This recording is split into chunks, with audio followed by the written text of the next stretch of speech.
Deus Ex Machina, Ragnarok, known as Demrock, unveiled its majestic and powerful fantasy world. The virtual realms of Demrock instantly revolutionized gaming, seizing the global top spot upon its dazzling release. Kwang. This legendary game thundered with epic battles, boasting over 100 million players in its action-packed world.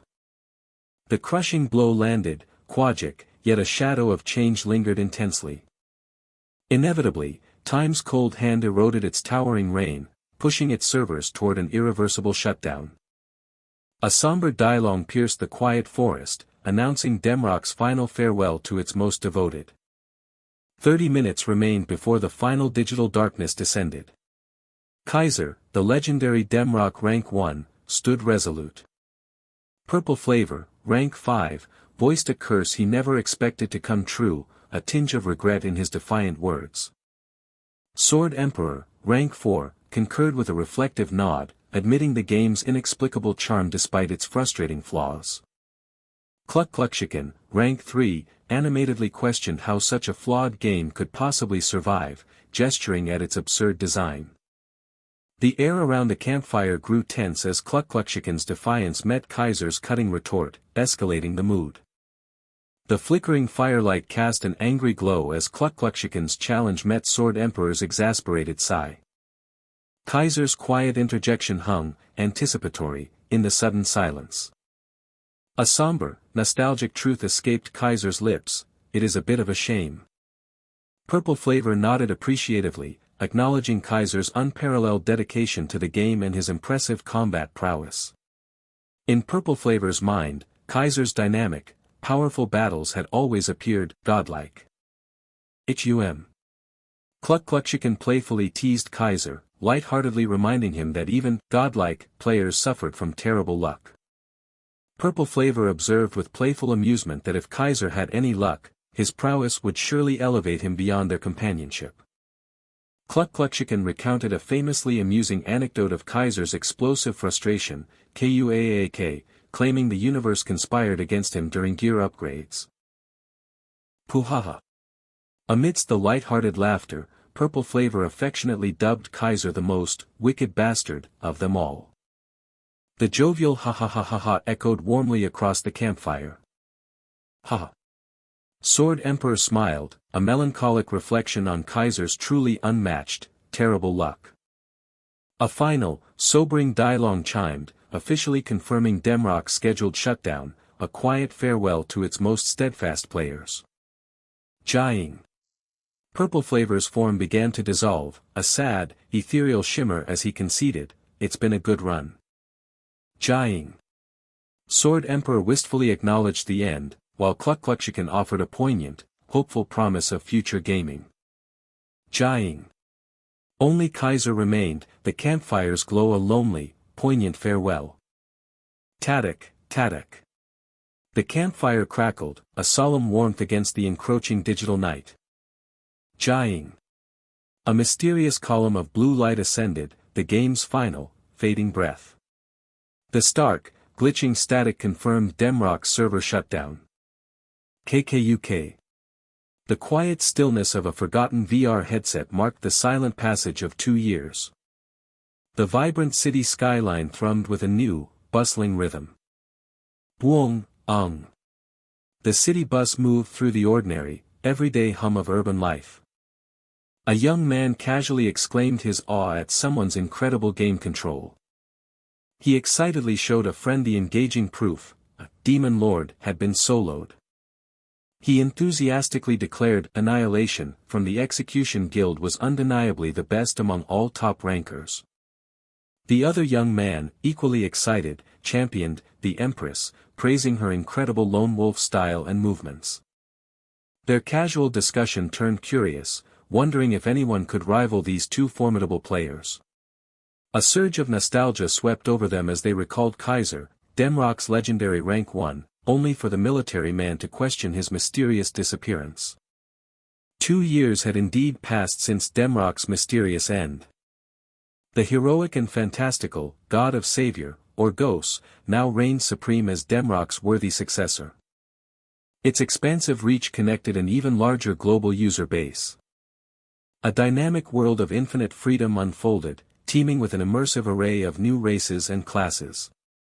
Kong Du-hyun, once Demrock's rank 1 Kaiser, now discharged from service, declared his determined return to Gosa's digital world. Back in the bright, mundane reality of the residential area. Tak. Kong Du-hyun burst in, immediately demanding to know the VR capsule's location, startling his mother.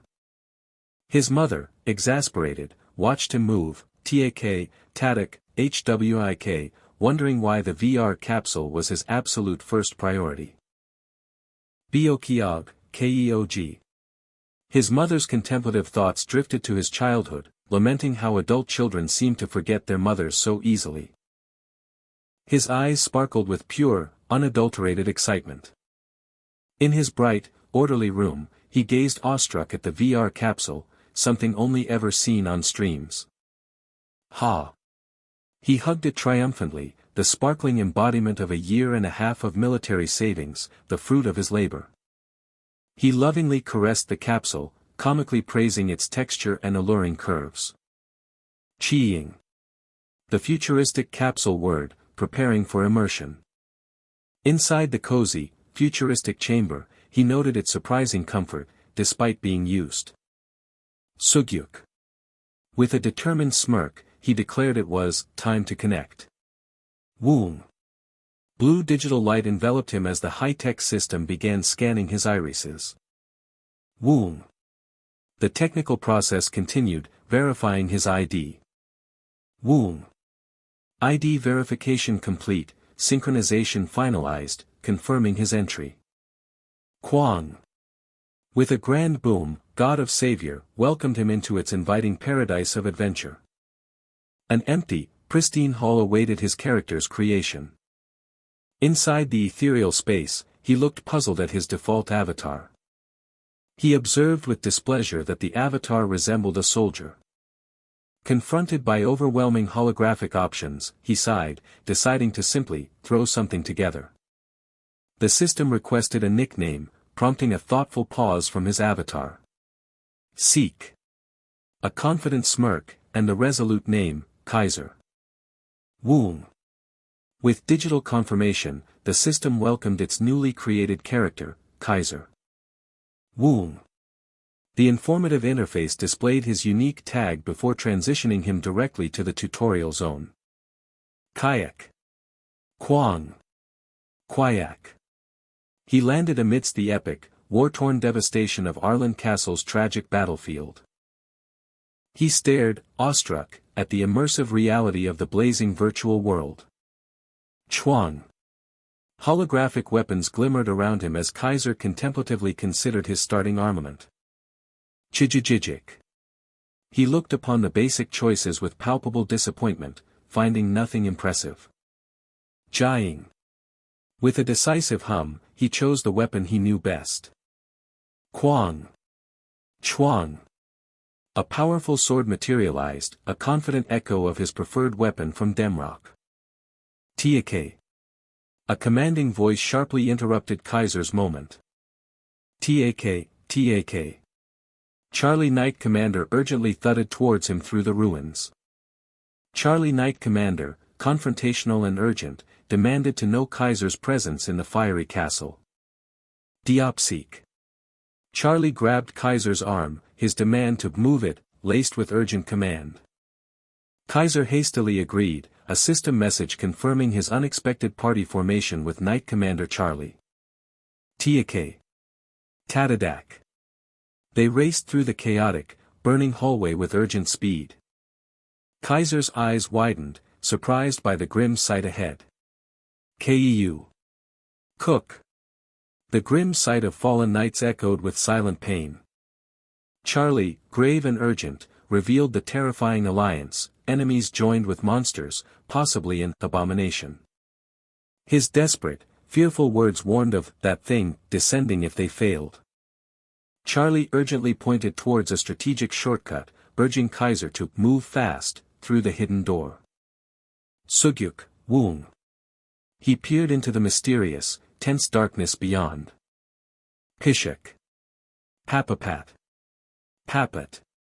Arrows burst from the dark, a surprising, dangerous ambush striking Charlie's armor. Kurururung. Kikik. A shocking, menacing cackle heralded the hyena-like monsters emerging from the shadows. Sayak. Kuruk. Resolute and brave, Charlie prepared to carve a path through the swarming horde, heedless of the danger. Sugyuk. Yak. Kaiser swiftly surged forward, a blur of motion towards the charging threat. Kayak. Woong. Kwang. An aggressive roar and a powerful, threatening impact signaled the monster's attack. Pat. Kaiser's eyes flared, intensely focused, radiating power. Charlie's panicked cry of, "Look out," ripped through the air. Chalk, chalk. A fast, dynamic blur of Kaiser's leg moved. Shook. Kuak. A violent, impactful kick landed directly on the monster's face. The monster reeled, utterly shocked, letting out a surprised kuh. Pishak. Chwk. Kuak. Kaiser followed with a swift, lethal slash, drawing blood. His glowing blue eyes, ruthless and focused, were splattered with fresh blood. Chwk. Kuak. He moved with fast-paced, decisive slashes, cutting through multiple foes. The remaining monsters shrieked, utterly terrified. Ragnarok. Woong. One monster roared aggressively, yet Kaiser remained utterly calm. Pong. Kwang. Kaiser defensively blocked, deflecting the heavy impact with strength. Sugyuk. Kwang. A forceful, glowing punch connected. Kwak.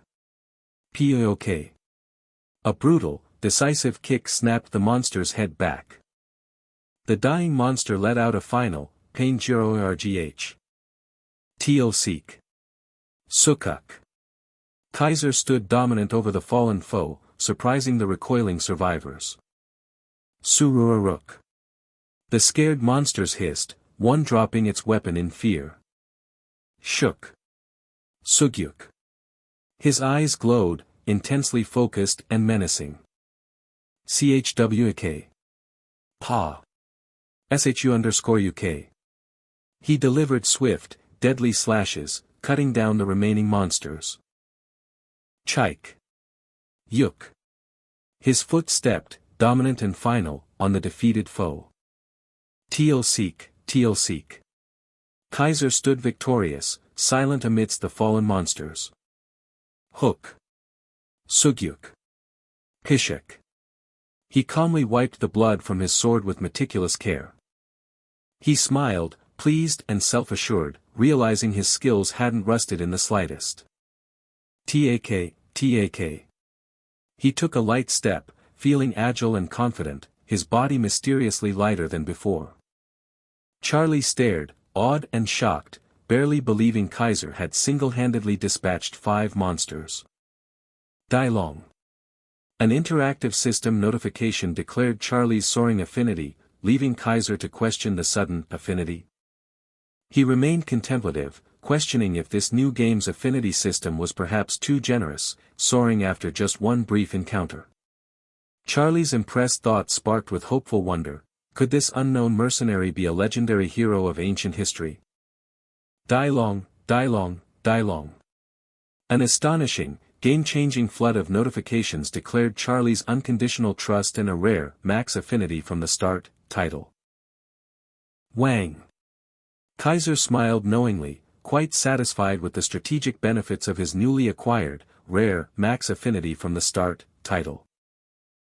Bathed in a confident purple glow, Kaiser decisively accepted, unwilling to pass up such a rare and unique opportunity. He gave a simple, affirmative yes. Ki. The transformative, intense purple light engulfed him, his eyes glowing. Chua. AK. From the eerie red gloom, a shadowy figure shrieked in alarming distress, losing control of its summoning. Yuduk, Yuduk. A horrifying, visceral grinding revealed bloody, monstrous fangs. His eye pulsed with a shocking, mystical pink glow. Surururu. The menacing, scaly body, possibly chained, emanated a chilling aura. Sururuk. Before Kaiser, an epic, dangerous, sealed legendary boss, the bound iron-blooded demon dragon, promised incredible, permanent power. Kaiser's face, illuminated by purple, expressed utter astonished disbelief, a legendary grade. From Demrock's cryptic legacy, a new realm, god of savior, emerged with an aura of profound, ancient power. Like its predecessor, Deus Ex Machina, Ragnarok - it introduced a hierarchical tier system that promised both glory and immense challenges. Yet, this system harbored a cruel truth: unique titled monsters, lurking in terrifying shadows, embodying pure, untamed danger. Before Kaiser, the bound iron-blooded demonic dragon species, a named boss, loomed, a colossal, chained threat casting an oppressive shadow. The beast let out a deep, guttural kuyak, a sound ripped from its very core, radiating an intense aggression. Its roar intensified, an overwhelming, destructive force that seemed to tear at the fabric of reality itself. An earth-shattering yuk ripped through the air, vibrating through Kaiser's bones as the ground convulsed beneath him. Caught in its overwhelming presence, Kaiser felt his very being falter, his physical abilities rapidly draining as system messages confirmed his helplessness. These crazy F***curs. Kaiser seethed, his frustration boiling over at the game's seemingly sadistic design. He clung to a sliver of hope, noting the chill juriok of its chains, wondering if its sealed abilities offered any advantage at all. But the chilling reality settled in: one strike from that immense paw would mean instant, absolute obliteration. Yet, a familiar resolve hardened within him, forged from countless similar situations faced in the brutal world of Demrock. He recalled the visceral, desperate truth of those past battles, where every encounter presented only one stark choice. There was no escape, only the fierce determination to conquer or perish in the struggle. His eyes blazed with a powerful, focused intensity, igniting the blue light of his unwavering will. With a chwak and a kwang, the dragon's claw slammed down, but Kaiser, a blur of motion, had already evaded its explosive impact. A frantic chwak and a sharp AK marked Kaiser's agile skid across the stone floor, narrowly escaping the beast's wrath. A resounding kakong and ppa jang of metal on scale echoed through the hall as Kaiser's glowing sword met the attack with an impactful burst of energy. The dragon roared in a painful kuyak, its guttural cries betraying the unexpected sting of his blade. With a swift chwa and a decisive AK, Kaiser delivered another rapid, glowing strike, moving with lethal precision. Then, a sudden who escaped Kaiser's lips, his head snapping back as an unseen threat caught him off guard. A furious chwak and kakong of impact rocked the hall as Kaiser skillfully blocked yet another fierce attack, further shattering the crumbling environment. With a fluid chai AK and an aerial AAK, Kaiser spun through the air, his glowing sword arcing in a dangerous, graceful display. His focus remained unyielding, a testament to his unbreakable resolve in the face of relentless assault. Kaiser's heart sank as the system revealed the dragon's colossal HP, a mere 120 points chipped from its near-million health pool. He exhaled a weary "ha," acknowledging the community's bleak consensus: this tutorial boss was an almost impossible, unforgiving ordeal. Despite online chatter dismissing the tutorial boss as unbeatable, Kaiser met the kakong and kwang of its attacks with fierce, defiant blows. The sheer thought of the iron-blooded demonic dragon species still gave the online community goosebumps, but Kaiser met each kakong and ppa jang with grim resolve. The forums reiterated a definitive truth: the tutorial boss was fundamentally unconquerable, even for legends like Mai Yolsul. With a brutal chwa and a heavy kwang, Kaiser's sword cleaved through the air, every movement imbued with raw, desperate power. While casual players mused about the boss's invincibility, Kaiser stood unyielding, enduring each SWAAK and kwang with heroic blocks. A collective gasp rippled through the online community as the boss's name inexplicably changed, prompting a flurry of surprised questions. The online world erupted in a frenzy of disbelief and intense speculation, questioning how such an impossible feat could have been achieved, especially by a level 1 player. Then, with a sickening quadjik, Kaiser's glowing blade plunged deep into the dragon's limb, a gruesome, decisive strike. A pained kuyak erupted from the dragon, its guttural shriek a testament to its agonizing, ultimate defeat. A chuaike and a final kwang ripped through the air as the dragon's form exploded into chaotic energy, its chains snapping, its reign ended. Exhausted and bloodied, Kaiser stood victorious, a flood of system messages announcing his unprecedented feat and the promise of rich rewards. Stubborn bastard, Kaiser muttered, a grim satisfaction in his voice for the hard-won battle. He looked at his bloodied sword, a profound realization settling upon him. This was a first, a singular achievement in gaming history. The weight of his victory settled, meaning that even the most formidable players had failed where he had succeeded. His mind flickered to past legends, their furious cries echoing across the forums, raging at the tutorial boss's perceived unfairness. Kaiser allowed a subtle pisik to cross his lips, a touch of smug amusement at the thought of those past challengers. A new system alert declared him the first Slayer, heralding the unlocking of unique traits tailored to his extraordinary achievement. A torrent of notifications flooded his vision, revealing a remarkable bounty of newly acquired traits, each more powerful than the last. Kaiser's eyes widened in stunned disbelief as the system announced the unique trait, Eye of Truth, overwhelming him with its unexpected generosity. He reached out instinctively, questioning the unprecedented number of traits bestowed, far beyond the tutorial's usual single offering.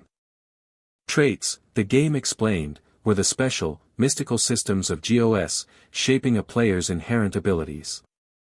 These ranged from exploratory guide types to combat-oriented sword master types, with higher tiers reflecting greater achievements. Wow, this is insane, Kaiser murmured, marveling at the insane boost to all stats, weapon mastery, and immunity to status effects. But there was something more, a deeper truth yet to be fully revealed. A true unique trait, the Eye of Truth, allowing him to pierce through all hidden things. He mused over the other powerful traits, Weapon Master, Hero, Slayer, recognizing their strength, yet discerning their lack of true uniqueness. He knew that while no single player possessed them all, many others likely held at least one of these formidable but not singular powers. But the Eye of Truth. That was different, a legendary anomaly, literally the only one in existence. This is a jackpot. Kaiser exclaimed, a triumphant smile spreading across his face at the unprecedented bounty of traits. And then came the First Slayer title, its legendary power amplifying his strength even further, making him truly unstoppable. A wave of blissful TTAK tingled through him, to think that someone with his past misfortune could stumble upon such a magnificent opportunity filled him with pure, unadulterated joy. But then, a subtle JJNG and I pulled Kaiser from his reverie, his attention drawn to a slightly ajar, ornate door. Just beyond, Charlie Knight Commander, battered and bleeding, struggled with a jik, attempting to raise his bloodied sword with agonizing effort. A pained ah escaped Charlie's lips, a raw groan of pure agony. His heavy, weary Teobeak steps echoed in the silence, each one a testament to his fading strength. Kaiser watched, a question mark forming in his mind, mildly curious about the injured knight. Charlie, astonished, asked if Kaiser truly slew the monster whose roar he'd heard, receiving a slightly awkward confirmation. Utterly astounded by Kaiser's unblemished state, Charlie questioned his very identity, his voice filled with reverence. Kaiser began to explain, but Charlie cut him off with a decisive chuaike, asserting that origins were irrelevant. With earnest passion, Charlie declared Kaiser a hero, a ray of light destined to reshape their turbulent world. Charlie continued his inspiring prophecy of great change, while Kaiser subtly processed the grand words with a hint of internal amusement. Of that, I, Charlie, have no doubt, he proclaimed, his beaming face alight with absolute faith and admiration. With a solemn chuck, Charlie knelt, offering his loyalty to the hero before him, his voice filled with profound respect. Charlie pledged to become Kaiser's sword, a momentous offer the system clarified, indicating the transfer of his command to Kaiser. That's crazy. Kaiser exclaimed, his wide eyes reflecting his utter shock at the unexpected, impossible proposal. A system message quickly clarified that Charlie was long deceased, negating any tangible benefits, a bittersweet detail Kaiser acknowledged. Viewing it as a mere formality, Kaiser, with a resigned kyuyuk, granted Charlie's wish. Charlie smiled blissfully, tears in his eyes, as the system confirmed Kaiser's acceptance, ensuring his peaceful rest with a victorious memory. Fall asleep peacefully, huh? Kaiser mused, a touch of melancholy in his reflective gaze. With a soft su and yu, Kaiser and Charlie began to warp, enveloped in swirling blue light toward the Pantheon. They were swiftly pulled into the blue, swirling portal, their forms becoming silhouettes as the rapid transportation continued. "My liege," Charlie whispered contentedly, his voice filled with unwavering devotion. Charlie looked at him with eager anticipation, ready to follow his command, asking, "Where is our next destination?" "Next, destination." Kaiser mused, a subtle seuyuk playing on his lips, a knowing smirk hinting at his confidence. Kaiser smiled confidently, declaring their purpose, to go wherever they were needed in this chaotic world. "Ah, where, we are needed." Charlie echoed, his face alight with understanding and inspiration. The system initiated the warp, a digital countdown of 5, 4, marking their imminent journey to the Pantheon. As the countdown continued, Charlie's hand reached out, offering Kaiser a glowing, mysterious pendant. "What is?" Kaiser began, accepting the pendant as the countdown reached 2. With a serene, "Thank you, my liege," Charlie faded into the swirling su and yu of the warp, his journey complete as Kaiser moved to the Pantheon. A welcoming system message greeted Kaiser as he arrived at the Pantheon's magnificent, glowing entrance. In the awe-inspiring hall, Kaiser stood at the precipice of destiny, poised to choose a god and carve his future path. The system initiated a warp, counting down the seconds to the Pantheon, promising an imminent and monumental transformation. With a solemn plea, Charlie Knight Commander extended a hand, offering Kaiser a small, glowing pendant, its significance weighing heavily in the urgent countdown. "What is?" Kaiser began, his curiosity piqued by the mysterious acquisition as the system confirmed a new item, the clock ticking towards 2. "Thank you for everything, my liege," Charlie whispered, his form fading with a final warning of caution as the system announced their imminent transportation to the Pantheon. Then, with a distinct ting, the system declared Kaiser's grand arrival, "Welcome to the Pantheon." Within the magnificent, ethereal hall, the system unveiled his destiny, to choose a god and carve his path, bestowing upon him wishes for divine blessings.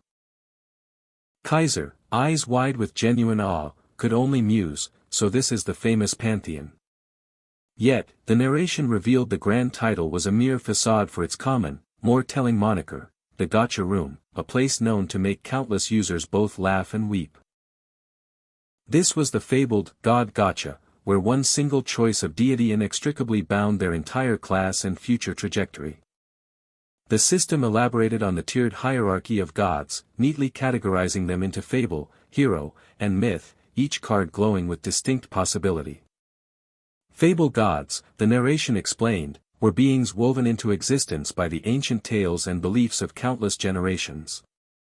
Hero gods were once mortal champions who, through their extraordinary deeds, ascended to the divine realm of the Pantheon. Last and highest, myth gods, like Zeus or Odin, were primordial architects of entire mythologies, their power inherently superior.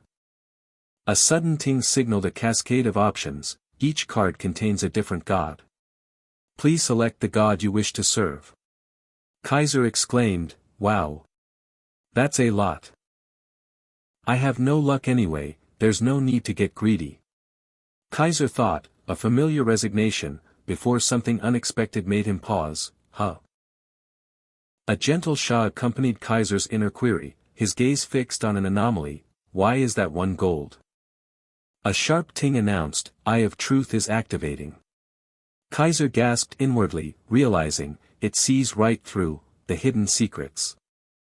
The revelation of such power left Kaiser utterly stunned, his mind reeling with the magnitude of this unbelievable ability. He instantly grasped the immense potential. If this was real, every future gacha pull could guarantee a top-tier item, a destiny-altering advantage.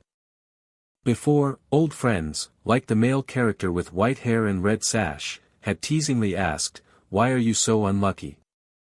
It's almost pitiful, a bitter memory Kaiser had always laughed off, though it stung deeply.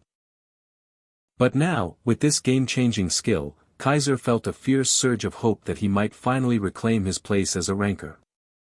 As uncontrollable excitement bubbled up, a chibi Kaiser, flushed and sparkling, mentally commanded, "Let's stay calm."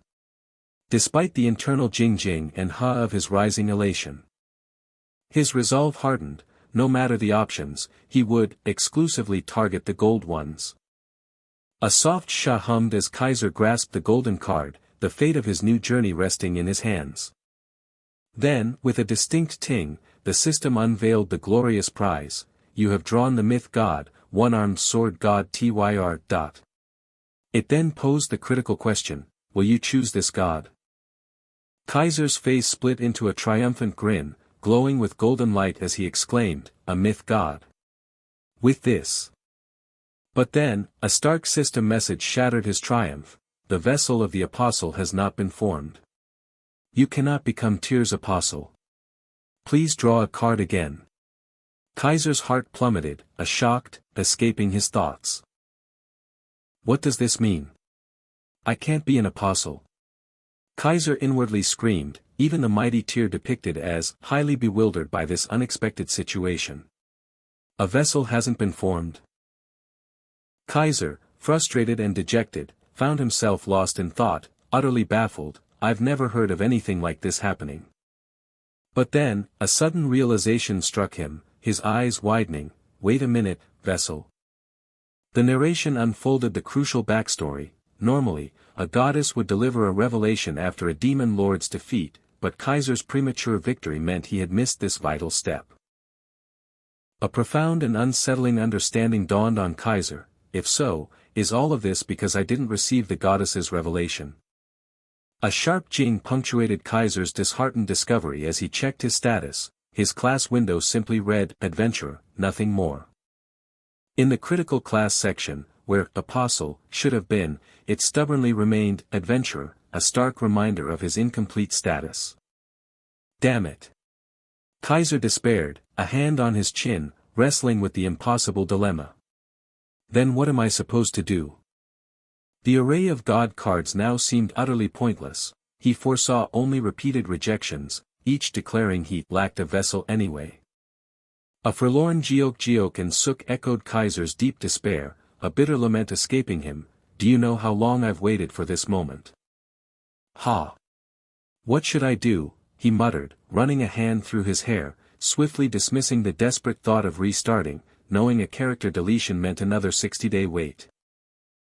Suddenly, a flicker of something unexpected caught his eye, causing him to react with a surprised, huh? A soft sha drew his gaze to an unprecedented sight, a card glowing not blue or gold, but crimson.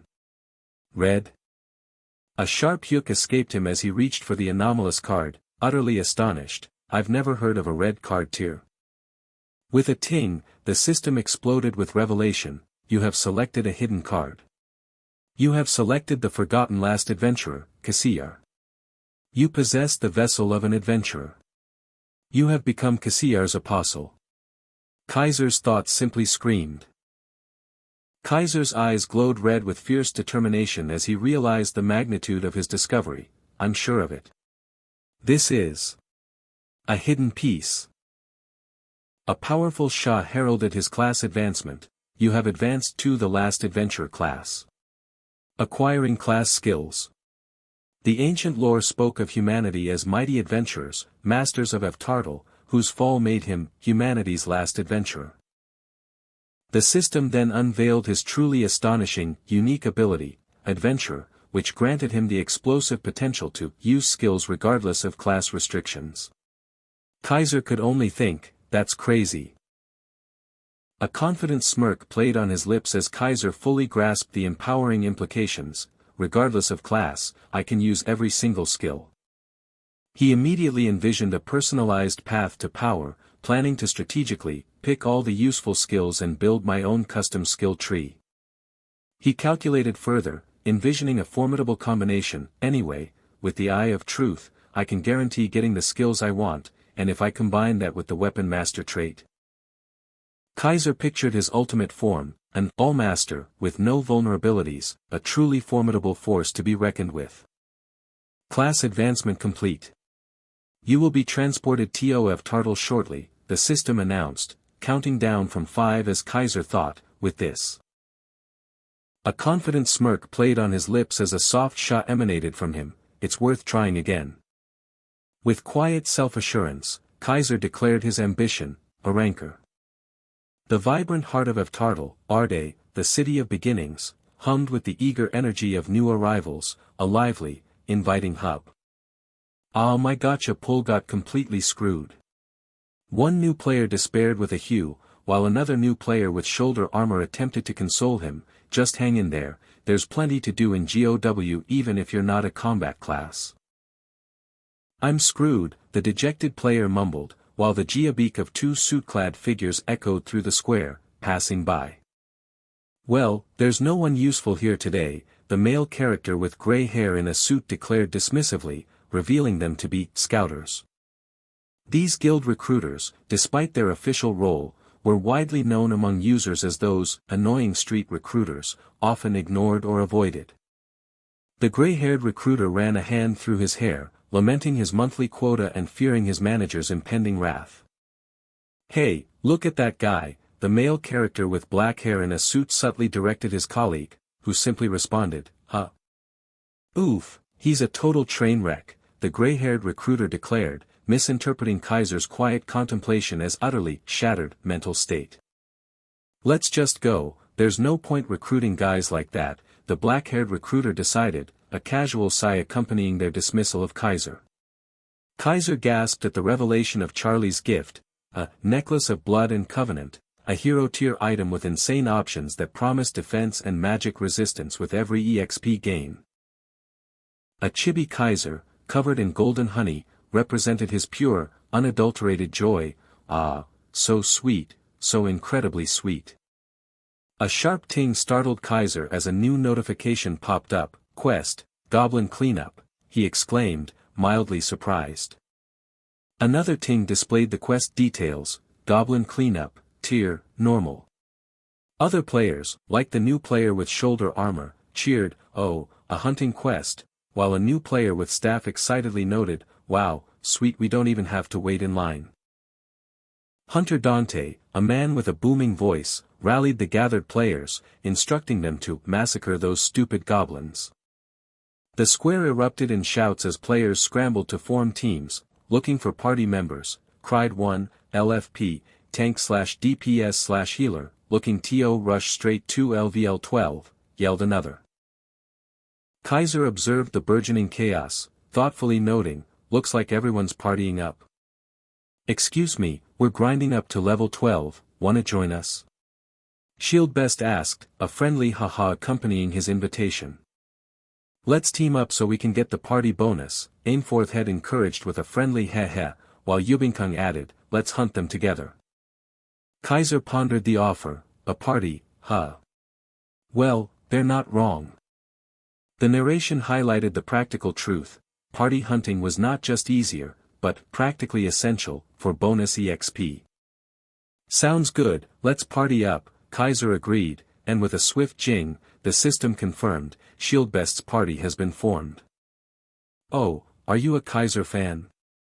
Shieldbest asked curiously, then, upon seeing Kaiser's slight confusion, added, Kaiser?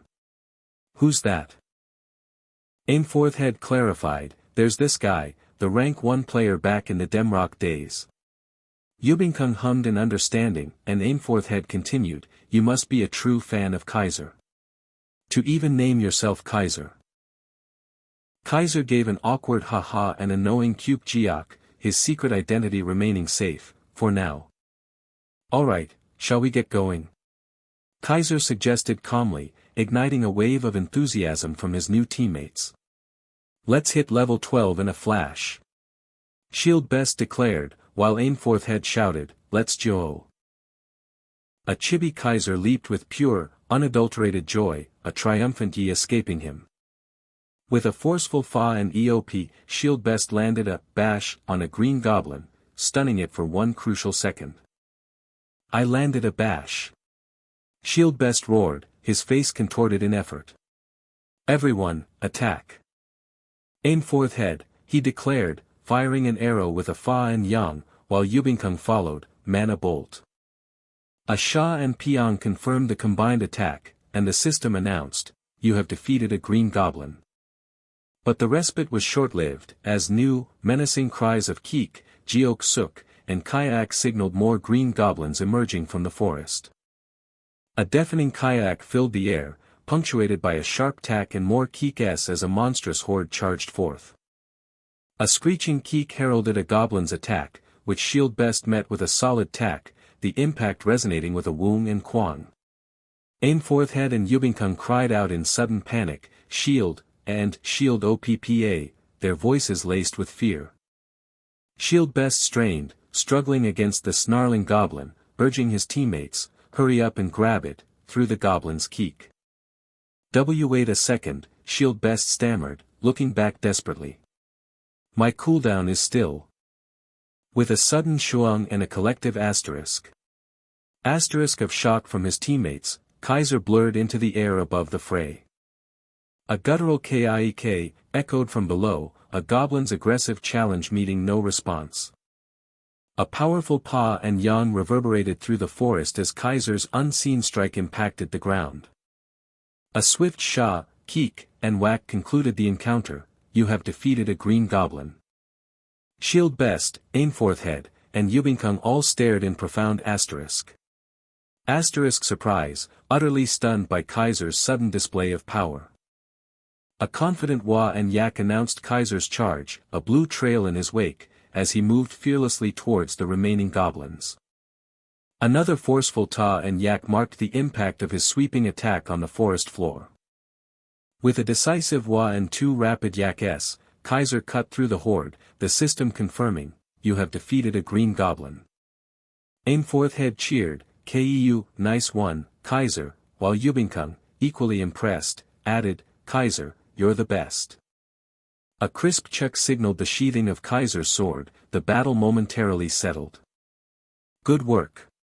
You're really skilled, Shield Best praised with an impressed haha. At this rate, we'll easily clear. Shield Best began, his eyes suddenly widening in abrupt asterisk. Asterisk alarm. K. Kaiser, B. Behind you. Shield Best frantically warned, a goblin's Keek confirming his fears. The air filled with guttural Keek-s as a massive horde of green goblins swarmed from the trees, an overwhelming and dangerous sight.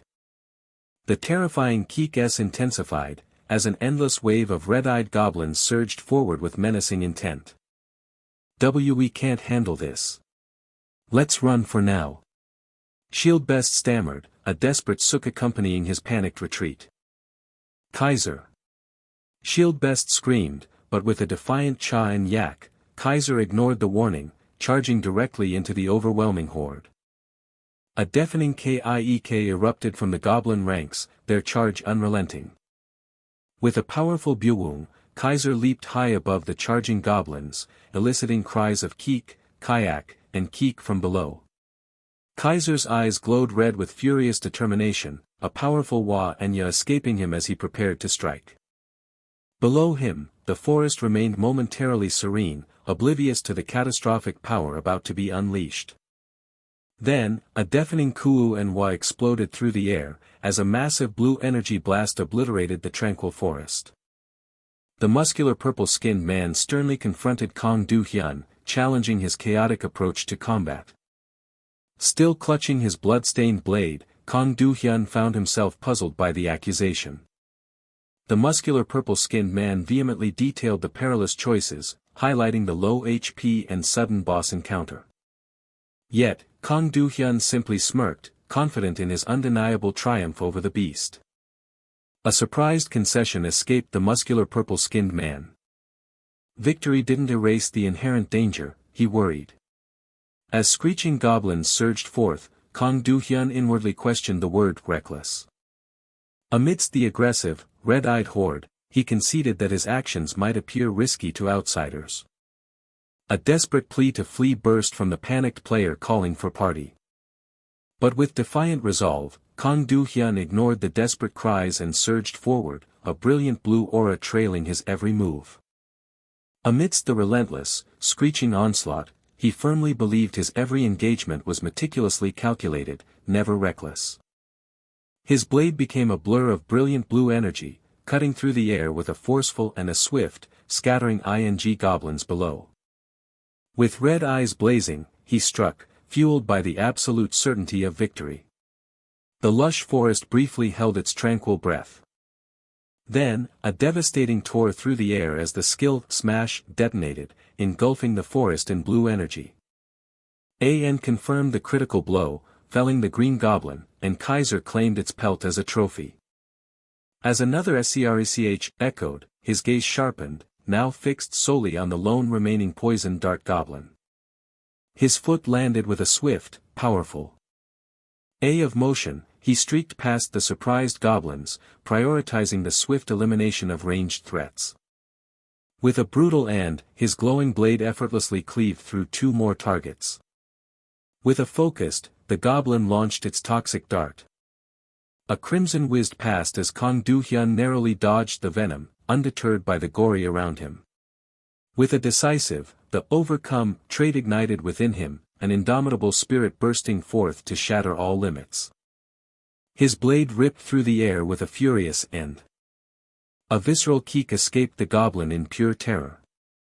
With a decisive end, the goblin was bisected, its fate sealed. His foot touched down with a soft. Another kayak erupted as Kang Do-hyun impaled his next foe. His sword struck with a forceful. With glowing red eyes, he gripped his sword firmly. A swift of a thrown dagger met a gruesome kick as it found its mark, and they revealed the Weapon Master trait. His Adventurer class now unlocked Exploit Weakness with the dagger, a discovery that truly piqued his red-eyed interest. He gripped the dagger with a firm. With a precise, he triggered Exploit Weakness, delivering a critical blow and a final, agonizing kayak to the goblin. Amidst a frenzied SCRECH, his dual weapons danced, swiftly dispatching foes with a deadly.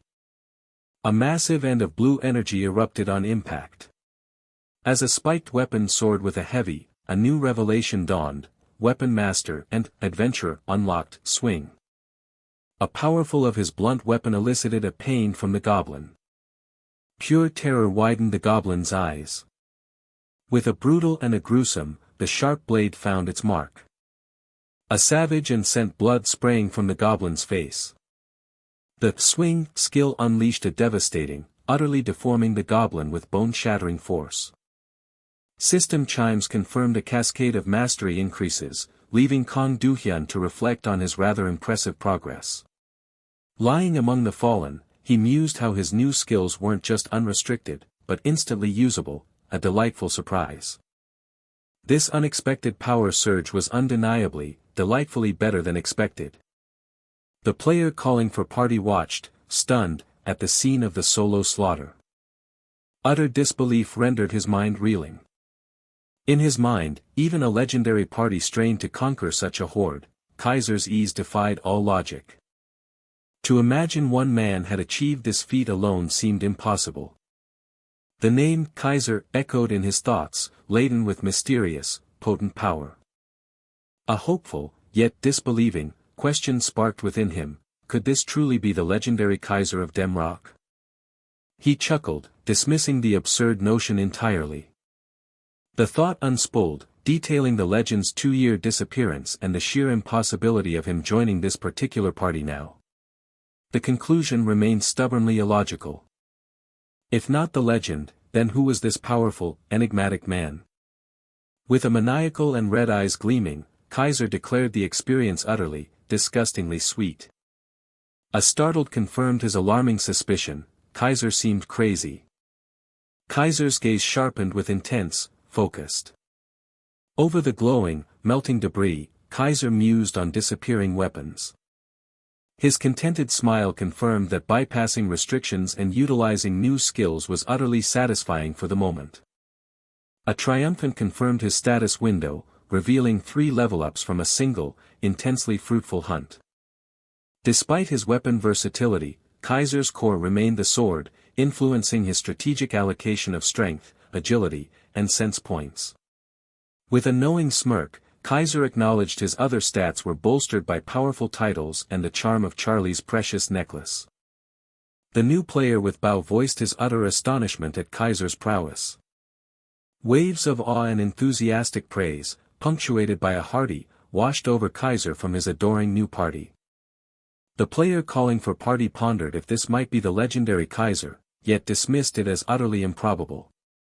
Both agreed, with an amused nod, that his fighting prowess truly mirrored the legendary Kaiser. Truly incredible, the new player with Bao exclaimed, while the other conceded he'd now believe Kaiser was the legend. With a quiet, Kaiser internally revealed the hilarious truth: he was the real Kaiser. The new player with staff, intrigued by the insane damage, directly questioned Kaiser's god-tier equipment. With a modest, Kaiser credited his traits and a lucky title acquisition. The party erupted in humorous excitement, with one member hastily resolving to secure Kaiser's good graces immediately. The forest clearing filled with the genuine of newfound camaraderie. Fully recovered, the player calling for party eagerly proposed another hunt. Emboldened, the new player with Bao eagerly proposed taking on 10 foes. Kaiser, calmly amused, readily agreed. The new player with staff exuberantly rallied the party, proclaiming their invincible confidence with Kaiser leading the charge.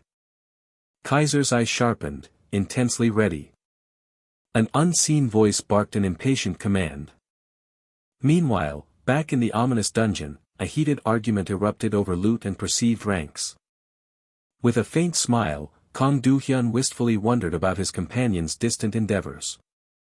A sudden heralded an urgent quest, plunging Kaiser's red eyes into focus on the menacing, mutant goblin warrior. A low, ancient rumble echoed from within the cave's maw, beckoning the party towards an unknown fate held within its mysterious darkness. Nervous whispers confirmed their apprehension, a natural tremor before the looming darkness that only the male character with black hair and blue robe seemed to master. Their prior battles had honed them, each relentless hunt leveling the party for the trials that lay ahead. Despite their hard-earned levels, a chilling truth settled upon them: this formidable dungeon carried the infamous title of the Newbie Slayer. The online chatter depicted a grueling challenge, a boss so unforgiving it questioned the very intent of its creators. It was a place designed not for victory, but to guarantee a bitter, first-time defeat. Known ominously as the Introductory Raid and Arde's Tomb, not a single one of its dreadful nicknames offered any comfort.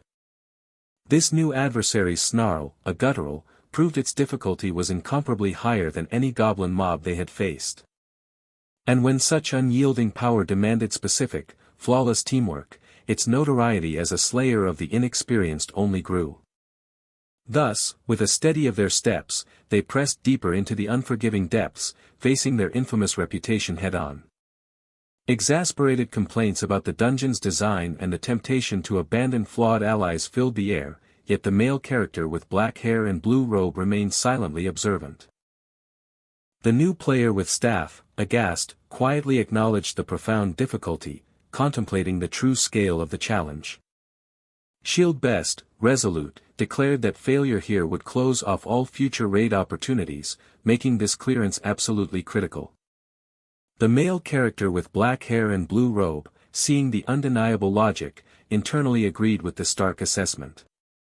He pondered how the game mirrored the real world, where experience, evidenced by cleared dungeons, was paramount in securing guild positions. He saw debates on cheating to feign experience, prompting him to wonder if such deceit could ever truly pass unnoticed.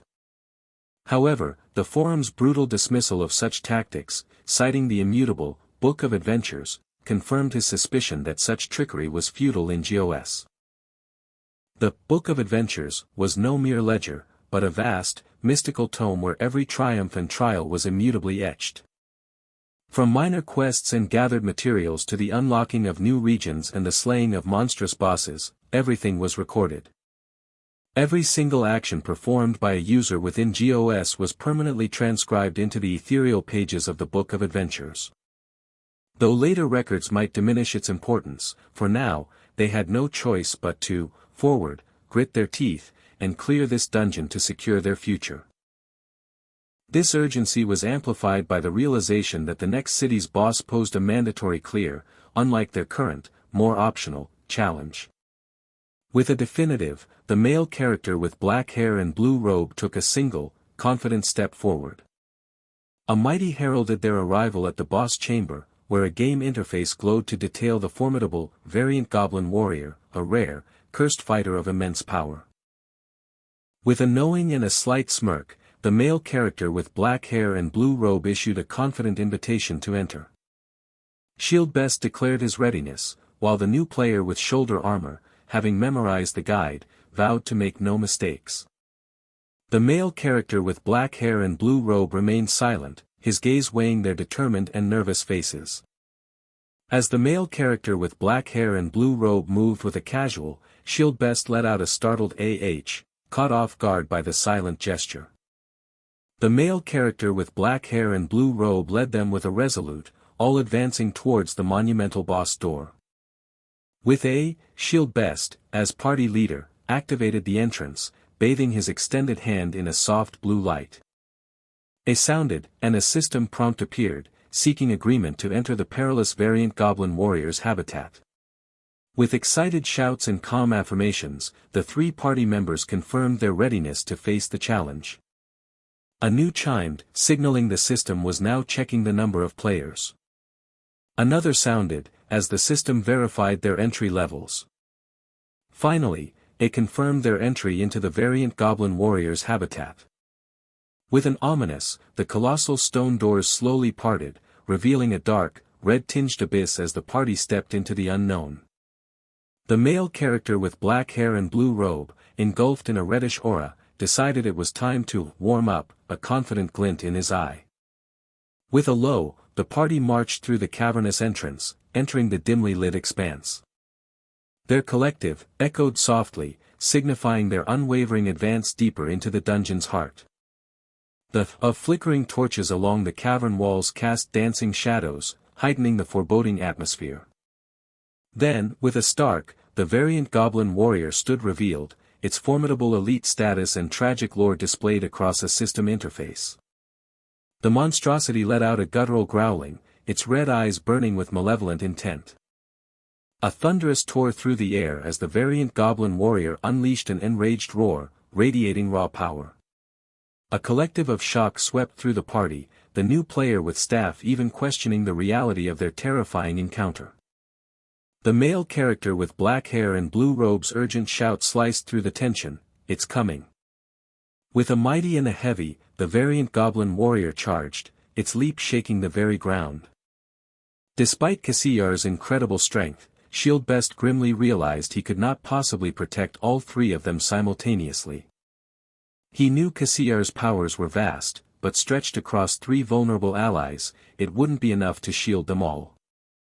Therefore, with unwavering resolve, Shield Best determined that he must at least fulfill his own critical role as the tank. A furious Nargle, ripped from the boss as it lunged, its momentum a blur of pure rage. "Everyone, scatter!" Shield Best roared, his voice sharp with urgency as he braced for the impending impact. The boss's attack landed with a powerful against Shield Best's shield, while the others scattered to safety. Shield Best, teeth gritted, identified the boss's first move as a charge, enduring the heavy impact with a strained. The variant goblin warrior's weapon slammed into Shield Best's shield with a forceful, visibly pushing him back through the dust-filled air. After the powerful blow, the variant goblin warrior was momentarily and growling dazed, Shield Best seizing the chance to shout, "Now's our chance." With a swift and the new player with bow and new player with staff unleashed their combined assault, a flurry of arrows and a magic spell. The variant Goblin Warrior was struck by a powerful of blue magical energy, exploding against its form. The attacks tore into the variant Goblin Warrior with a tearing, its skin visibly peeling and cracking under the sustained magical assault. Shieldbest's eyes widened in sudden, profound surprise at an unexpected turn of events.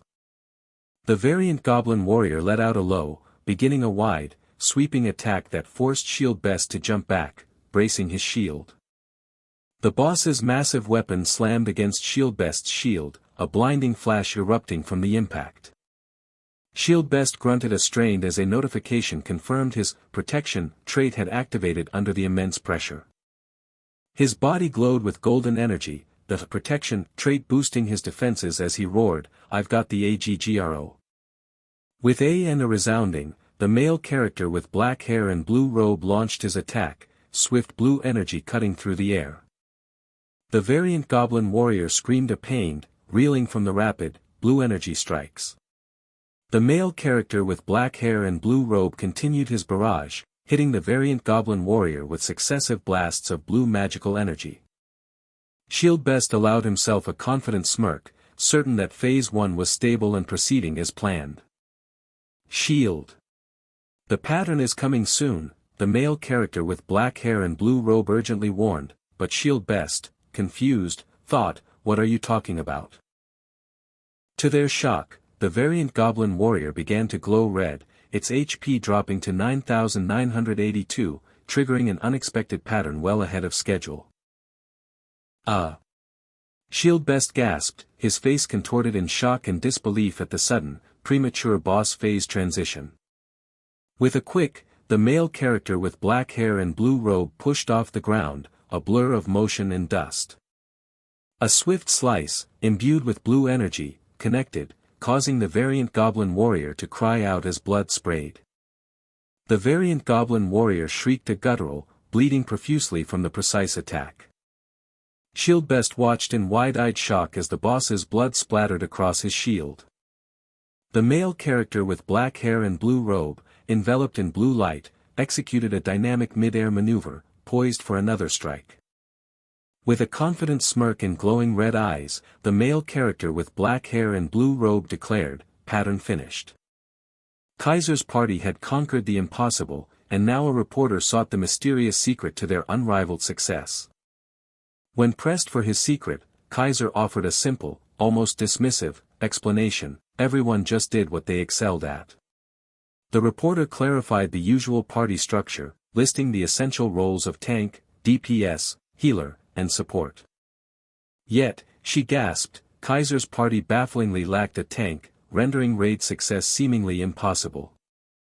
Kaiser acknowledged the undeniable importance of a tank, a thoughtful weight settling upon him. He confidently described the tank's crucial, pattern-interrupting, damage-absorbing burden, which dawned on the reporter with sudden shock. A sudden, shocking truth ignited her expression, leaving her utterly speechless. A subtle shift in his stance, a faint internal stirring, hinted at the hidden power within. A guttural roar ripped through the dungeon, a pure expression of its monstrous rage. Shieldbest's mind reeled, the chaotic scene defied all logic he knew. Kaiser shattered all expectations, interrupting critical patterns with a visceral wham and crack, a feat even tanks struggled to achieve. With a precise slice, Kaiser declared his dual mastery, as a DPS, no less. A furious grumble rumbled, and a heavy thump announced its renewed fury. With a dismissive whoosh, Kaiser scorned the boss's tactics, finding them utterly beneath him. Relentless /es and sharp crack s tore through the warrior, a whirlwind of aggression. The other players watched, wide-eyed and amazed, as Shieldbest cursed aloud, proclaiming Kaiser's impossible pattern interruption once more. A jolt of pure shock rattled Shieldbest's very core. A final grumble of defiance escaped the heavily wounded warrior as its HP plunged to a critical 20%. With battle strategy in mind, Shieldbest bellowed an urgent command: prepare for the next phase. One player responded with grim determination, while the other released a nervous sigh of cautious relief.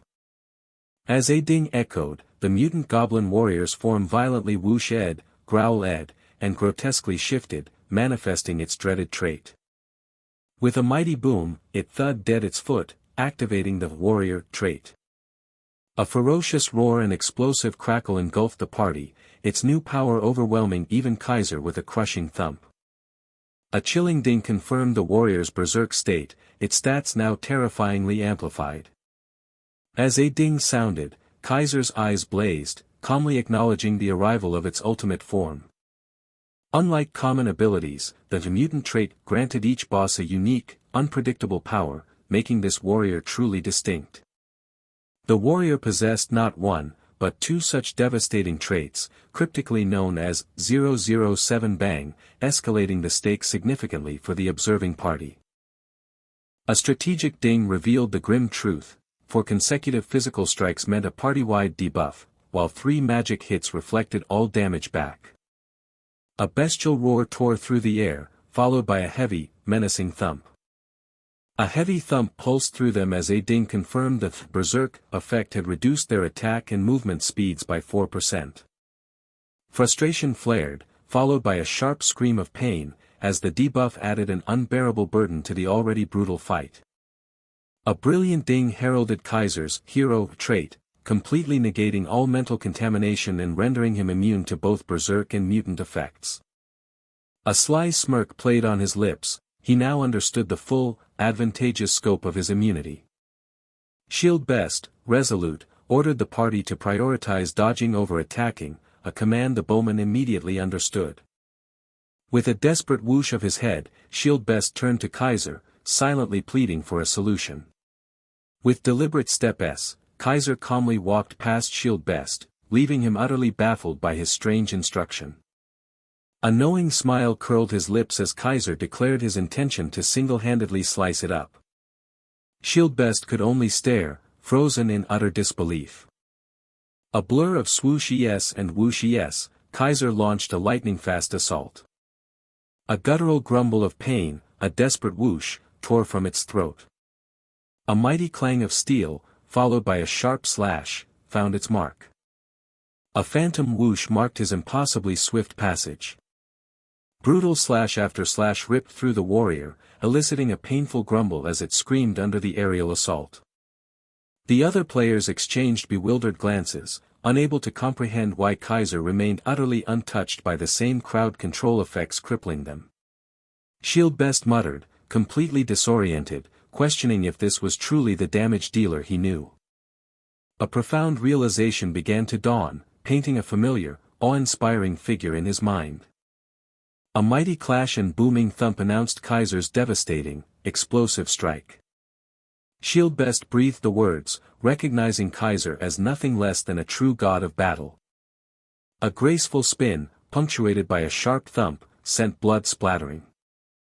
Precise slash after slash continued the brutal assault. As Kaiser continued his devastating chop s, the legendary name clicked into place for Shield Best. A final, enraged grumble from the warrior met Kaiser's whoosh ing focus, ready for the killing blow. A sweeping whoosh of power unleashed a horizontal slash. Another swift slash followed, maintaining the brutal momentum. Then came a precise, powerful vertical slash. And finally, a strong upward slash concluded the sequence. A final, crushing thump cemented the devastating blow. A cascade of ding-s celebrated his triumph, proclaiming his level up and swordsmanship proficiency reaching an impressive level 7. A pained scream tore from the warrior as Kaiser's devastating slash and thump delivered a fatal blow, amplified by his level 7 swordsmanship. With a powerful whoosh, Kaiser brought down his blade, the fury effect adding an explosive 10% more damage to the dying boss. His gaze burned, every muscle tensed for the final thump. With a resounding slash, Kaiser's blade delivered the thump of ultimate finality. A final, agonizing roar echoed, abruptly silenced by death's heavy thump. A soft whoosh and gentle thump marked Kaiser's graceful descent. Two triumphant ding-s announced the mutant goblin warrior's defeat and the dungeon's complete clearance. A collective gasp of insane. Wow! Rippled through the utterly stunned party. Shieldbest's thoughtful murmur about Kaiser prompted an immediate, curious question from the axe-wielding player. A profound realization gripped him: could this truly be the legendary Kaiser himself? A sharp "what?" and two confused question marks punctuated the stunned silence. A collective, quiet gasp filled the space, absorbing the impossible truth. As Kaiser stood in triumphant stillness, the slain boss settled with a final thump, confirming his unrivaled power. A triumphant ding heralded the new time limit record of 29 minutes and 58 seconds, dethroning all previous champions with astonishing speed. With a quiet grip, Kaiser reaffirmed his mastery of the blade. A significant ding confirmed his reclamation of first place, with rewards precisely distributed based on each player's unique contribution. A confirming ding acknowledged the granting of his well-earned, first-place contribution reward. Two more dings confirmed the acquisition of the warrior's red leather top and matching epaulets. Another ding celebrated the acquisition of the mutant goblin warrior's formidable red greatsword. A final ding proclaimed his acquisition of the prestigious Throne of the Time Attack title. A comprehensive ding revealed the hero grade title Throne of the Time Attack, offering stat boosts, speed acceleration, and further rewards with every renewed record. A low roar of satisfaction escaped him as Kaiser mused, as expected, goblins are. He finished, a dark smirk spreading, best enjoyed when sliced up. As the cavern hummed with unseen energies, Kaiser and his new party silently reviewed the fruits of their recent triumph. Their eyes widened in disbelieving joy as hero-grade titles and rare casting options shimmered into existence before them. Overwhelmed by the generosity of their fortune, the players showered Kaiser with heartfelt thanks, acknowledging his singular contribution. Kaiser simply brushed off their praise, a confident smirk playing on his lips. Yet, an unspoken concern caused the shoulder-armored player to tentatively address Kaiser once more. With visible anxiety, the player inquired if Kaiser wished to view the dungeon's updated rankings, fearing his response. Jing, the displayed rankings declared a new champion, Best Shields Party, securing first place. Overcome with mortification, the player mumbled a profuse apology for the unintended blunder of the party's registered name. Goljik, Kaiser feigned nonchalance, yet a subtle smirk betrayed his amusement at the privilege of their first-place ranking. He elaborated, musing on the significant guild recognition and prestige such an achievement would surely bring. The player winced, the sting of their unintended fame intensifying even in a mere beginner dungeon. And to add to the sting, their name now sat even above the formidable Annihilation, a rival Kaiser clearly held in contempt. The leader offered fervent apologies, pledging any compensation imaginable to rectify the perceived slight against Kaiser's standing. A faint, knowing smirk played upon Kaiser's lips, a silent calculation unfolding in his mind. The player's eyes widened, taken aback by Kaiser's unexpected, casual dismissal of their earnest offer. Kaiser casually shrugged off their concerns, explaining the automatic ranking system and feigning surprise at his own achievement. He smirked, declaring the public spotlight a tiresome distraction, clearly prioritizing other gains. His eyes glinted with an unsettling blue light, revealing his true, avaricious priority, the rewards themselves. Jing, a detailed breakdown revealed the impressive stats and rare grades of the mutant goblin warrior's equipment. He confirmed these items, ranging from rare to rare plus grade, were indeed the finest treasures obtainable in this entire region. With eyes gleaming red, Kaiser's smug satisfaction was undeniable, such potent items ensured his mood would remain untroubled. Jagak, Kaiduk, but a disturbing twitch and a pained grimace from Kaiser left the party leader genuinely worried. A sharp, involuntary cry escaped him as he clutched his head, battling some unseen torment. Just as swiftly, Kaiser regained his composure, shrugging off the moment as if nothing had occurred. Their brief concern evaporated, replaced by renewed adoration as the party members pledged their absolute loyalty to the seemingly unflappable Kaiser. Tiring, a system alert signaled the imminent conclusion of the dungeon. a colossal, shimmering blue vortex ripped open the air, consuming the cavern in its brilliant, swirling light.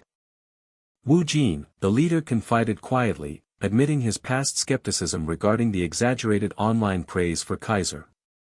But now, witnessing Kaiser bathed in the portal's ethereal glow, he understood the undeniable truth of the legend. Schwa, with Kaiser already dissolving into the brilliant blue, the others hastily followed, urged by their companion. Tack,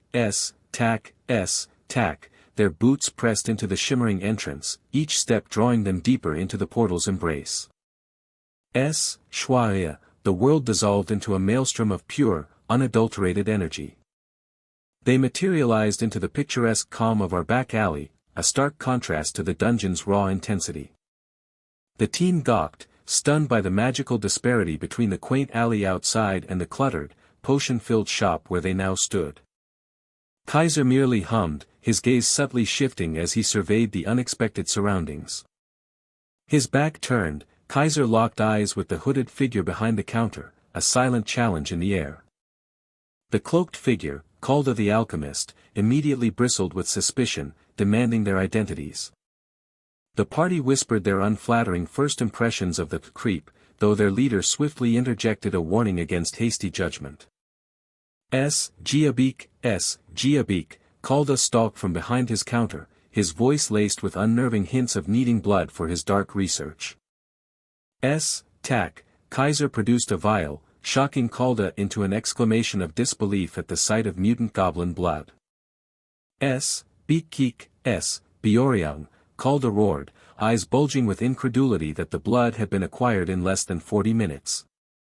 Yusuk, Hyum, Singoit, Kaiser merely offered a smug affirmation, while his impressed companions radiated pride in their shared, impossible achievement. Ting, incredible, Calda murmured, his animosity melting into admiration as Kaiser's unique title instantly boosted his affinity. Tiring, a system message confirmed the successful completion of the Blood of a Mutant Goblin quest. Tiring, rewards flooded in, gold, a significant EXP boost, and a finely crafted silver ring from Calda himself. Tiring, two successive level-up alerts pulsed onto the screen, marking rapid progression.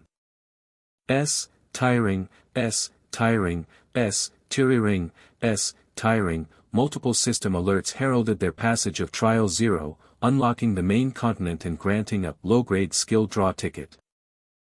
Tiring, attaining level 10 also bestowed a random skill draw ticket, a bonus for their swift advancement.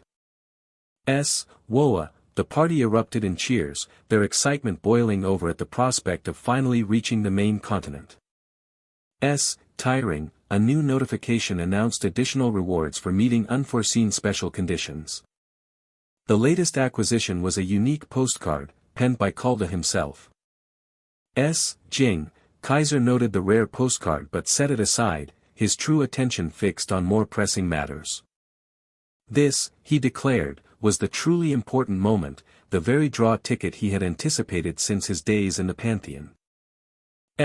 Woo, the air thrummed with nascent power as glowing blue cards began to coalesce. Chua, a brilliant burst of blue light enveloped Kaiser, briefly startling him. Chua, he regarded the floating cards with a hint of disappointment, finding their aura lacking compared to his memories of the Pantheon.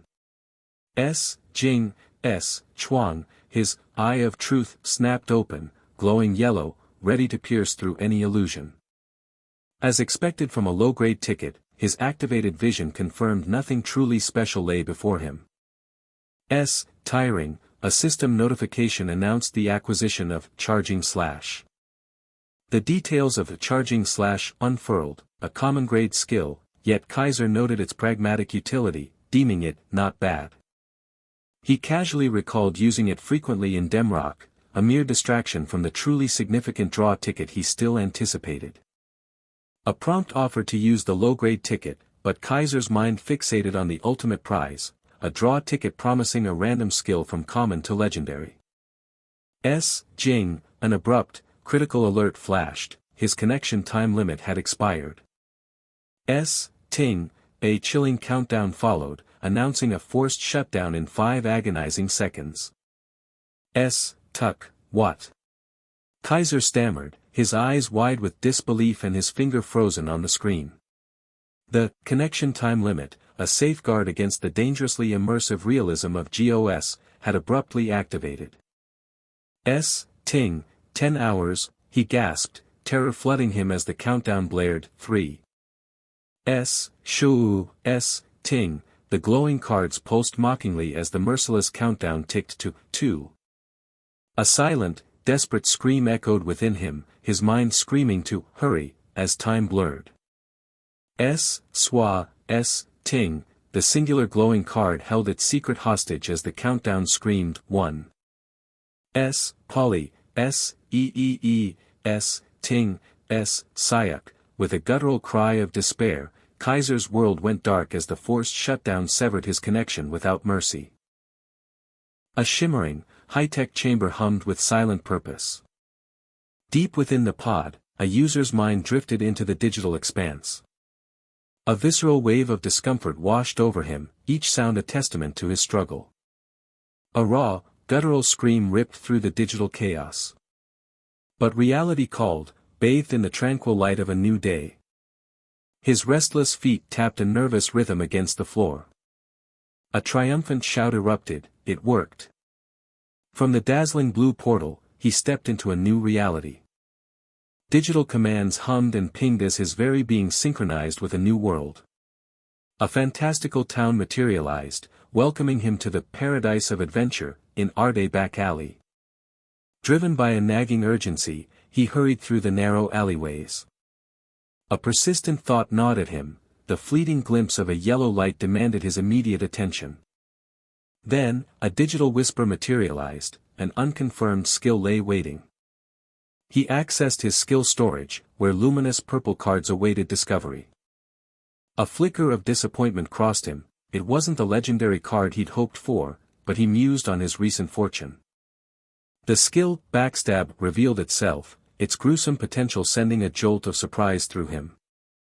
It was the assassin's signature move, a chilling testament to their shadowy dominance. Distance became meaningless as the skill violently warped reality, instantly manifesting assassins behind their terrified prey. A predatory smirk twisted his lips, the sinister power now his to command. His ambition stirred, just a few more skills of this caliber, he mused, and his dominance would be assured. He envisioned himself a perfect dealer, tearing through all opposition, and let out a chillingly gleeful laugh. A confident brother assured his sister he'd mastered the strategy guide, his footsteps echoing through the cheerful street. Then, a quizzical escaped the brother's lips. A sharp gasp tore through the air as the duo recoiled from the disturbing sight. The male character's eyes blazed red, a terrifying grin stretching his face amidst the ominous, smoky air. Convinced he was a total psycho, the brother hastily decided a different path was in order. With a whirring whoosh and frantic footsteps, they scrambled away. He stood utterly baffled by their sudden sprint. A thoughtful hum escaped him, with his new skill secured, it was time to consider some new gear. As digital chimes confirmed his new warrior set, he felt an undeniable surge of confidence, no one would mistake him for an easy target now. A swish of his new armor, and he declared his intent to journey to the main continent. A digital hum confirmed his imminent transfer to Raven, the main continent's first city. But a stern warning accompanied it, this journey was irreversible, severing his ties to Arde. Before him, a colossal blue portal swirled, its energy humming with otherworldly invitation. The inexorable countdown began. 5. A faint regret touched him, recalling his abrupt departure without a single farewell. He remembered his old companions, a pang of shame for his unacknowledged attachment. The final seconds dissolved, a hopeful thought of future reunion embracing his dramatic departure to the main continent. With a resonant hum, new adventurers poured into Raven, the main continent's vibrant heart, their expectations shimmering. Unlike Arde's divided servers, Raven served as a grand global meeting point for all to forge new alliances. This sprawling, fantastical metropolis, shimmering with untold potential, was indeed the main continent's first city, Raven. A guard's sharp cry sliced through the bustle. The Raven Knights had returned, demanding passage through the throng. A bound man's furious struggles met harsh resistance from the guards, his cries of defiance echoing through the street. Digital chimes heralded the end of beginner comforts, unlocking a suite of advanced features like arenas and workshops. A hum confirmed it, Raven, the pivotal city marking the true beginning of his journey. A final chime wished him well, enjoy your adventure. Then, a digital tip offered guidance for any victim of Raven's underworld. Its final instruction echoed, report it to the guards. A sense of awe settled over him. This truly was the real deal of the main continent, living up to its reputation. A boisterous laugh greeted him. A man with a mug offered ash beer, declaring his red outfit a perfect fit. Another vendor brandished a giant lobster, while a chef touted the delights of hot guinea pig soup. He suddenly understood why players might simply wander, captivated by the city's charm rather than the call of the hunt. A sharp clap brought him back to reality, reminding himself that sightseeing could wait. With renewed determination, he pondered his first hunting ground. A violent slash tore through the air, eliciting a guttural shriek of pain from the goblin. On Raven Plains, he dispatched 2 goblins with a powerful whoosh, their bodies thudding to the earth. His warrior set's awe effect, a brutal boon against goblins, earned his guttural satisfaction. An ominous thrum of fear radiated from the warrior set, crushing the goblins' morale and leaving them trembling. With a powerful burst and a twin whoosh, he unleashed leaping slash upon his foes. A final shriek, then 2 bursts confirmed their demise, his warrior set proving devastatingly effective. With a soft swish, his boot met the grass, the battle complete. He stood amidst the thudding silence of defeated foes, a red aura marking his triumph. A system chime announced his greatsword's growing power, leaving him utterly intoxicated by his warrior set. High base stats, bonus damage, and a weapon that scaled with every kill, a clear sign of his rising power. Pure bliss washed over him, a joyous triumph of newbie slaughtering. He reviewed his quests, progress was swift, and a new level lay tantalizingly close. Suddenly, his vision flared yellow, a stark surprise seizing him. With a quick turn, a spectral purple form materialized, leaving him questioning its very essence. A low growl escaped purple flavor, his gaze fixed on the warrior set, declaring the new adventurer delicious prey. With a menacing whoosh and a solid impact, the assault began. Purple flavor lunged forward with a chilling whoosh, declaring his intent to enjoy the meal. A resounding clang erupted as his greatsword met the spectral assault. A shock of intensity rippled through him. The male character, now radiating menace, seized purple flavor by the throat, eliciting a stunned "what?" Swift footsteps and quick movements announced an ambush as projectiles whizzed toward him. The furious axe-wielder roared for his allies to strike, a desperate command echoing across the battlefield. With a whooshing cry, a volley of glowing arrows streaked towards his form.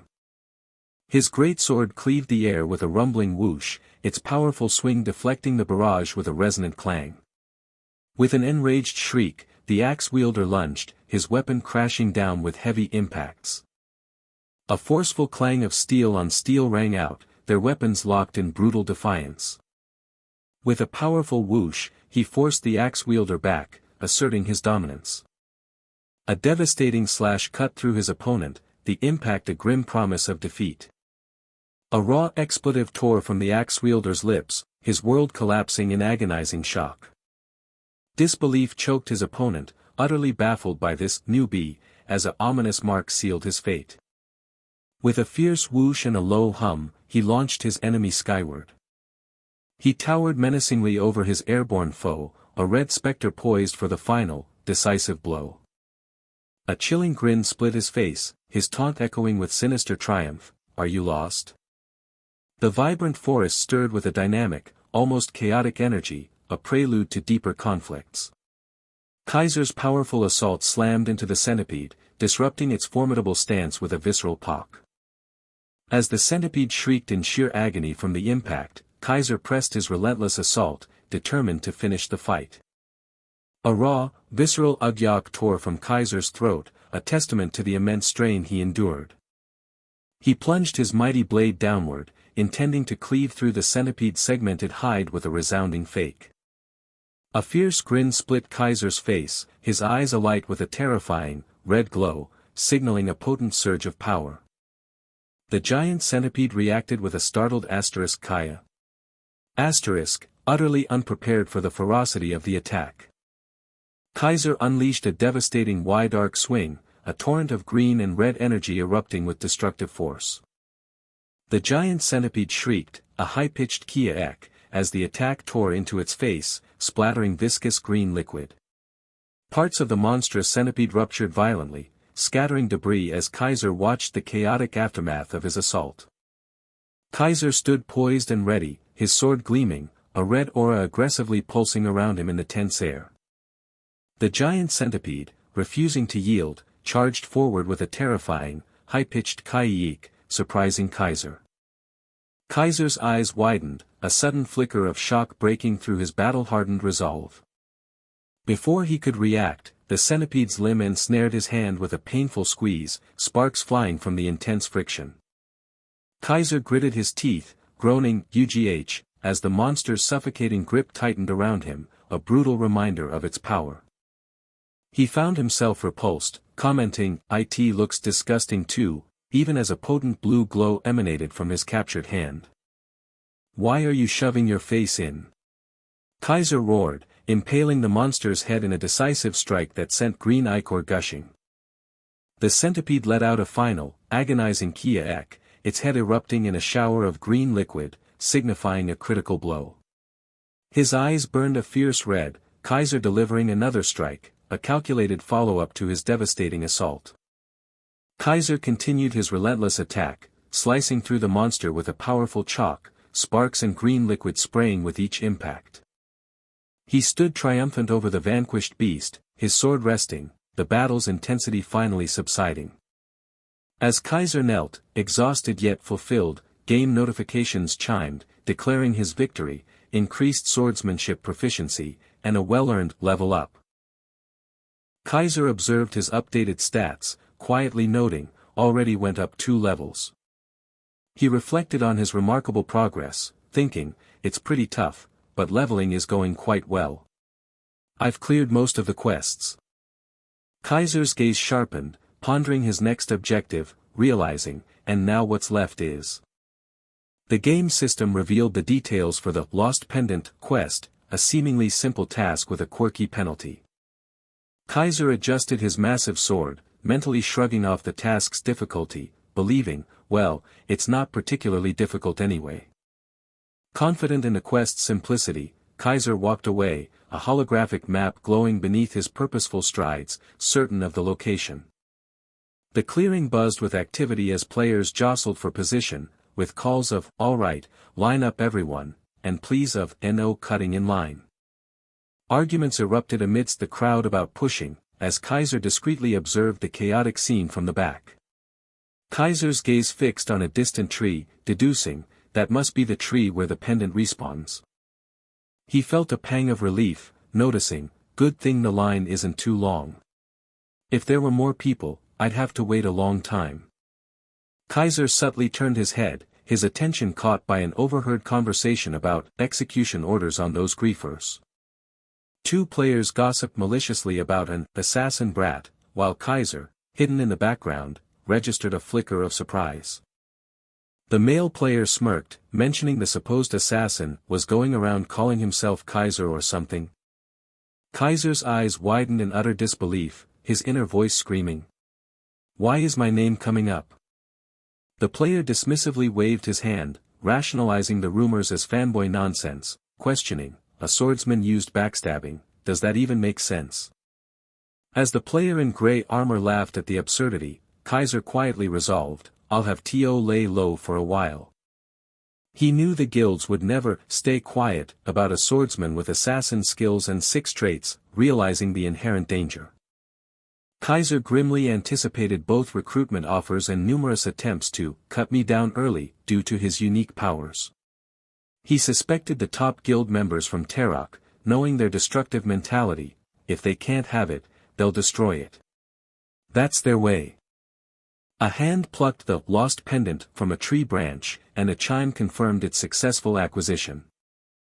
Kaiser held the pendant, a strategic gleam in his eyes, deciding, it's still too early to complete the quest. Camilla, a young girl, beamed with pure joy, exclaiming, "Wow! This is my pendant."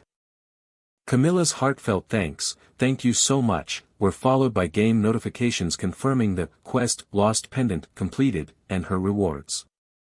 A wave of blue light signaled a level up to 20, granting him a valuable random skill draw ticket. "This is my most treasured item," Camilla declared, offering Kaiser a golden gift box, a token of her profound gratitude. Kaiser gently patted Camilla's head, telling her, "Don't lose it again," as she looked up, her face filled with appreciation. Camilla radiated pure delight, her affinity for Kaiser dramatically increasing, activating a special title effect, max affinity from the start. As Camilla waved goodbye, Kaiser reflected on her profound affinity, musing, maybe because she's young. The affinity went up quite a lot. Kaiser walked purposefully, his gaze fixed on a holographic screen, stating his next objective: now I need to clear the next quest. The game system displayed a rare quest for dungeon subjugation, a challenge Kaiser resolved to complete for its valuable draw ticket. Kaiser considered his options for the dungeon, mentally picturing the ominous Goblin Chief's den and the ant nest. He weighed the advantages of the Goblin Dungeon for his warrior set, but concluded with a sigh that both of them require a party. Kaiser paused, hand to chin, deeply contemplating his next move, thinking, it's still a bit early to reveal my unique abilities. The bustling entrance to the Goblin Chief's den drew in countless players, a popular destination for adventurers. A player with gray armor shouted, desperately seeking mage. Fire element mage. Level 20 plus only. The area pulsed with commerce, a chef-looking man offering weapon repairs, and another player buying misc items at top price. Kaiser observed the vibrant scene, noting, wow, even production-type players are all gathered here. A young thief player was summarily rejected by a player in gray armor, who scoffed, we don't take thieves. Have some shame. An argument flared between two players about party composition, one vehemently declaring, no, it's better without you. A group of eager players enthusiastically called out, mage, party with us, to a surprised female mage. Kaiser watched the chaotic recruitment, concluding, they're definitely only looking for mages. He recognized the distinct class hierarchy of the dungeon, acknowledging that mages are king, gods, in this particular challenge. Kaiser comically expressed his mounting frustration, realizing that swordsmen are useless here. His attention snapped as a male player with blonde hair called out, you there, wearing the warrior set? The blonde-haired player extended an invitation to Kaiser, who responded with suspicion, you don't know I'm a swordsman, right? The player laughed reassuringly, explaining their higher levels didn't matter because we're doing this for a quest, not raw power. Kaiser felt a prickle of unease, thinking, something feels off. Should I play along? Putting on a facade, Kaiser accepted, saying, if that's the case, I'd be grateful, as the other player prepared to send an invite.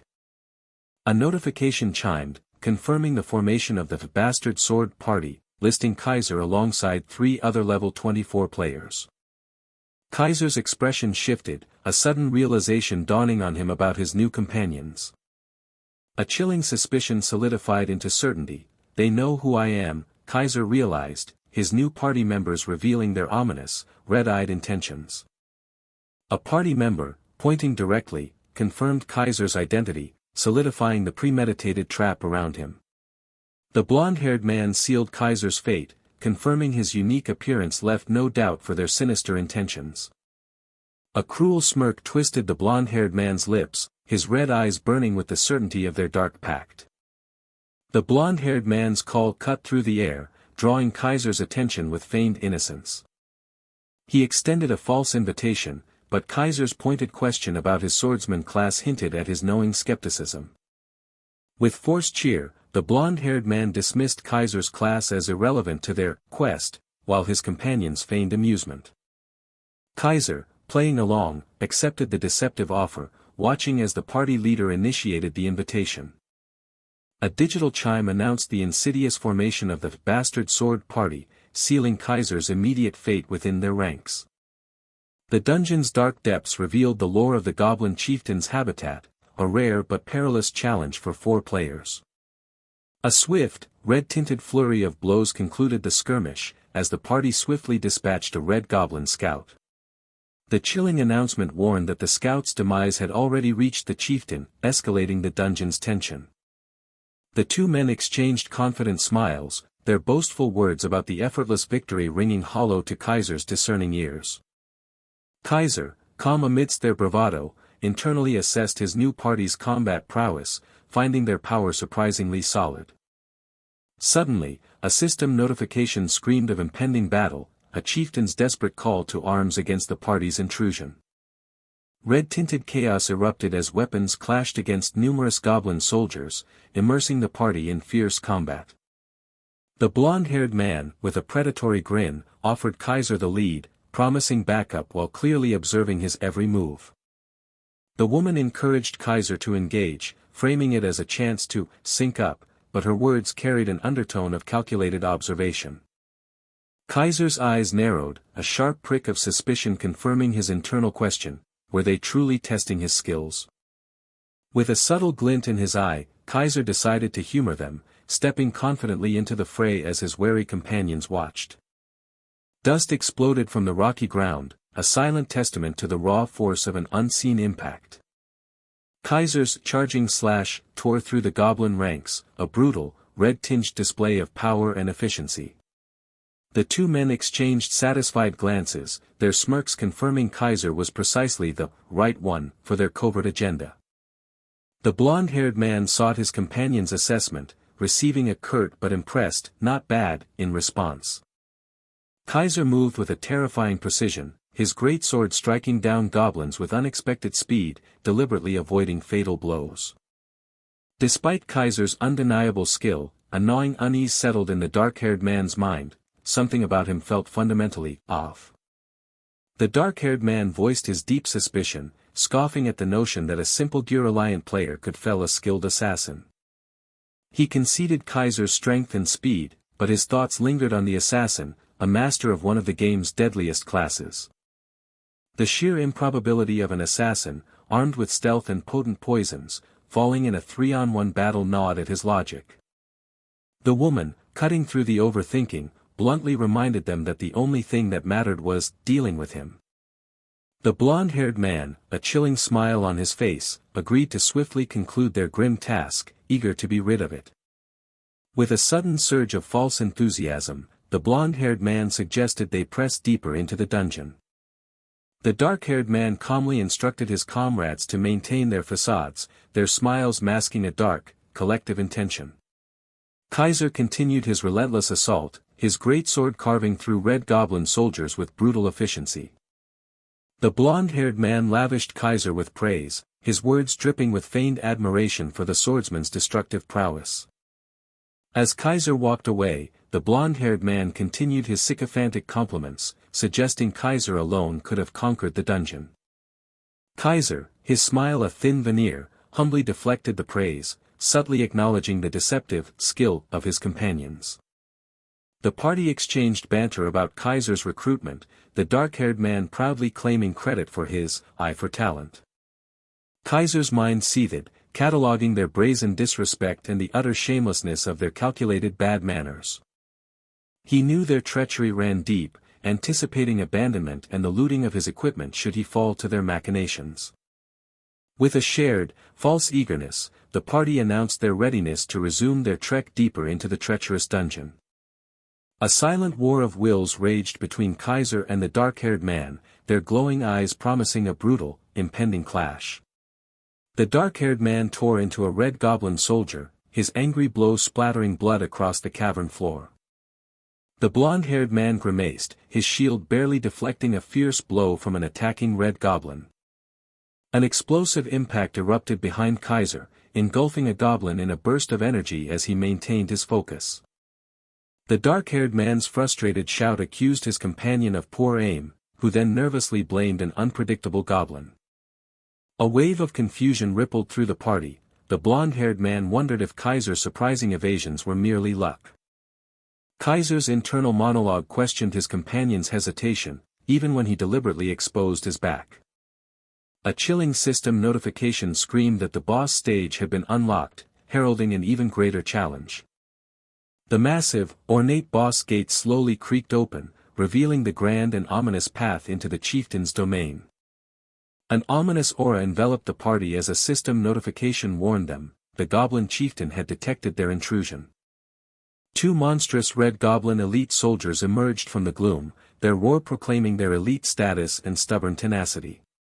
One of the red goblin elite soldiers let out a furious war cry, charging fiercely towards the distant party members.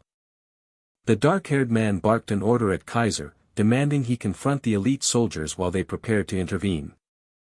Surprise contorted their faces as Kaiser vanished, leaving the elite soldiers to charge menacingly toward the bewildered party. The dark-haired man's fury erupted, his voice cracking with disbelief as he screamed about Kaiser's inexplicable disappearance. The blonde-haired man, now truly shocked, cried out that Kaiser had seen through their deception, urging his allies to face the immediate threat. A stark, petrified terror seized the dark-haired man, his eyes wide with sudden, dawning fear. The dark-haired man grunted in raw pain, his sword barely deflecting a crushing blow from the elite goblin. The blonde-haired man let out a strained yell, his shield absorbing the powerful impact of an elite goblin's relentless assault. The dark-haired man, straining under the goblin's assault, desperately commanded the woman to quickly finish the enemy. The woman responded with surprise, her body preparing to cast a spell, only to be cut short by a sudden, greater shock. A colossal rock plummeted from the cavern's ceiling, threatening to crush the woman beneath its immense weight. The woman barely scrambled out of the way, the massive rock crashing down and sending dust exploding around her. Wide-eyed and disoriented, the woman's face was a mask of sheer terror after her near-fatal escape.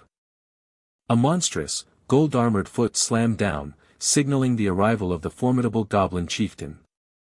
The enormous goblin chieftain, a rare dungeon boss of ancient lineage, bellowed, revealing its cowardly yet vengeful nature. The blonde-haired man began to outline a strategy, but his words caught in his throat as a new, shocking realization struck him. Kaiser's legs steadily carried him away, his silent retreat a stark betrayal of his so-called allies. The woman's enraged cry of disbelief echoed through the cavern, accusing Kaiser of his unthinkable abandonment. Kaiser calmly continued his deliberate departure, his words, "Assassin boy," a chilling reminder of his past encounters. A sinister smile crept across Kaiser's face, his eyes glowing red as he questioned their allegiance to the assassin. Trapped between Kaiser and the attacking goblins, the woman frantically pleaded for a temporary alliance to clear the dungeon. Kaiser, unmoving, calmly acknowledged the cold logic of her desperate plea for cooperation. Hope flared in the woman's eyes, only to be extinguished as Kaiser's sudden, devastating action left her speechless. Kaiser, a crimson shadow, struck the woman with brutal speed, her blood splattering against the cave wall. His red aura pulsed with malevolence as Kaiser, a chilling grin on his face, utterly refused her proposal. With quiet resolve, the male character with dark brown hair and red jacket strode through the desolate landscape. A wave of disbelieving fury washed over the woman with red hair and brown cloak, as she demanded an explanation. The protagonist, Jae-hwan, advanced through the gloom, uttering a name that hung heavy in the air. His smirk was a chilling invitation, the question a veiled threat lurking beneath its surface. The man with blonde hair and suit armor, sensing the precarious situation, proposed a temporary truce to face the dungeon's perils together. The protagonist, Jae-hwan, acknowledged the tactical wisdom of their plea, a faint smirk playing on his lips. Jaewon's agreement felt like a trap, and the man with blonde hair and suit armor instantly knew something was gravely amiss. A sickening splash erupted as Jaewon's blade found its target, a crimson geyser staining the air. A malevolent aura pulsed around him as Jaewon coldly declared his true, horrifying intention. A limp thud was swiftly followed by system chimes, confirming the demise of Strongesti Zero Class Archmachimself, a villain whose death would not burden Jaewon's karma. A subtle smirk affirmed Jaewon's conviction, his instincts about them being villains were right all along. A fleeting whoosh of blue energy underscored Jaewon's thought, revealing the cunning use of his back grab skill for stealth. He mused over the surprising versatility of his back grab, a skill potent enough to even pilfer from the silent stillness of a corpse. The man with blonde hair and suit armor erupted in a furious challenge, his voice trembling with fear for their collective doom. A soft chuckle preceded Jaewon's confident, almost taunting, question about his personal creed. A jolt of fresh horror struck the man with blonde hair and suit armor as Jaewon's chilling motto echoed, "Never to ally with scum." His words, a cold accusation, were punctuated by the ominous crackle of blue lightning as red power surged through him. He grimly concluded that alliances with such betrayers were always destined for a bitter end. The male player with blonde hair recoiled in utter disbelief, recognizing the familiar dagger and demanding an explanation. Jaewon's words were a taunt, acknowledging the player's quick recognition of the blade. Consumed by rage and confusion, the male player with blonde hair vehemently questioned Jaewon's weapon choice, oblivious to the goblin lunging from behind. He defiantly challenged Jaewon's solitary ambition, questioning his ability to conquer the dungeon without their aid. His voice, strained but urgent, highlighted the goblin chieftain's selfish defense trait, which rendered physical attacks useless against its glowing form. The male player with blonde hair sneered, dismissing Jaewon's lone dagger against the chieftain's defenses. Jaewon's single, ominous phrase about status ailments struck the male player with blonde hair with chilling clarity. A cunning question hung in the air, challenging the man with blonde hair and suit armor's narrow understanding of combat. Amidst the chaotic melee, the male player with blonde hair scoffed, unable to fathom Jaewon's seemingly suicidal plan of relying on mere bleeding. Jaewon's glowing eyes underscored his words, hinting that his bleeding was far from ordinary. The male player with blonde hair's eyes widened, a dawning horror stealing his breath. A deafening boom echoed through the cavern, shaking the very ground. With a rapid whoosh and a precise slash, Jaewon's dagger found its mark, silencing a red goblin soldier. A chime punctuated his protest as system messages flashed, declaring an overwhelming stat difference and the immediate activation of the assassin's dagger effect. He screamed as a sickening gush of blood erupted, system chimes confirming bleeding and a precipitous drop in his HP, courtesy of overwhelming stat disparity. Bloodied and enraged, the male player with blonde hair shrieked in disbelief, unable to reconcile his higher level with the system's crushing pronouncement. Despite his superior level, the wounded man with blonde hair grappled with the terrifying thought, how could a mere level 20 inflict such devastating bleeding? Jaewon calmly began to unveil the secret of his potent bleeding skill, a secret born from a level 20 gacha ticket. A system window detailed the rare bleeding rogue skill, its stacking ability a pleasant surprise even to Jaewon. Just like in other games, he explained, status ailments typically resisted stacking from similar classes, an observation illustrated by his chibi avatars. He reveled in the cunning irony of his unique build, a rogue skill wielding an assassin's weapon, a combination none could have predicted.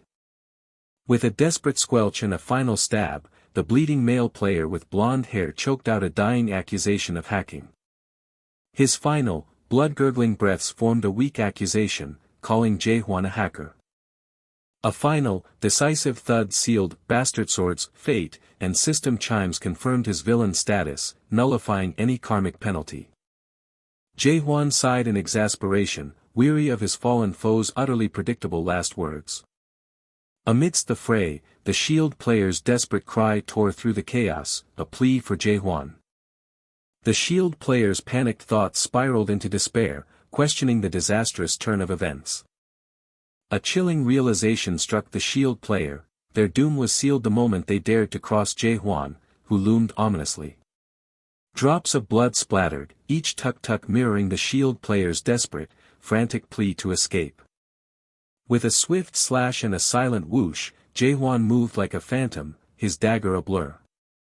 A sickening thud and squelch accompanied the Shield player's collapse, system chimes confirming yet another devastating, bleeding affliction due to overwhelming stats. A final chime heralded his HP plummeting below 10%, and the Shield player could only groan in desperate confusion.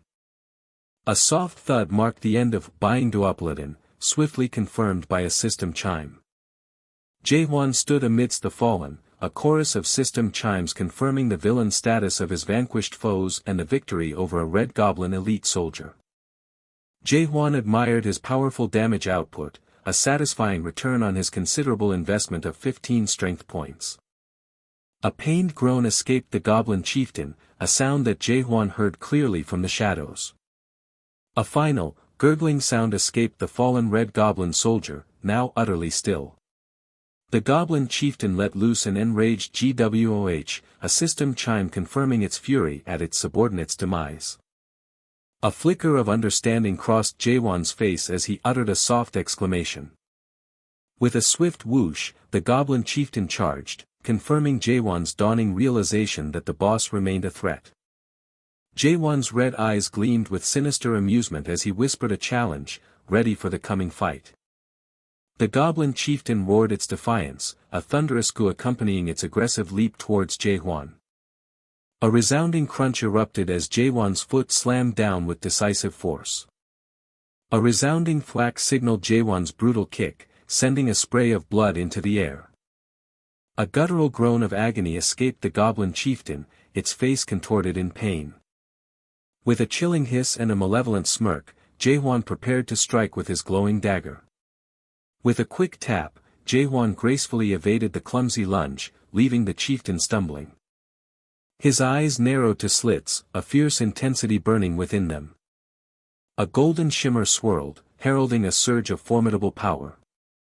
A resonant hum announced the activation of the Goblin chieftain's selfish defense trait, bathing it in a golden aura. Jae-hwan surged forward, a whirlwind of crackling lightning and crimson energy, his eyes glowing fiercely. A resounding boom and a sickening pierce signaled Jae-hwan's brutal strike, a chime confirming the dreaded, bleeding, status. The Goblin chieftain shrieked in agony as system chimes marked its HP plummeting below 40%, then 30%, under the relentless bleeding. The injured chieftain stumbled backward, each stomp a heavy declaration of its failing strength. As the chieftain staggered back, clutching its gushing wound, Jae-hwan advanced with chilling, deliberate strides. With a sinister hiss, Jae-hwan declared the end was nigh, his red eyes fixed on his prey. A desperate, terrified shriek tore from the Goblin chieftain's throat. Its terrified keek echoed through the cavern as the chieftain stumbled away, each thud a beat of desperation. A subtle hum signaled a system message, announcing Jae-hwan's activation of the back grab skill. The chieftain's cries grew increasingly desperate, its fragmented screams fading into tormented gasps. With a silent whoosh, Jae-hwan materialized directly behind the chieftain, his presence a sudden, chilling certainty. A soft whoosh accompanied Jae-hwan's mocking whisper, as he questioned the chieftain's futile attempt at escape. Each desperate step echoed the soldier's crumbling resolve.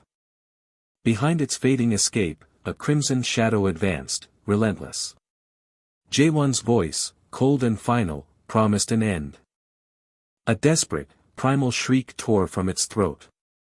But its panicked flight was a mere delay of the inevitable. A cold, calculated decision initiated back grab, sealing the soldier's fate. The soldier's desperate shrieks fractured into choked gasps. A sharp, agonizing cry ripped from the soldier's throat. Jae-hwan's playful taunt dripped with chilling amusement. A final, tortured scream echoed through the cave. A wet, sickening splatter painted the cavern floor. A resounding thud announced the Goblin chieftain's final defeat. The system proudly confirmed the dungeon's complete clearance. The achievement was meticulously recorded in the Book of Adventure. A surge of experience elevated his standing, his level rising. His dagger mastery proficiency sharpened to an impressive B5. Jae-hwan grinned, delighted by the opportune rewards, especially the new belt. The Goblin Chieftain's sturdy leather belt promised a welcome boost to his core stats. He pondered the phantom glory of a timed run, then dismissed the thought.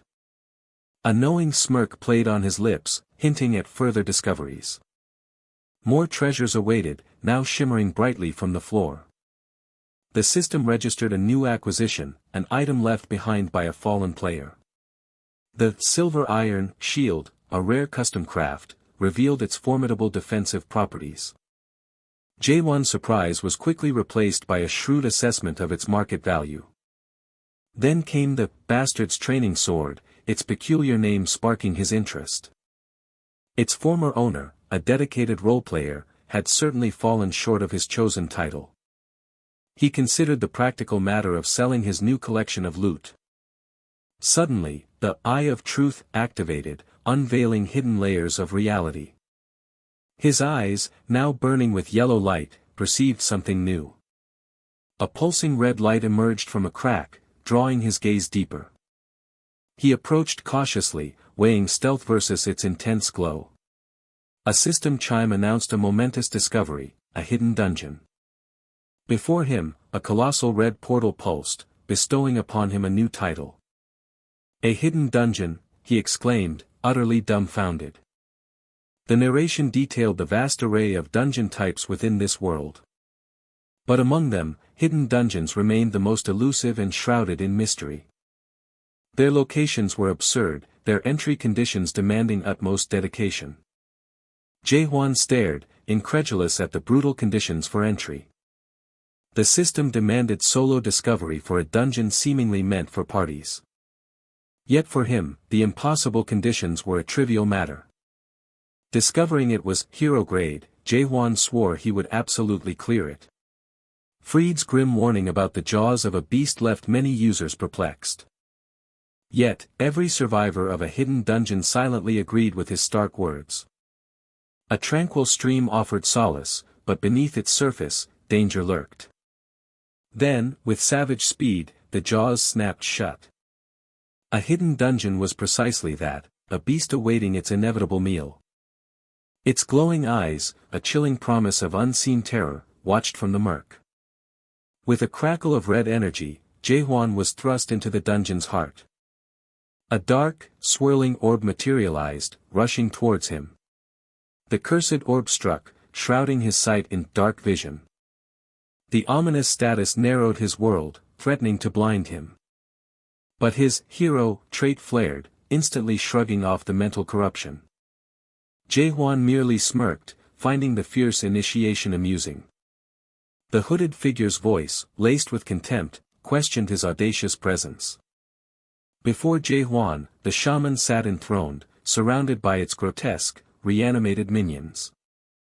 The black goblin shaman's undead goblins shambled forward, growling with chilling purpose. Its undead spiders screeched, their glowing eyes fixed on their new prey. Jae-hwan reacted with a single, disgusted, ugh. The shaman's smile widened, twisting his disgust into false fear. The system unveiled the shaman's true identity, Jihad Black, a hero-grade named boss.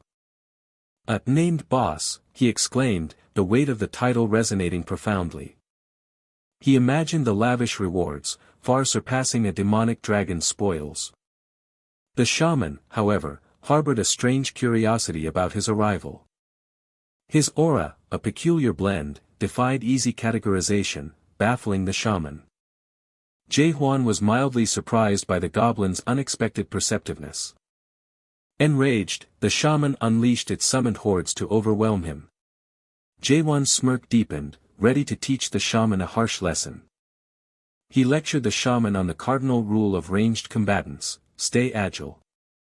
The shaman gasped, astonished by Jae-hwan's blinding speed. Corpse control activated, granting the shaman impossible swiftness through nimble fingers. Another system alert confirmed the devastating corpse explosion skill was next.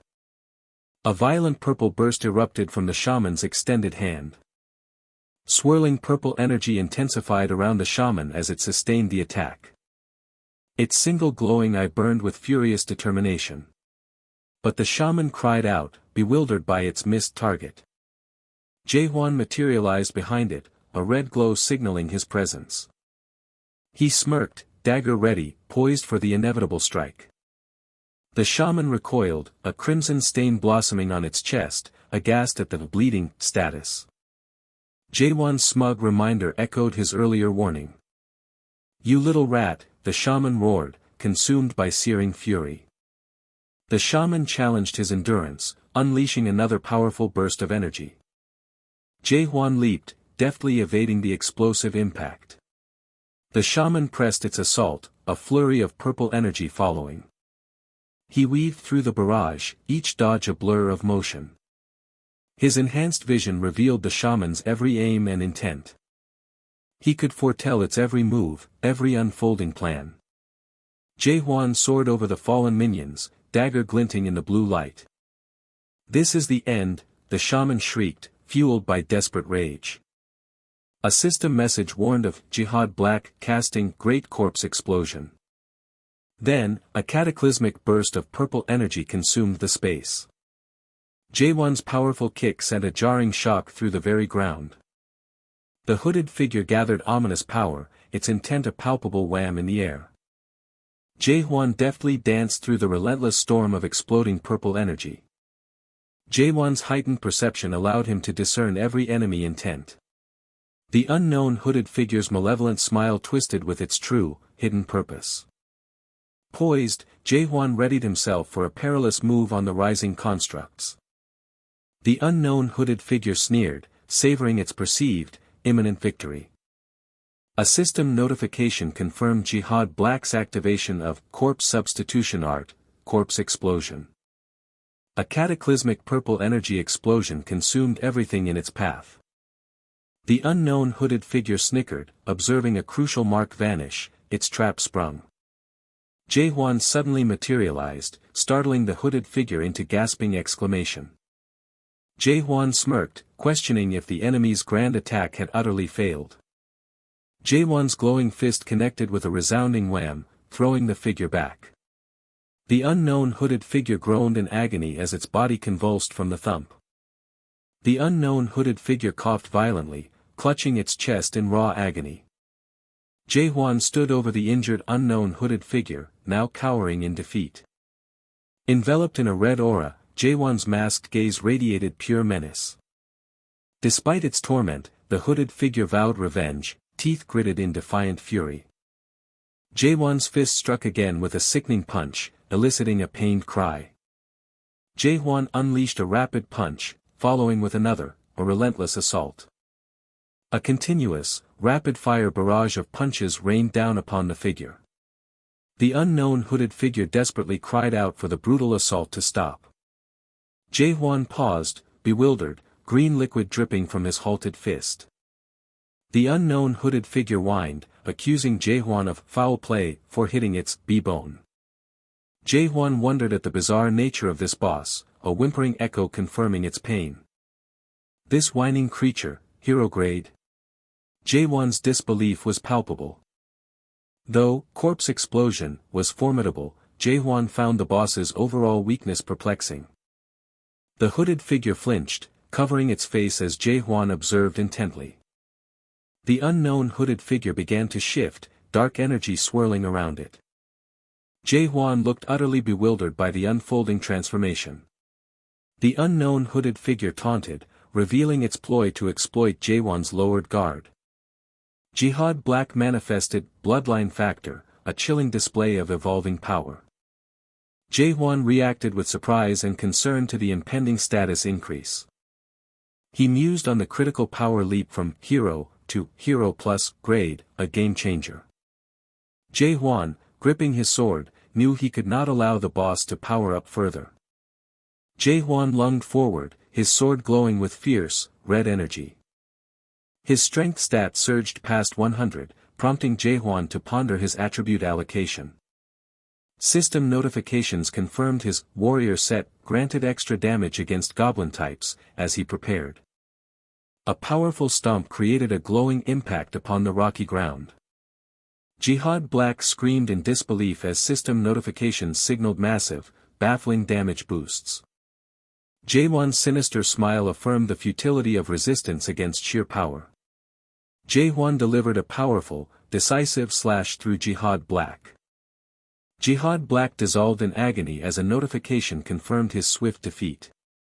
Jaewon stood triumphant as the dungeon clear was recorded in the Book of Adventure. Amplified rewards and a level increase confirmed Jaewon's first clear, showering him with loot. Jaewon beamed, appreciating the hero-grade loot, an orb and robe, now his. He mused on the robe's ambiguous benefits, content nonetheless with its acquisition. Jaewon examined a mysterious trace of a forgotten clan on his interface. Pensive, Jaewon recalled similar unidentified Demrock items, pondering its obscure grade. He expected to unravel its mystery eventually, until something new glowed. A system notification popped up, an unidentified card. The game's system took cards with profound seriousness. Every skill, enchantment, and defeated boss existed as a recorded card. Jaewon wondered if the monster card was for enchanting, his sword glinting. The Jihad Black card allowed summoning him as a guardian, surprising Jaewon. Guardians, like fiery salamanders or sturdy golems, served to protect their summoners. Jaewon sighed, contemplating the concept of a guardian with faint enthusiasm. He envisioned formidable divine beasts, like Yong-Yong or Hazik, beside their powerful masters. Dismissing most guardians as useless, Jaewon nonetheless pressed the summon button. Jihad Black appeared, a tiny goblin amidst electric zaps, his stats revealing sealed power and low loyalty. The tiny goblin, Jihad Black, angrily demanded why he was Jaewon's servant. Jaewon stared, utterly shocked that this was his guardian.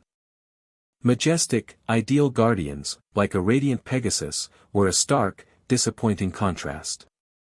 The pathetic goblin lamented its fate, prompting Jaewon's observation of its mournful state. Jaewon questioned the goblin's ridiculous, contradictory, and opportunistic traits. A system notification warned of critically low loyalty for Guardian Jihad Black. Another notification detailed the perilous implications of Jihad Black's traits. The system warned of potential betrayal as the sly goblin eyed Jaewon with distrust. Jaewon exclaimed, utterly exasperated by this chaotic development. Jaewon decided the whimpering goblin's problematic loyalty could not be ignored. Jaewon stepped forward, intimidating the frightened goblin into a defensive question. Jaewon bristled, indignant at being called a mere human by his minion. Human. Jaewon bellowed, red eyes blazing with rage. The tiny goblin quivered, terrified, wide-eyed at Jaewon's furious outburst. Jaewon, masked and menacing, declared the goblin's mindset rotten, promising 1 hit per second. The goblin, sweating nervously, looked utterly bewildered. Jaewon's sinister smile promised the goblin a severe beating. The terrified goblin braced for the inevitable, its fear palpable. Screams and sickening punches echoed through the cavern. A system notification confirmed Jaewon had attacked his own guardian. As the beating continued, system notifications rapidly confirmed the goblin's loyalty was steadily, if painfully, increasing. The day drew to a tranquil close, casting soft evening hues over the urban landscape. A sudden, visceral impact jolted the quiet air. Jaewon stirred awake, a soft groan escaping him as twilight already painted his window. A hungry Jaewon asked for food, but his sister, munching casually, offered no help. The rhythmic crunch of chips was her only reply. Her very presence grated on his nerves. He settled beside her, asking about their mother and the mysterious GOS she watched. Jaewon's surprise was met with her dismissive, ubiquitous statement about the game's popularity. His sister's nonchalant declaration of level 71 left him utterly stunned. His mind completely shattered by the revelation. He mused on the sheer commitment required to reach such a level. She casually explained her 6-month journey, helped by a friend's power leveling. Jae-hwan deeply pondered the implications of a 6-month grind to level 70. She defended her playing habits, implying others might be far more dedicated. A brief, contemplative silence hung between them, punctuated only by the soft chewing. A news report about the Hero Guild instantly captured his sister's excited attention. Jae-hwan inquired about the unfamiliar name. She enthusiastically gushed about the Hero Guild's soaring popularity among young adults. He questioned their fame, knowing they weren't even a top-tier guild. The answer was simple, because they're hot. She explained the differing appeals, contrasting the Exterminator Guild with the Hero Guild's draw for girls. Jae-hwan internally scoffed at the guild master's pretty boy appearance. She swooned over the master's final boss of pretty handsome face, a stark contrast to Jae-hwan. Her words stung, and he privately likened her to a pelican. Frustrated, Jae-hwan stood to work out as his sister continued to praise the guild's popularity. He asked, confused by the new term. She informed him of the major guild's new tube presence, boasting 100 million view videos. His face contorted in an exaggerated, cartoonish shock. His eagerness surged at the mention of 100 million views, quickly calculating a potential $1 billion income. $1 billion, his mind instantly translated it into an unimaginable number of fried chickens. Still lost in a trance of $1 billion, Jae-hwan walked away, bewildering his sister. The intoxicating number echoed in his mind as he drifted further away. A decisive click marked the closing of a door. She peered out, annoyed by his suddenly creepy behavior. Digital tones chimed as his identity confirmed, synchronizing the login process for God of Savior. His avatar, now in-game, decided to record his adventures for future, unspecified purposes. From a swirling portal, Jihad Black materialized, greeting his master with an accustomed deference. Jae-hwan's stern correction swiftly brought the goblin back in line. Jihad Black quickly apologized, but Jae-hwan dismissively waved off the formality. He extended an item, instructing the goblin to wear it. Jae-hwan's explanation for the gift bafflingly resulted in a sudden drop in loyalty. Clad in his new cloak, Jihad Black began to declare a newfound, perilous freedom. Jae-hwan erupted in a red-eyed fury, his rage palpable as he shut down the goblin's rebellion. The terrified goblin immediately recanted, offering effusive thanks and earning a quick boost in loyalty. Jae-hwan sighed, frustrated by the goblin's wildly fluctuating allegiance. Cloaked and ready, Jihad Black eagerly inquired about their next destination. With a sly grin, Jae-hwan ominously declared their next course of action, to run. Jihad Black blinked in utterly baffled confusion. A cacophony of screams and splintering impacts signaled a brutal, decisive attack. Jae-hwan stood triumphant over a field of slain monsters, system notifications confirming his swift victory. Jihad Black, sword in hand, offered mock pity to the fallen creatures. With glowing red eyes, Jae-hwan mused on the monster's grim misfortune at encountering his little demon. Jae-hwan called out, and Jihad Black instantly responded with eager obedience. Jae-hwan settled onto a rock, with Jihad Black positioning himself dutifully nearby. Jae-hwan issued strategic orders: collect loot, then reanimate the fallen as his own undead. With a soft clink, Jihad Black dropped an item onto the forest floor. His hand extended towards a lifeless goblin. A swirling purple aura enveloped Jihad Black as he chanted, his eyes blazing with dark power. The red goblin's form shimmered, reanimating with an eerie purple glow. Jae-hwan watched, astonished, as the system confirmed Jihad Black's successful undead reanimation. Jihad Black proudly announced his work complete, lamenting his current limits on legion raising. Jae-hwan thoughtfully assessed the goblin's valuable, future potential. Jihad Black let out sharp, guttural commands to his newly raised minions. The undead goblin suddenly scurried away, leaving Jae-hwan utterly perplexed. he asked, completely baffled by their sudden departure.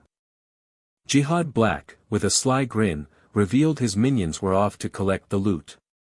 Jae-hwan internally sighed at the goblin's swift promotion to janitor. He pondered Jihad Black's leveling, idly wishing for an elite mob to appear. Jihad Black eagerly volunteered his knowledge of elite mob locations. Jae-hwan reacted with wide-eyed surprise.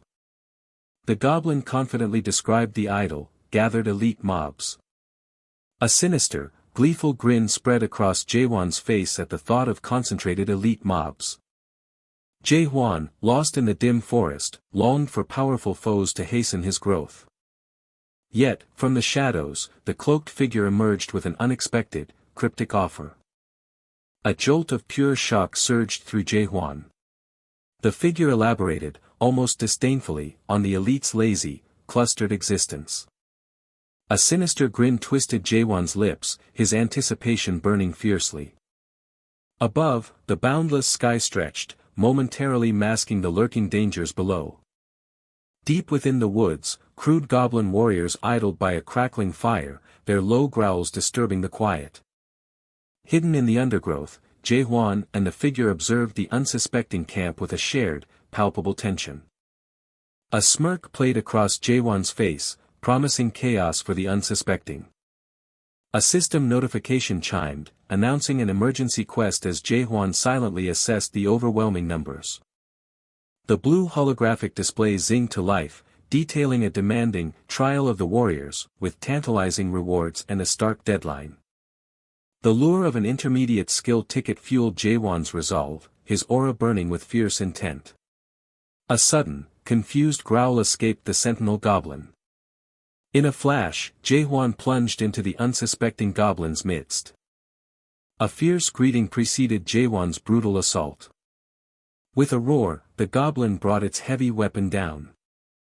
Jae-hwan deftly evaded the crushing blow, moving with impossible speed. Its wild strike missed, leaving the goblin momentarily exposed. A guttural roar of shock tore from the goblin's throat. Jae-hwan delivered a brutal, glowing kick, connecting with devastating force. The goblin groaned, blood spurting from its ravaged face. Jae-hwan plunged through the fray, his relentless assault turning the tide of the chaotic battle. His dagger crackled with electric potential, a charged threat in the swirling chaos. Jae-hwan's blade swished with lethal precision, quickly exploiting every vulnerable point. A choked gasp escaped the goblin as life bled from its wounds. Amidst the groaning, fallen foes, Jae-hwan stood a grim, undeniable victor. Yet, with a sudden shriek and thumping charge, another goblin warrior erupted from the shadows. Jae-hwan met the charge with a sickening crunch, the impact echoing through the clearing. His grip tightened with fierce resolve, ready for the next strike. Jae-hwan's assault continued, an unyielding, bloody frenzy. Blood spattered, Jae-hwan faced his pained, defeated foe. Amidst the carnage, Jae-hwan collapsed, the weight of his brutal victory settling upon him. The hooded figure watched, stunned by the sheer devastation Jae-hwan had wrought. A cold realization dawned, Jae-hwan was far beyond human comprehension. The hooded figure shivered, a primal fear confirming Jae-hwan's true, terrifying nature. Suddenly, the ground shuddered from a colossal impact. Jae-hwan, catching his breath, knew a greater challenge was imminent. With a deafening boom and a bestial roar, the colossal goblin warlord Karuk made his dramatic, unavoidable entrance. Karuk's challenge reverberated through the air as the system zinged, confirming the next, more brutal trial. As Karuk unleashed his ruthless strike, Jae-hwan met the charge head-on, each blow a thunderous declaration of inevitable destruction. A blinding burst of raw power erupted, obliterating the space between them in a deafening sonic boom. Through the crimson haze, Jae-hwan raised his massive, glowing blade, poised to deliver a crushing follow-up as Karuk reeled in agony. The goblin chieftain's face contorted in a furious, disbelieving snarl, his powerful attack had been utterly wasted.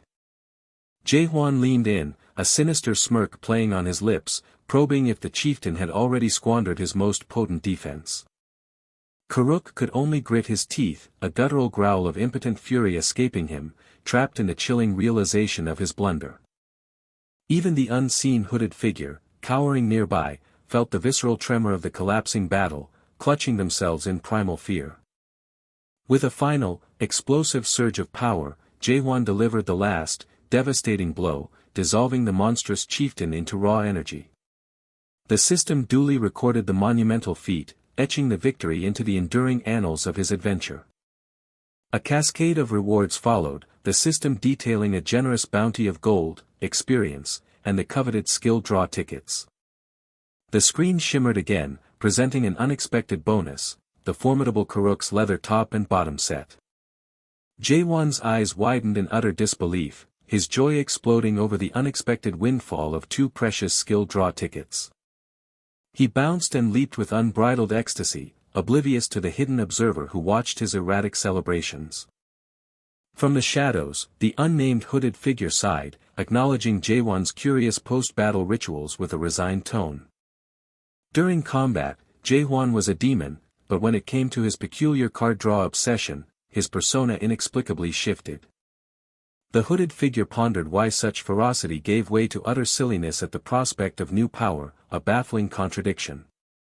With a decisive motion, Jaehwan tapped the shimmering holographic interface, eager to activate his new skill draw tickets.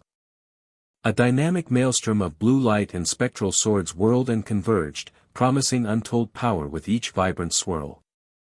The system unveiled the first revelation, Ascending Dragon Kick, a rare martial artist skill promising powerful, versatile damage. Then another flashed, Striking, a skill that shocked Jaehwan, recognizing its potency instantly. This was the fabled core of the buffer class, a skill capable of perpetually enhancing attack power without limit. It transformed an ordinary sword into a weapon of colossal might, bridging the gap to a greatsword's devastating force. Overwhelmed by sheer exhilaration, Jaehwan savored the perfection of his new abilities, ideal for his solitary, self-sufficient combat style. The Ascending Dragon Kick was merely icing on his cake, his dream of wielding such a cool skill was finally realized, making everything perfect. As holographic item cards materialized, Jaehwan reveled in the prospect of finally shedding his old, rather undignified, goblin set. His finger hovered, then pressed, confirming the immediate integration of his hard-won spoils.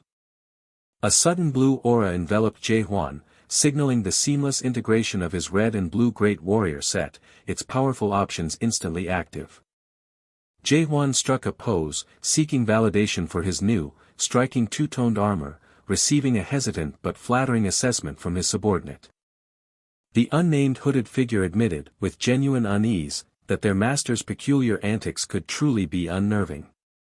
Jaehwan, feigning dramatic surprise, retorted, questioning if even his own companion found him so alarming.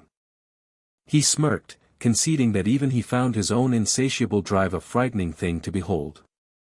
Jaehwan sighed contentedly, basking in his self-proclaimed magnificence, much to the silent chagrin of the unnamed hooded figure.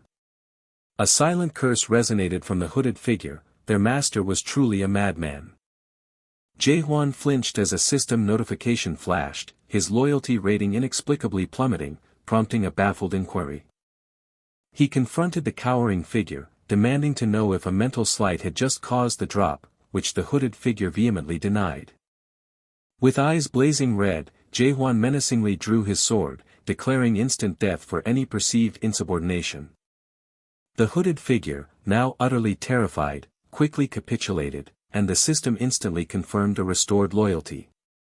Jaehwan let out an exasperated sigh, the peculiar dynamics of his relationship with his subordinate apparently settled once more. With a determined stride, Jaehwan bid his companion to follow, setting off deeper into the verdant, shadowed forest. The small, hooded figure scurried to keep pace, wondering aloud about their next destination. Jaehwan's voice carried a steely resolve, their objective was another formidable boss. The unnamed hooded figure remarked on Jaehwan's relentless ambition, urging him to continue his streak of monumental victories. A sudden understanding dawned on the small figure, eyes widening in recognition. Jaehwan reviewed the holographic quest, its requirements clear, defeat Spider Queen Eliza to progress to the next region. Meanwhile, a hum of expectant energy filled the western forest, players congregating in murmuring groups near the Spider Queen Eliza's supposed spawn point. An impatient player wondered when the monster would finally appear, while another calmly predicted its arrival in mere minutes.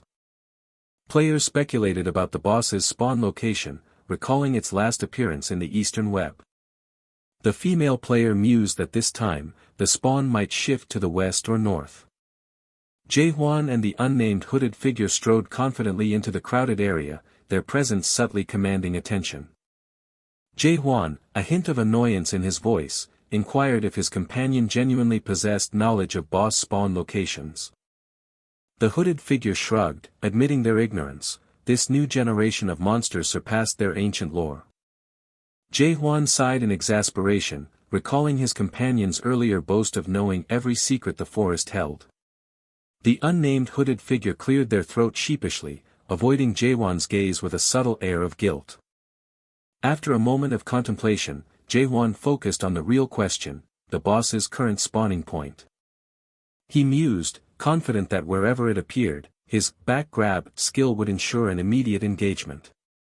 Suddenly, system notifications flashed, announcing the activation of his Slayer trait and the immediate revelation of Spider Queen Eliza's location. Jae-hwan gasped, utterly shocked as a vivid red glow pulsated directly beneath his feet. He pondered his lack of a Slayer title specific to spider types, the mystery deepening with the unexpected notification. Then, a sudden, blinding realization struck Jae-hwan, eyes widening with understanding. The Slayer trait wasn't limited to bosses he'd personally defeated, but extended its formidable power to all bosses he might encounter. He quickly dismissed the specifics, the exact mechanics of the trait were secondary to the immediate opportunity. Jae-hwan's smirk widened, a plan forming to utterly monopolize the field boss with his potent back grab skill. Confusion rippled through the gathered players as a mysterious glowing circle materialized on the ground. Jae-hwan's voice cut through the air, proclaiming the Spider Queen's name as the colossal arachnid tore its way from the earth. As Spider Queen Eliza fully emerged, a system notification confirmed the daunting encounter, her immense presence dwarfing Jae-hwan and his companion. Jae-hwan grinned, genuinely surprised his audacious back grab maneuver had actually succeeded. His companion, still reeling from the sudden appearance, demanded an explanation for the impossible feat, which Jae-hwan began to playfully dismiss. Jae-hwan merely told his subordinate to view his incredible stunt as nothing more than an easy, lucrative opportunity. But his attention quickly shifted to something far more pressing. Eliza was undeniably colossal, her immense scale confirmed by the system's display of her formidable, elite field boss stats. Jae-hwan roared the monster's name, and Eliza responded with a guttural hiss, her fangs glinting menacingly. Jae-hwan's eyes narrowed, his expression hardening with an unyielding resolve as he prepared for the inevitable confrontation. As Jae-hwan continually provoked Eliza, he was violently thrown back by her powerful, sweeping attack. But then, Jae-hwan activated back grab, a swirling blue energy surrounding him as he executed the move. Spider Queen Eliza recoiled, a jolt of primal surprise electrifying her immense form. A cry of pain or confusion escaped Eliza as she reacted to the potent disorienting effect of Jae-hwan's unexpected attack. A magnificent golden dragon-shaped energy blast erupted, radiating with explosive force. Jae-hwan unleashed his ascending dragon kick, its power amplified by his set bonus for devastating additional damage. Eliza shrieked, her voice distorted by extreme pain as the powerful blow impacted deep within her massive frame. Jae-hwan observed the unfolding devastation, his eyes glowing with the fierce, focused intensity of a predator. Jae-hwan unleashed his backstab, the system confirming the brutal effectiveness of his unexpected strike. A powerful force slammed into Eliza, disorienting her massive form with a visceral hyung. Eliza reeled, a confused "el" escaping her as her very identity seemed to shatter under the assault. A magnificent golden dragon burst forth with a thunderous quang, obliterating everything in its path. Jae-hwan's ascending dragon kick connected with a devastating back, it set bonus twisting the blow into pure, amplified agony for his foe. Her own name, L.I.Z.A., became a ragged gasp, barely audible as consciousness frayed at the edges. Jaewon's glowing eyes burned with unyielding focus, a predator sensing the kill. He asserted his dominance, his foot stomping down with a deliberate, echoing quang beside her wounded form. Jaewon lunged, his sword a blur of red and purple energy, tearing into her with a furious pong. Still reeling, Eliza stammered out, "Liza," her identity slipping further from her grasp. He carved into her relentlessly, a symphony of quadjajak as glowing red slashes tore through her massive body. His kick sent earth and energy erupting around him with a powerful quang. He launched himself skyward, already anticipating his next devastating blow. With a tactical flash, Jaewon activated, striking, his body igniting with an aura of power as his attack capabilities surged. A torrent of blazing energy erupted from him, screaming towards Eliza with an apocalyptic wail. As Jaewon unleashed another, ascending dragon kick, Eliza's cries of "Eliza" were laced with a tragic, tearful desperation. The golden-infused kick landed with a sickening poeok, reverberating through her immense form. A guttural "ack" tore from Eliza, green ichor spewing from her maw as raw agony consumed her. Even as she shook with dwindling life, Jaewon pressed his relentless assault from her back. From his hidden vantage, Eliza's master watched the brutal display, sighing, "Of all people to get caught by, it had to be that devil." Jaewon stood poised, the silence of triumph settling over Eliza's seemingly vanquished form. Then, a fresh wave of agony racked her, wrenching forth a pained "Eliza," as her tormented mind still clung to the fragment of her name. Jaewon, unfazed, looked down at her, acknowledging her desperate cries with chilling indifference. A malicious grin stretched his lips as he taunted her, "Will you still cry out that name but when you die?" Eliza's anguished cries of "Liza! Eliza!" echoed through the cavern, a broken plea against unending torment. From his rocky hideout, Eliza's master watched, his urgent cries of "Liza," punctuated by desperate thuds, "Peek, peek, peek." Tears welled in his green eyes as he lamented the cruelty of his master, a wave of helplessness washing over him. The hooded goblin clung to Eliza's immense form, frantically trying to shield her from Jaewon's punishing blows, his cries of "Eliza," a desperate, futile plea. Suddenly, a flicker of memory ignited behind his green eyes. "Eliza. Sounds familiar." A jolt of pure shock electrified him as understanding crashed down. Jaewon froze, his momentum abruptly halted as the goblin's frantic "Master. Stop!" ripped through the air with a surprising meowmchit. The goblin scrambled towards Jaewon with frantic tadak steps. "Please stop. Please," his voice raw with desperation. Jaewon turned, his confusion clear as he demanded to know, "What is it, why?" He cradled Eliza's massive head, desperately pleading, "Eliza, it's me. Open your eyes. Eliza." A single, immense eye slowly fluttered open with a faint sururuk, a whisper of recognition at her name. The goblin leaned in closer, his voice thick with emotion, "Don't you recognize me?" as he searched her eyes for a sign. Tears welled in her multiple eyes, a confused "Liza. Eliza," escaping her as memory seemed to surface, however fragmented. 150 years ago, a figure trekked through a sepia-toned forest, the passage of time echoing in every Jiabeek step. His journey was interrupted by a mild surprise, sparking a curious "Huh." He peered down at the tiny red creature, wondering, what's up with this spider? Holding the small spider gently, he pondered its origins. Was there a species like this? With a gentle smile, he offered, "Do you want to come with me, Liza?" The tiny creature affirmed its agreement, repeating, "Liza. Liza." He settled into a quiet contemplation of the name, Liza, Huh. Finding "Liza" a bit too plain, he decided on a new name for his companion. How about Eliza? The little spider scuttled across the desk with a playful chong-chong, still chirping, Liza. Liza. With playful exasperation, he tried to correct her, not Liza, Eliza. You have to say Eliza.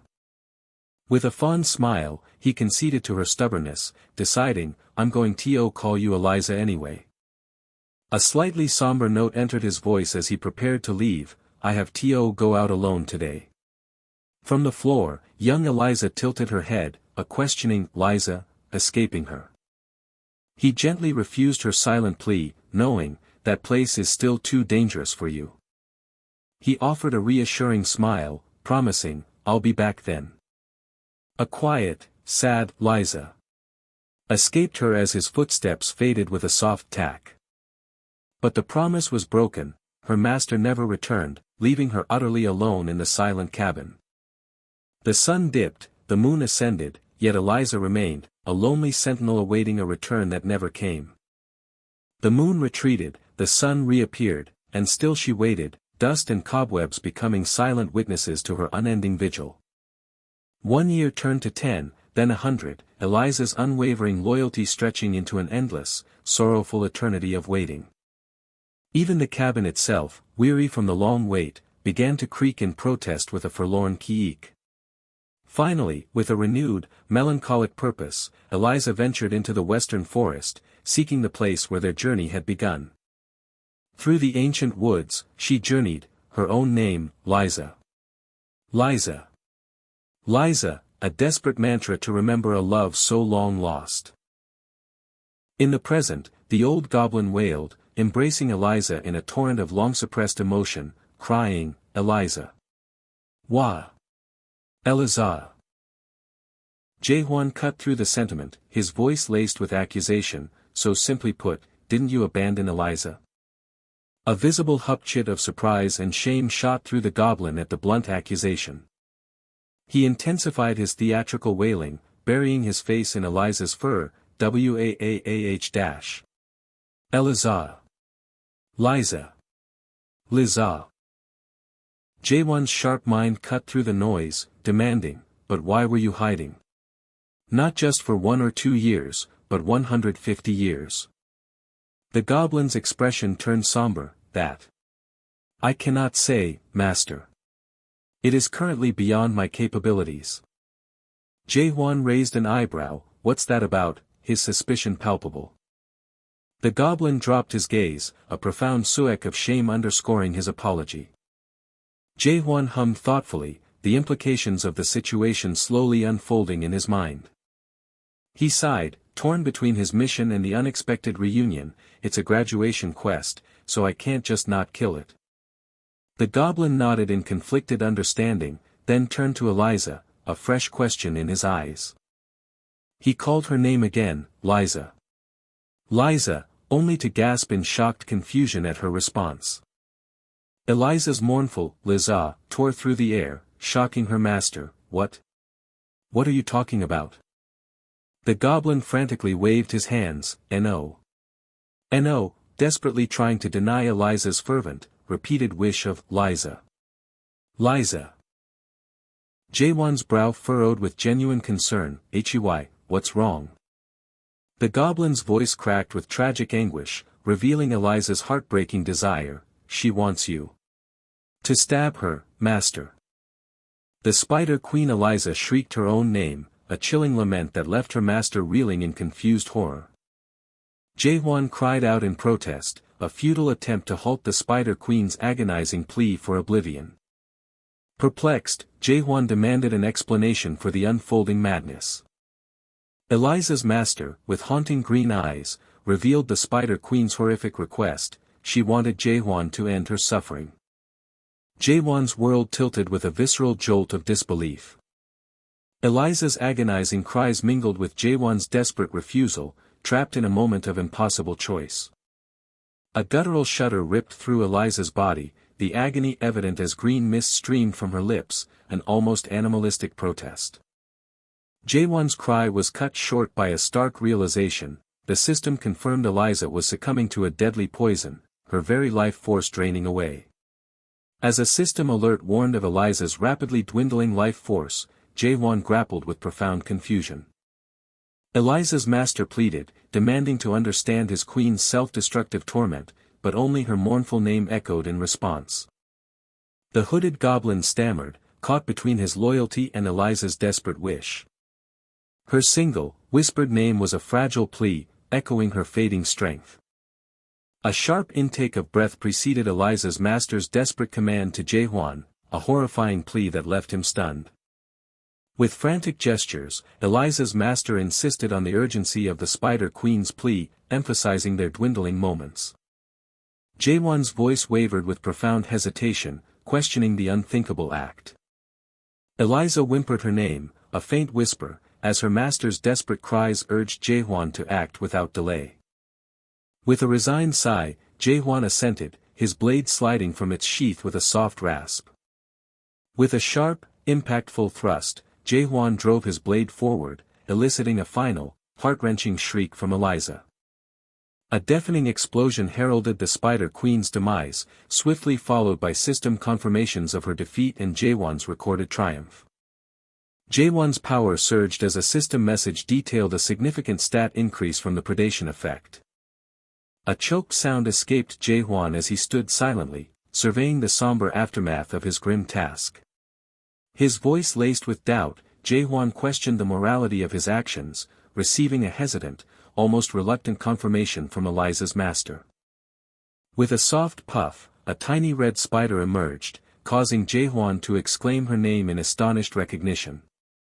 Jaehwan's repeated cries of "Liza" were met with a system revelation: a hidden parasitic boss named Eliza had been dwelling within the larger queen. A notification chime announced Eliza's unwavering loyalty and maximum affinity toward jihad. A succession of chimes offered Jaehwan the opportunity to accept Eliza as a subordinate, leaving him utterly bewildered by her parasitic nature. The system's narrative explained these rare parasitic bosses, recalling a similar encounter from the depths of Demrock. These elusive parasites, the narration continued, were notorious for their resilience, hopping between hosts to confound and challenge players. Yet, the thought of such a unique being falling into his care stirred a flicker of wry amusement as Eliza chirped happily in her master's hands. A chiming alert confirmed Eliza's official addition to Jihad's subordinate list, prompting a reflective sigh from Jaehwan about his growing entourage. Jaehwan hummed thoughtfully, reviewing Eliza's impressive stats and traits, concluding with a satisfied, rhetorical question about her potential. A realization dawned on Jaehwan: Jihad was proving to be unexpectedly useful. Jaehwan mused on the goblin's many talents, from diligent item collection to discovering hidden fields, his gaze resting on Eliza's master. A smug grin spread across Jaehwan's face. The goblin was nothing short of a walking lucky charm. Eliza's master stiffened, a flicker of startled awareness in his glowing eyes. A throbbing unease pierced Eliza's master as a heavy, ominous aura radiated from Jaehwan, prompting him to call out to Eliza in alarm. He watched, concerned, as the tiny Eliza twitched restlessly in his hands. Before Eliza's master could utter another word, the tiny spider sprang, landing with a decisive snap on Jaehwan's shoulder, leaving him utterly bewildered. The little spider chirped her name, echoed by a surprised Jaehwan, who then pondered its meaning. Eliza's master translated her grateful message, bringing a sudden flash of understanding to Jaehwan.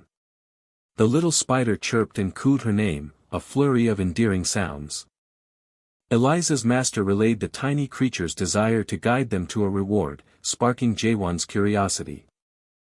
The enthusiastic spider squeaked her name, eagerly confirming her intentions. Their footsteps echoed softly as they moved deeper into the cavern.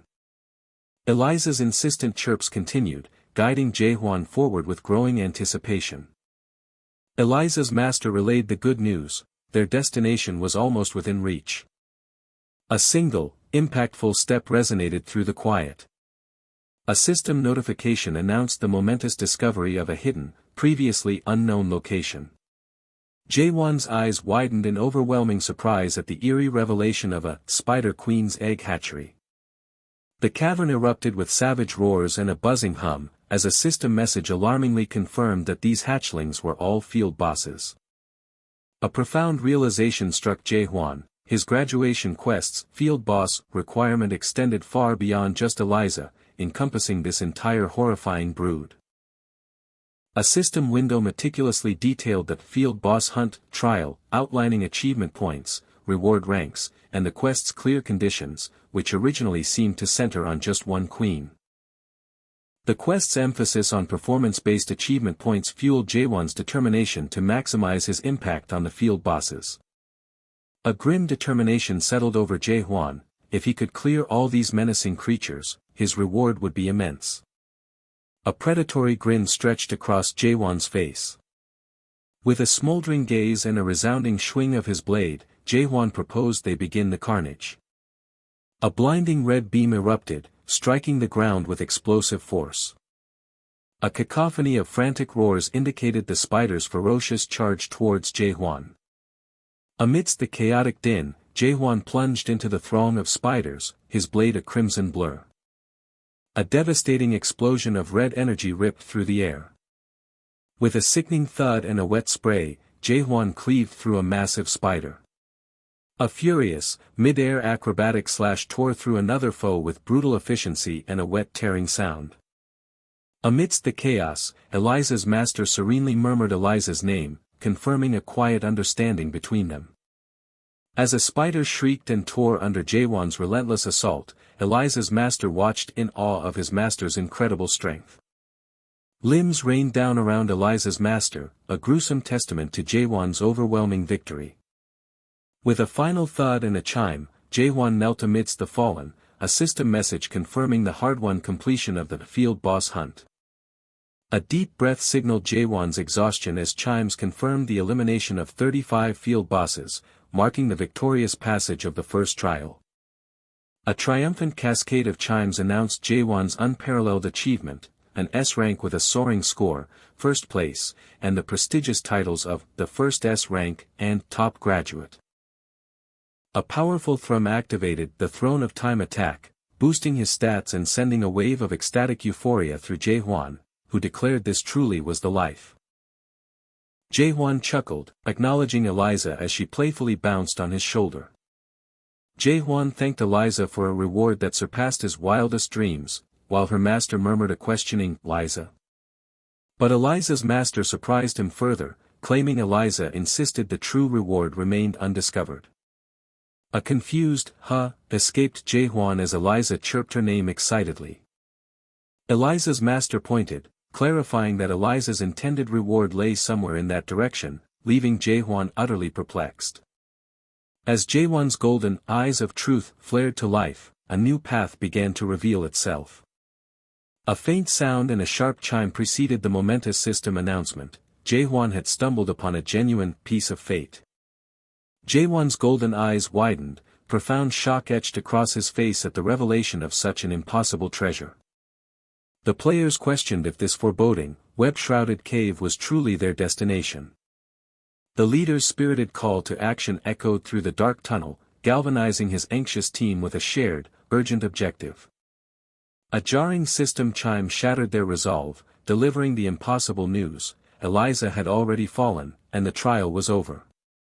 Murmurs of disbelief rippled through the group as they grappled with the confounding truth: Eliza was dead before her scheduled appearance, defying all logic. A player urgently drew their attention, a new update to the real-time rankings promising an explanation to their bewildering predicament. The revelation that a top-ranked player had already claimed Eliza's defeat only deepened their collective stupefaction. Impatience turned to suspicion as the players clamored for the identity of this mysterious victor, hinting at a potential cheat or rival. The name, delivered with stark finality, was Kaiser. Jaewon held a vibrant, ruby fragment, humming with an unknown, ancient power.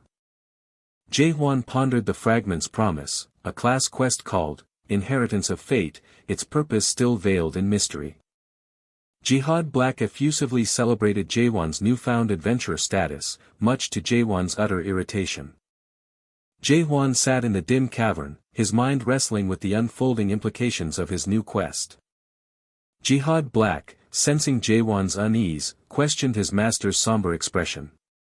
Jaewon voiced a premonition of dread, while Jihad Black, oblivious, enthusiastically trumpeted the quest's dazzling rewards. Jihad Black erupted in ecstatic cheers, convinced that the relic was a monumental achievement for his long-suffering master.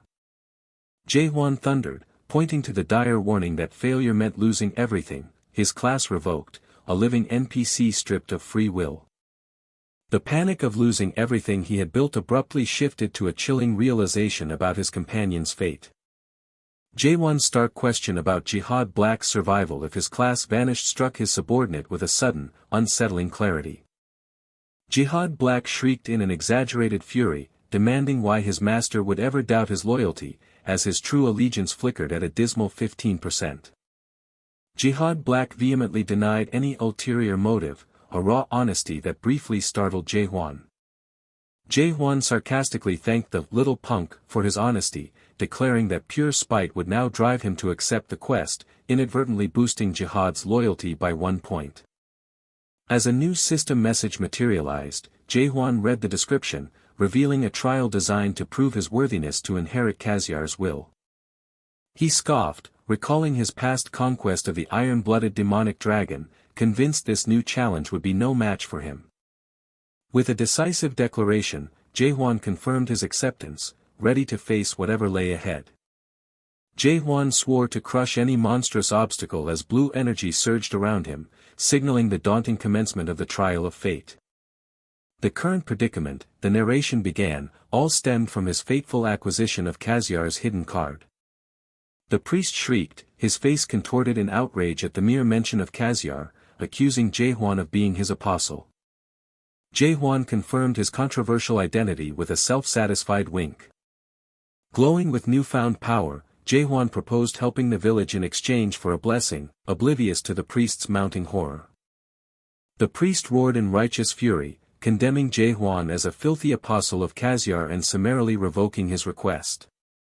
Jaehwan, indignant, bellowed after the retreating priest for his reward, only to be met with a contemptuous roar to leave. Jaehwan walked away, grumbling about Kaiser's apparently terrible reputation, noting that priests consistently panicked at the mention of his name. He took a hearty bite from his sandwich. Chewing thoughtfully, Jaehwan brought up his class description for a closer examination. The system revealed the terrifying truth of war god Kaiser, master of Avtartal, a singular deity whose might instilled fear even in other gods. Jaehwan grimly understood why the priests recoiled, deducing Kaiser must have seemed like the devil himself, but he still underestimated the trial. A colossal, spiked weapon suddenly erupted from the sky, forcing Jaehwan into a desperate dodge and shattering his earlier, complacent assumptions. He yelped in sheer, unadulterated shock. As weapons rained down from the heavens in a chaotic, deafening cascade, Jaehwan frantically demanded an explanation for the impossible onslaught. Jihad Black frantically pointed, his urgent warning confirming to Jaehwan that something far more significant was about to unfold. A system message boomed, announcing the war god Kaiser's awakening and commanding Jaehwan to survive for a mere 5 minutes, leaving him utterly bewildered. The war god Kaiser fully manifested with an incandescent flash, marking the perilous commencement of the class quest. Jaehwan's thoughts raced, grappling with the astonishing truth, not a monster, but the war god himself, and the perplexing, survive for 5 minutes, directive. Dismissing his creeping apprehension, Jaehwan allowed his powers to surge, preparing for the inevitable clash. He grinned, confidently reiterating his simple, yet potentially deadly, objective, just 5 minutes of survival. Jaehwan smirked, certain that mere survival would be well within his grasp. Kaiser's piercing red eyes, unfathomable and ancient, fixed upon him. An immediate, suffocating fear seized Jaehwan, his body flinching involuntarily under the invisible weight. Jaehwan's mind screamed in terror, an unseen, crushing pressure bound him, his body trembling, utterly unable to obey his will. Kaiser took a slow, deliberate step forward. Jihad Black screamed for Jaehwan to prepare, but Kaiser merely turned and walked away from his frozen opponent. Jihad Black looked up at his motionless master, bewildered by his silence and inaction. Jaehwan's mind raged, desperate to comprehend the mysterious force rendering him utterly immobile.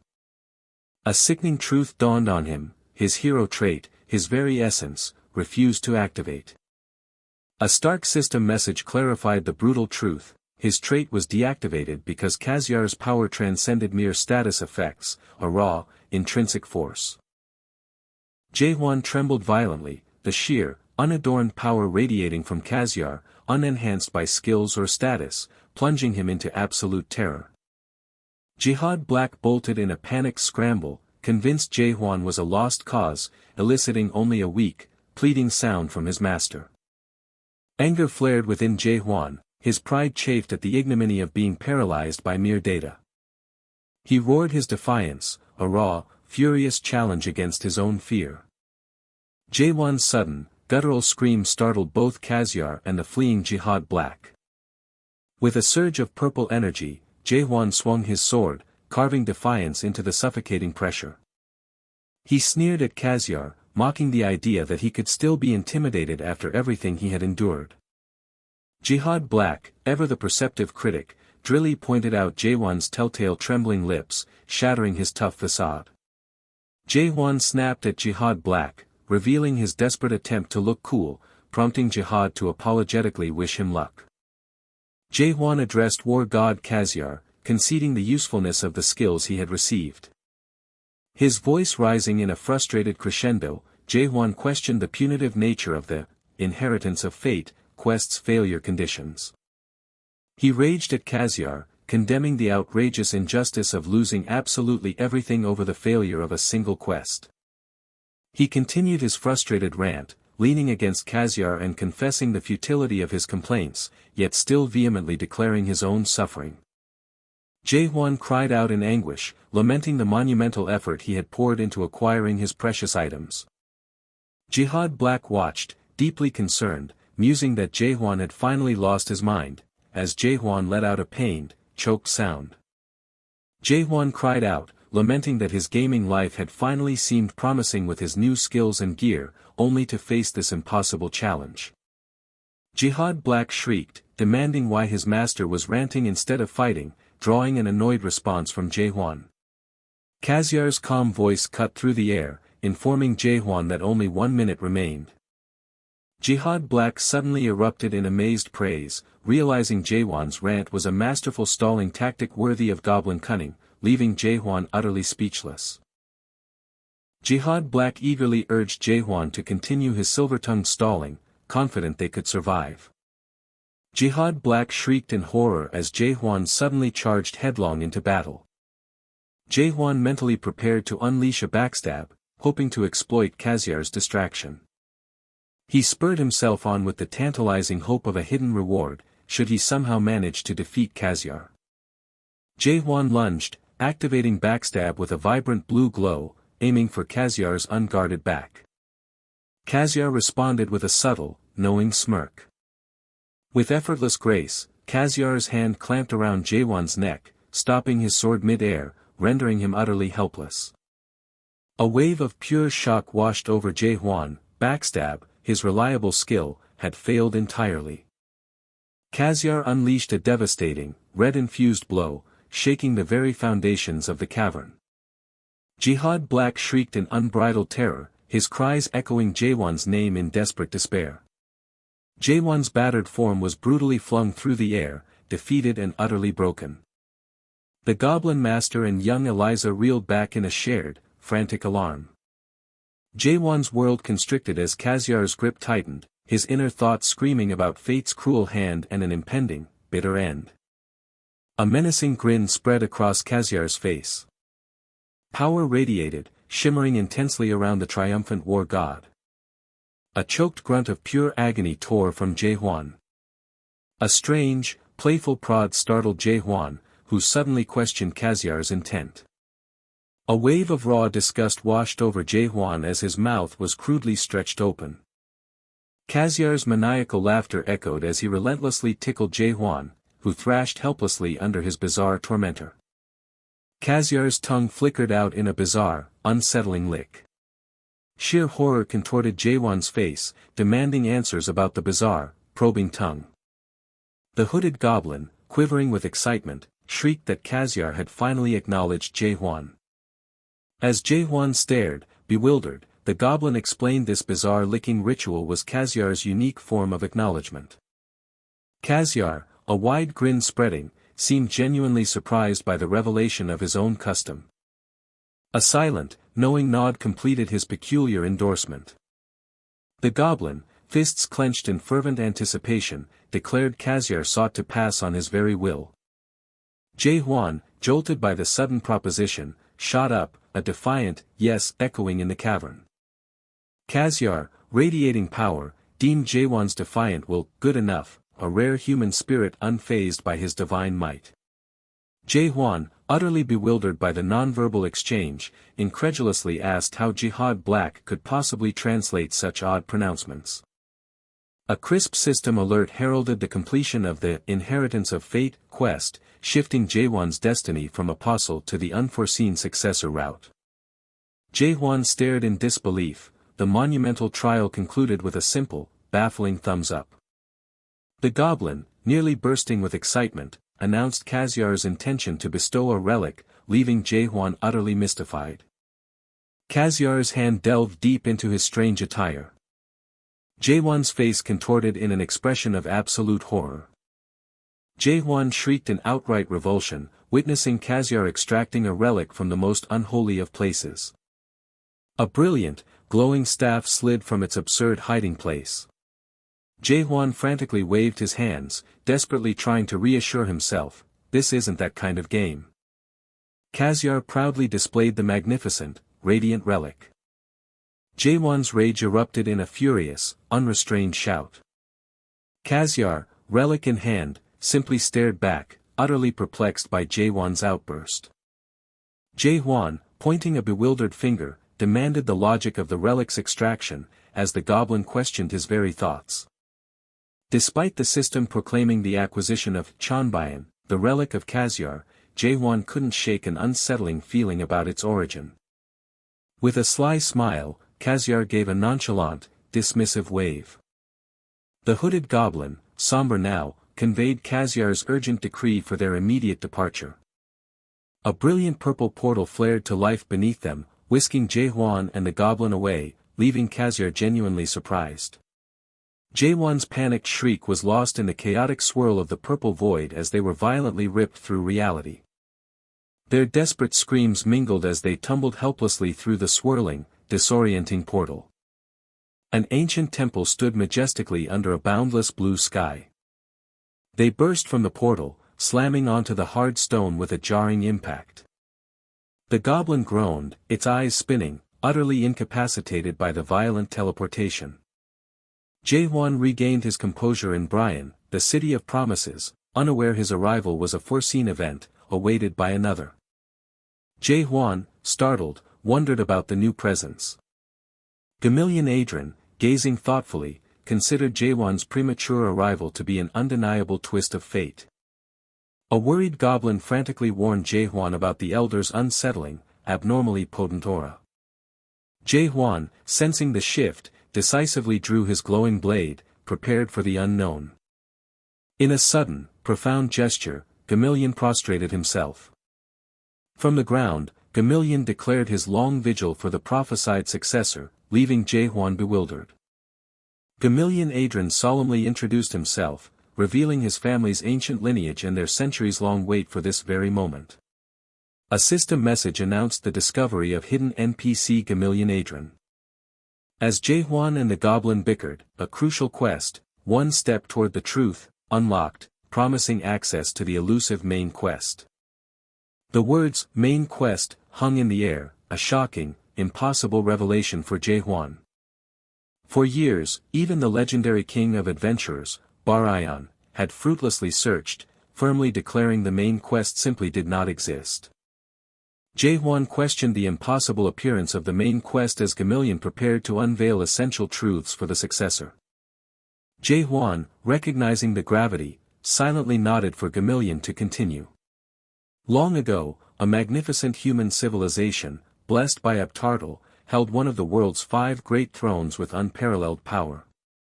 Yet, at their zenith, an insidious invasion shattered their glorious reign. These were the gods, hateful entities who now commanded otherworlders and ruthlessly reigned as their new rulers.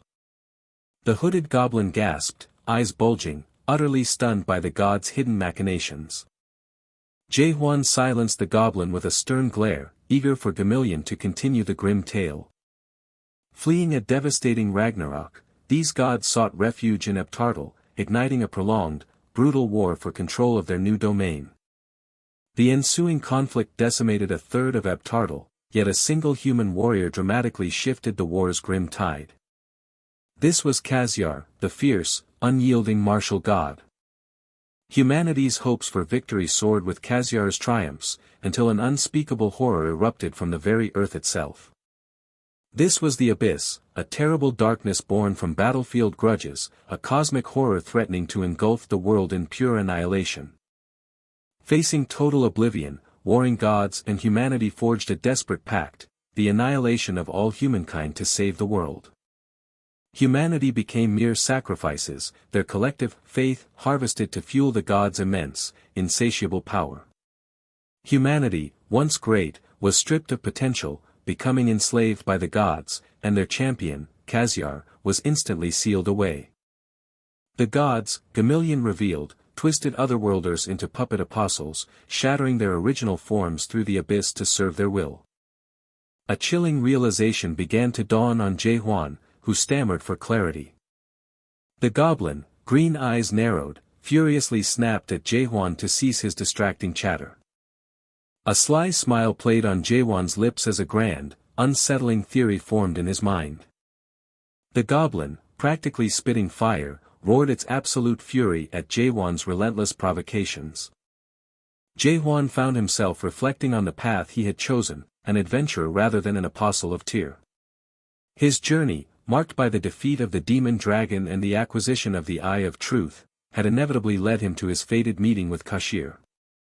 He declared, with a triumphant smirk, that he was inherently different from those who started as mere apostles. The old man, brimming with hope, spoke of a 1,000-year vigil for a prophesied successor. Jae-hwan's heart surged with an unexpected, intense excitement. The male character, walking with self-important confidence, reveled in the thought that he was the unique main quest user, destined for greatness. Kaiser proudly declared he was too amazing, unaware his goblin companion found his self-satisfaction a little scary. System notifications chimed, informing him he had uncovered Eptartal's lost history and cleared the job quest one step toward the truth. With a confident grin, Jae-hwan demanded the system reveal the main quest. A system notification announced that conditions had been met. The system detailed the Fragment of Fate quest, an objective to gather 10 fragments. The old man earnestly instructed the successor to collect the Fragments of Fate. Jae-hwan reacted with surprise as the Fragments of Fate manifested as glowing crimson crystals. Kaiser, after painful negotiations, had been sealed, unable to interact with the world. Just before his sealing, Kaiser had made a desperate gamble for humanity, scattering his original vessel into countless fragments. Kaiser cryptically declared that only a completed fate could reach him, on which day his eternal seal would shatter. The old man gravely warned that the promised day would imperil humanity, urging the gathering of all fragments against their hateful enemies. Jae-hwan pressed about the promised day, but the old man, bound by a promise, remained silent. Jae-hwan then inquired about the fragment's location, to which the old man suggested Brian, adding that Kaiser had a request first. Kaiser? Jae-hwan thought, a mischievous grin spreading as he eagerly demanded the details. The old man serenely requested the elimination of monsters, a mere 1,000 should suffice. Jae-hwan's mouth fell open, wondering if his ears had completely deceived him. A system notification brutally detailed Gamillion's trial, a side quest demanding 1,000 monster eliminations within 60 hours, with job revocation as the cost of failure. The system coldly informed him the quest was non-refusable, leaving Jae-hwan utterly dazed. Enraged, Jae-hwan raged at the quest's cruel terms and Kaiser's presumed machinations. As Jae-hwan seethed, the old man calmly speculated that Kaiser held some deeper intention. Jae-hwan grudgingly conceded that such a bizarre request was simply Kashir's typical behavior. Jae-hwan despaired, calculating the impossible pace needed, a monster every 3 minutes, as the old man watched silently. The old man cheerfully wished him luck and began to depart, leaving Jae-hwan frantically reaching for more answers. With a flurry of footsteps, the old man bolted, leaving Jae-hwan desperately yelling, "Hey! Sir!" He cursed internally, realizing Brian housed monsters far tougher than Raven, and he had no time to adapt. Jae-hwan snapped about withheld information, bewildering his goblin companion. The goblin innocently described Kashir's gift as long and thick, pulled from his crotch. "Chanbayan, idiot!" Jae-hwan fumed, swinging his rod as the goblin flinched from his bizarre description. Sighing, Jae-hwan decided to assess the item's true utility, despite the goblin's utter bewilderment. A system notification blazed to life, revealing Chanbayan as a mythic rank weapon, equipped only by Kashir's successor. Jae-hwan's eyes widened in profound disbelief at the weapon's mythic rank. He marveled, stating he had never encountered anything beyond legendary, even through his harsh struggles. Jae-hwan swallowed hard, utterly overwhelmed. He swiftly composed himself, instructing his racing thoughts to remain calm as he continued his examination. The system detailed Chanbayan's unique Weapon Devour ability, allowing transformation, and its ego that responded to its owner. Jae-hwan noted with surprise that the weapon's true power and transformed abilities were scaled to his current level. He pondered if it was a growth-type item, expressing further lingering concerns about its nature. He then pointedly questioned the enigmatic Weapon Devour ability.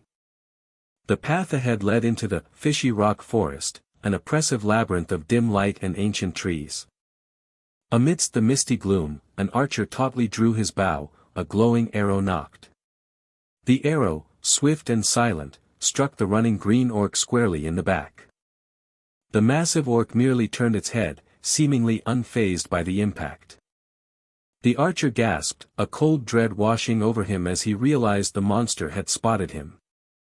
With a thunderous roar, the orc charged, and the archer froze in terror.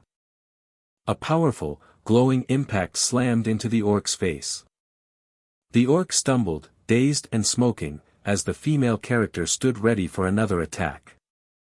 She shouted defiantly, "Stay down now, you orc bastard." The muscular man in light blue armor unleashed a forceful swing of his sword. His blade sliced deep into the orc, drawing a gruesome gush of blood.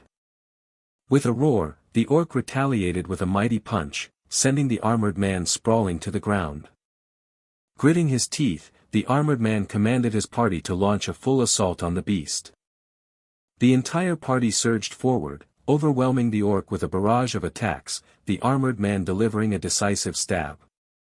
With a final gasp, the green orc collapsed, utterly defeated.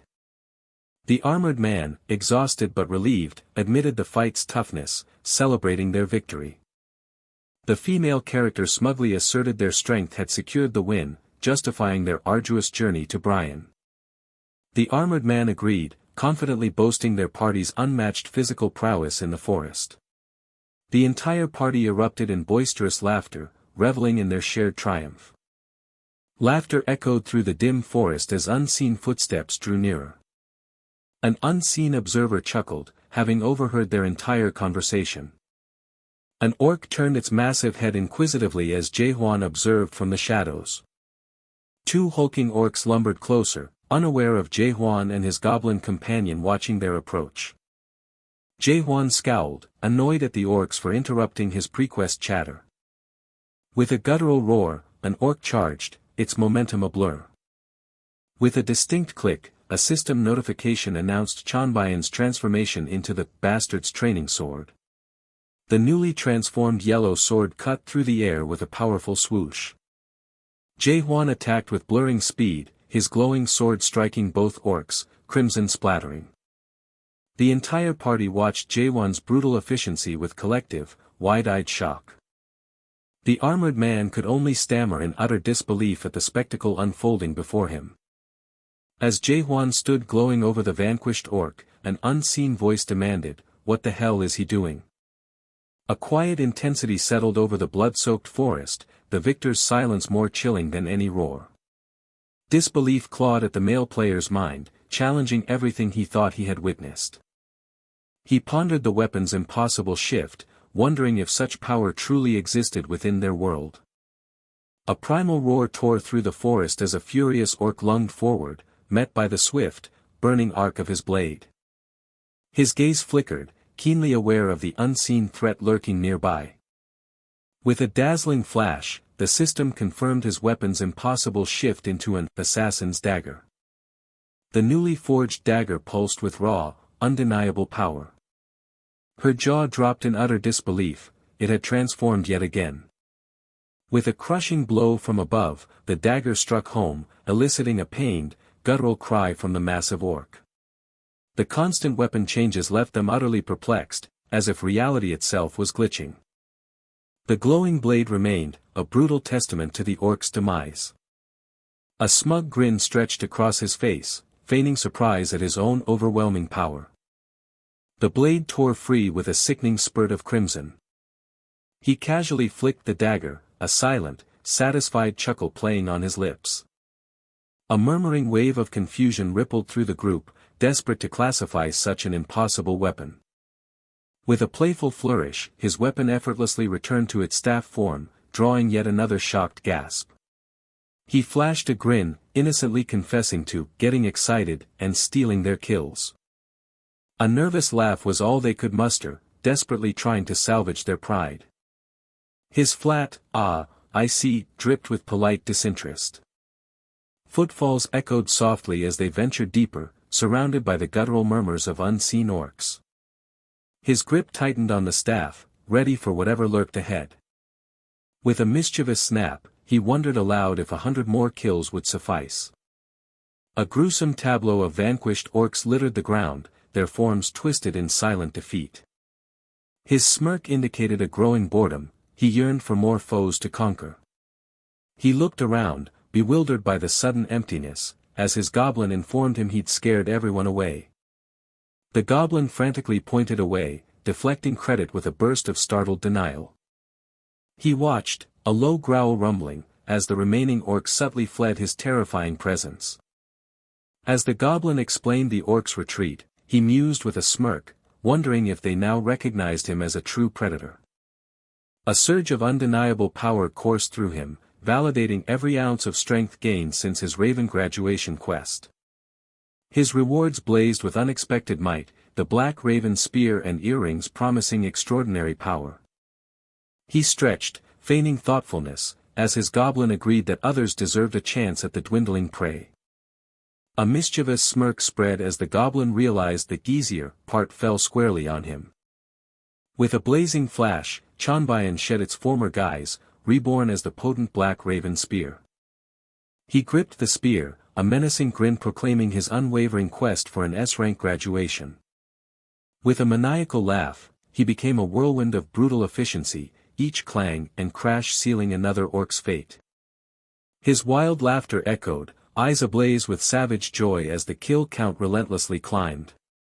Red-eyed and furious, he commanded his foes to simply perish, their numbers mounting. A system chime announced 249 monsters eliminated near Brian. His mocking laughter echoed through the trees as he relentlessly hunted the terrified, fleeing orc. A whimper of raw fear escaped the orc's throat. A sudden halt brought the hunt to a screeching stop, nearly toppling his startled goblin. A digital chime heralded a sudden, unwelcome disconnection timer. His hunt paused for a practical matter, a decision that utterly baffled the terrified orc. As he pondered his next move, a hopeful orc tried to stealthily make its escape. A decisive roar settled his thoughts, one more kill for a neat 250, and he lunged into the fray. A sudden chime marked the activation of the Eye of Truth, bathing his vision in uncanny light. His heightened senses were abruptly cut short by a splash, revealing his goblin companion sprawled on the ground.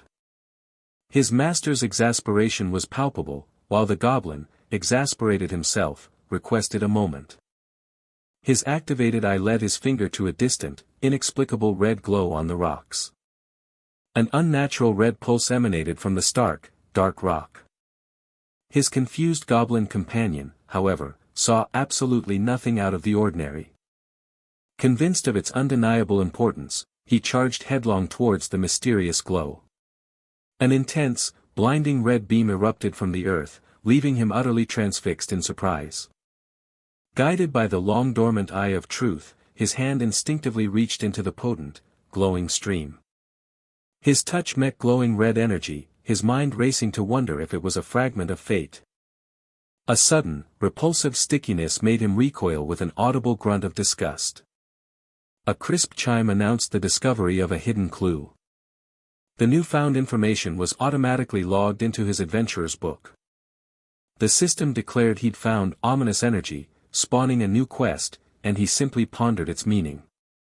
He casually dismissed the ominous energy, remarking that jihad already provided enough, much to his goblin's confusion. The system promptly reiterated the discovery of the ominous energy quest item. The quest item, ominous energy, pulsed with an unsettling aura, directing him to the High Priest Gildedy for answers. He mused over the quest item's potential, but his thoughts were abruptly cut short by a flashing 10-second disconnection warning. He registered the rapid passage of time with mild surprise, while his goblin shrieked in absolute panic at his impending departure. A frantic urgency gripped the goblin. Without his master, his world would unravel. As his master faded, a desperate cry for Eliza escaped the goblin, just before he was abruptly whisked to the guardian room. A breathtaking panorama of emerald forests and floating islands unfolded, bathed in an impossibly serene light. A quiet sigh escaped him, alone amidst the peaceful, sun-dappled greenery. This was the guardian room, a tranquil, personal sanctuary where companions waited safely until their master's return. The pervasive peace felt alien, a stark, awkward contrast to the chaotic vibrancy of the world outside its tranquil borders. His steps were heavy with a growing anxiety for Eliza, a new arrival to this unfamiliar, silent realm, alone and perhaps afraid. Tears streamed down his face, a mournful whine for Eliza's fluffy comfort escaping him. A small, rustic hut appeared, an unexpected mystery amidst the endless trees. A wave of surprise washed over him, the hut eerily mirrored his forgotten childhood home. Overcome with nostalgia, he reached for the latch, the familiar shape stirring old memories. A cautious green eye peered through the creaking, slightly open door. An audible gasp of sheer surprise escaped him at the sight within. Their surprised cries merged, a shared moment of profound, unexpected reunion. A tranquil calm settled over the suburban landscape as the sun dipped below the horizon, painting the sky with soft hues. He stretched luxuriously, a fleeting regret passing through him for not quite reaching his gaming goal. Then, a delicious aroma snaked into his concentration, pulling his attention away with an undeniable allure. A rhythmic chomping sound hinted at the deliciousness of her secret meal. He approached his sister, Hyana, with a playful tone, only to be met with her immediate, firm refusal to share. A soft smile touched his lips, a silent acknowledgement of her defiance. Suddenly, she transformed, chopsticks becoming gleaming steel weapons, ready to defend her precious noodles from the poisoned orc. The chopsticks met with a series of furious clangs, a comedic battle for ramen supremacy. He huffed, admitting the orc was strong, as Hyana retorted with a dry, knowing jab about his struggles. She cut him deeper, admonishing him to engage with reality and questioning his gaming prowess. His pride stung, he quickly challenged her understanding of his virtual world and its core mechanics. She dismissed his claims with a skeptical slurp, wondering if he even knew what a guild was. He remained resolute, stating his current lack of interest in joining any guild. A smug snicker accompanied her taunt, suggesting his gaming status was far from scout-worthy. His jaw clenched, he angrily vowed to overcome all odds and become the undisputed #1. With calm, cutting precision, she dismantled his aspirations, highlighting his lack of guild, celebrity appeal, and viewership, all with a dismissive scratch. He bolted upright, slamming his hands down, his anger fueling a fierce declaration that he would make it big, no matter what. She looked up, skeptically grinning at his outburst, wondering what had suddenly imbued him with such conviction. Unfazed by his bluster, she returned to her ramen, the battle seemingly over for her. With a sudden, audacious slurp, he plunged directly into her ramen pot, igniting her outrage into a chaotic fury. His fingers flew across the keyboard with a rapid, determined clatter. Illuminated by the screen's glow, he resolved to channel his sister's provocation into undeniable success. Kaiser, immersed in a fantastical setting, manipulated a holographic screen, planning to upload his gameplay to YouTube, following the latest trends. The screen displayed a vibrant digital interface, showing search results for God of Savior on a popular video platform. A gasp of genuine surprise escaped him. The screen flashed a shocking revelation: a viral video, Kaiser has returned, with over 1 million views, unmistakably featured him. As Kaiser's unexpected presence sent ripples through the gaming world, players converged at the Grand Brian entrance, their excitement palpable. A murmur of excited chatter filled the air as players confirmed the legendary Kaiser's return and his impossible S-rank achievement. One player wondered aloud about Kaiser's mysterious absence, while another whispered about his rumored entry into the perilous rock forest. Deep within the misty fishy rock forest, 2 players pressed on, pursuing Kaiser based on a circulating screenshot of his presence there. The lead scout expressed growing unease, suspecting Kaiser's elusive nature meant he was deliberately evading their offers. He sighed with a visible weight of disappointment, realizing their attempts to lure Kaiser out had failed. Across different guilds, leaders reacted with a mixture of disbelief and anger, questioning Kaiser's sanity for rejecting every offer. Gamillion Adrian, a powerful guild leader, smirked, anticipating the challenges Kaiser would face alone in the formidable realm of Brian. Online, the rumors about Kaiser's disdain for guilds and his ambition to dismantle the corrupt order quickly exploded, becoming wildly exaggerated by the community. He sat engrossed, observing the burgeoning online frenzy surrounding his in-game persona. Pixelated question marks swirled around his head as he genuinely wondered when he had ever expressed contempt for guilds. A sudden realization struck him: the rumors, while bizarre, offered perfect timing for another upload, capitalizing on the intense community attention. With a decisive click, he unleashed more content into the digital ether. He smirked from beneath his blankets, anticipating the inevitable aggro, and already mentally calculating his potential earnings. His mind drifted to exotic sports cars, only to crash back to earth with the abrupt realization that he didn't even have a driver's license. A fresh, vibrant morning light streamed into the room, signaling a new day. His fingers instinctively reached for his smartphone, pulling it into view. His screen revealed a staggering reality: his Kaiser TV channel boasted nearly 800,000 subscribers and millions of views overnight. He scrolled through an endless stream of adoring comments, each one a testament to his sudden, overwhelming popularity. In utter disbelief, he stared at the screen, questioning if this viral sensation could truly be his own. A wide, confident smirk slowly spread across his face. He leapt up in a burst of triumphant laughter, eager to flaunt his newfound majesty before his sister, Kang Hyuna. A sharp smack suddenly brought his celebration to an abrupt, painful halt. His mother, ladle in hand, scolded him fiercely for the early morning ruckus, demanding he eat his breakfast. Rubbing his aching head, he inquired about Hyuna, only for his mother to dismissively mention her school attendance. The realization dawned on him as his mother's impatience grew, her gaze urging him to eat. He fled the kitchen, shouting a hasty promise of future beef, a comical attempt at appeasement. A bright chime signaled his connection to the vibrant world of God of Savior. The screen burst to life with a grand welcome to the paradise of adventure. With a surge of excitement, Kaiser declared his intention to grind and upload more videos, his ambition set on becoming world-class.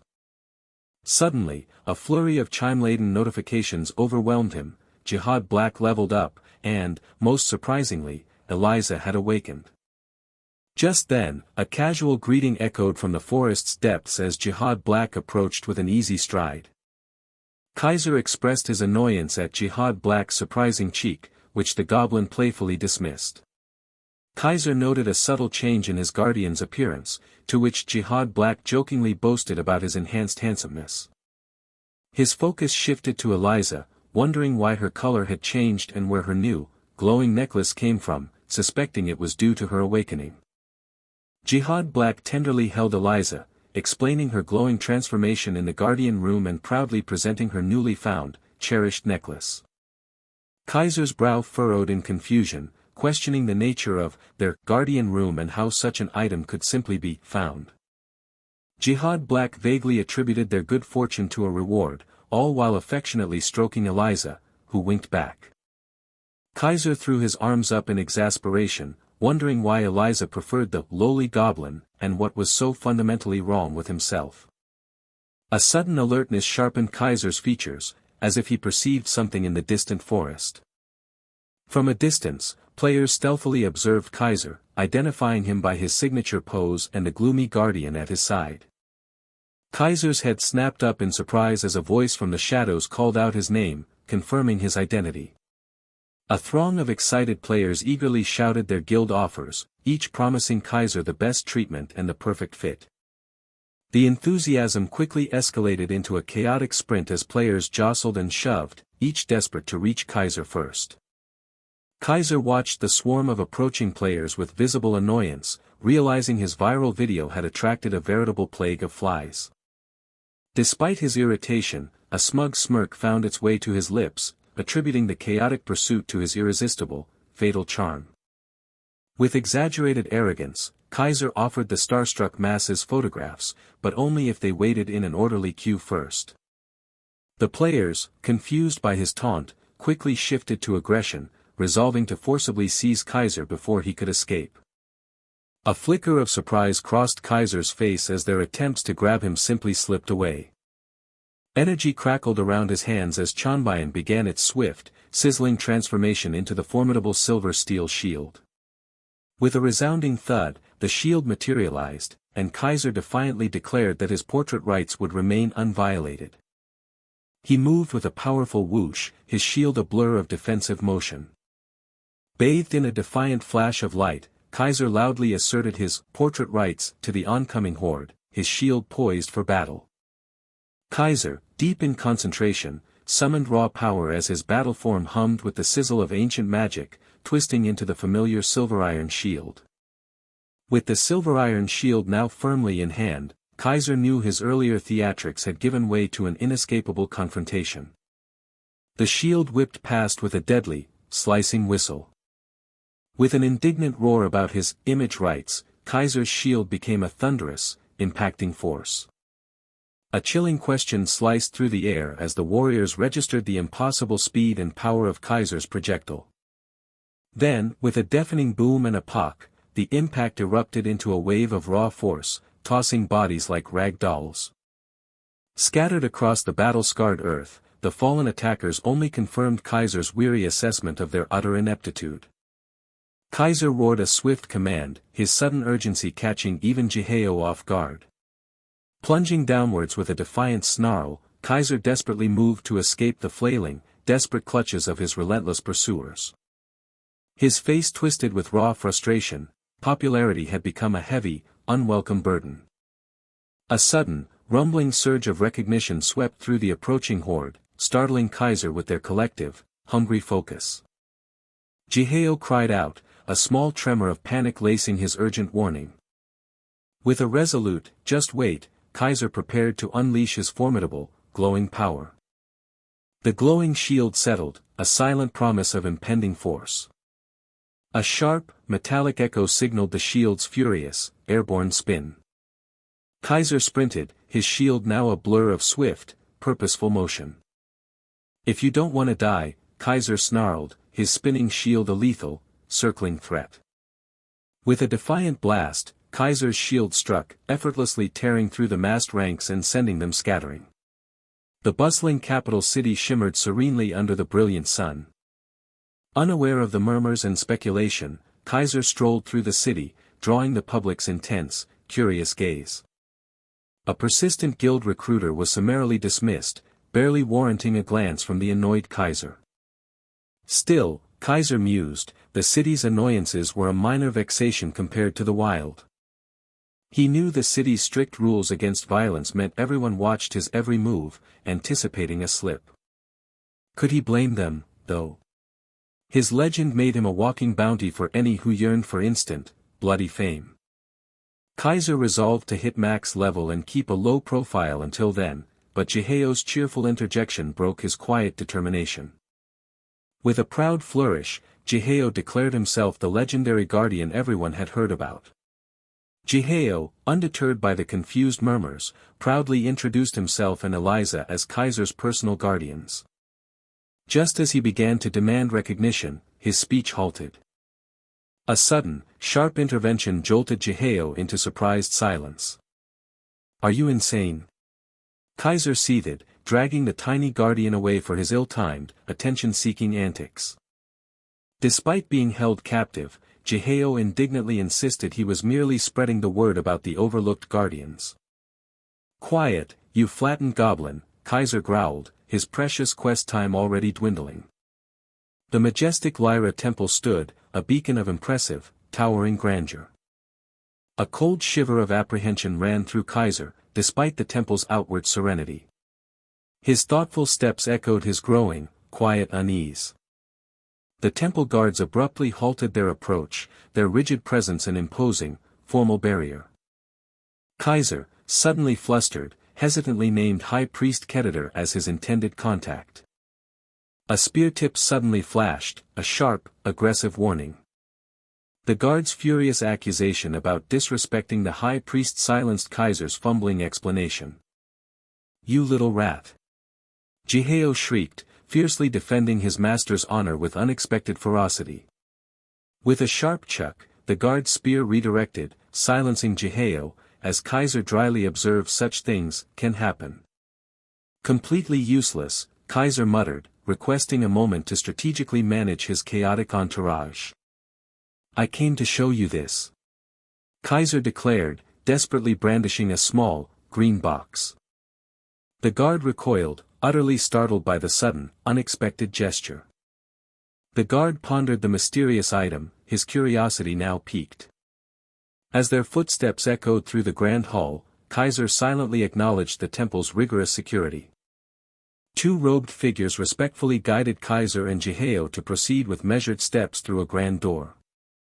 The robed man warned him to mind his manners, making Kaiser sheepishly regret his previous belligerence.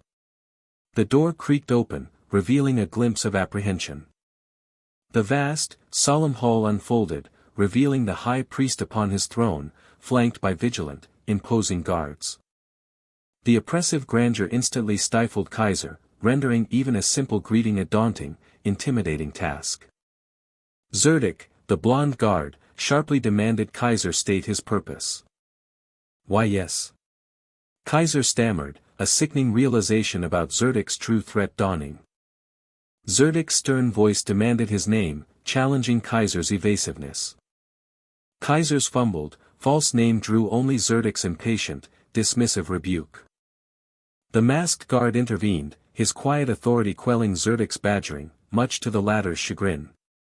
Taxabel smoothly apologized for Zerdek's brusqueness, diplomatically excusing Kaiser's rough speech as regional custom.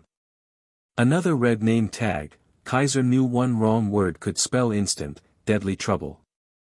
Taxabel offered his smooth, slightly condescending forgiveness, bringing Kaiser a wave of profound relief. The high priest rose, a figure of serene authority, and offered Kaiser a respectful commendation for his arduous journey. The high priest, with an air of profound expectation, inquired about it, prompting Kaiser to swiftly present the small box. A soft dalkak heralded the box's ominous, dark reveal. The high priest reverently wiped the mysterious artifact clean. "No doubt," he declared, "the object's identity now confirmed." "Do you know what this object is?" the high priest probed, startling Kaiser. "I do not," Kaiser replied blandly, internally questioning how he possibly could. Zerdik erupted in furious accusations, demanding to know how Kaiser could possess such an item so ignorantly. Zerdik's incredulous, frustrated disbelief about a saintly extraction was abruptly cut short by the high priest's sharp rebuke. Taxabel offered a conciliatory apology for Zerdik's constant rudeness, though Kaiser knew the deeper problem was his entire attitude. The high priest calmly dismissed Zerdik's doubts, treating him like a familiar friend, a surprising casualness that Kaiser keenly noted. The high priest humbly apologized, admitting their own rude judgment, utterly surprising Kaiser. The high priest corrected their oversight, revealing Kaiser as the esteemed top graduate, a new title chiming into existence. Validating Kaiser's right to the discovery, the high priest prepared to unveil the object's enigmatic, true nature.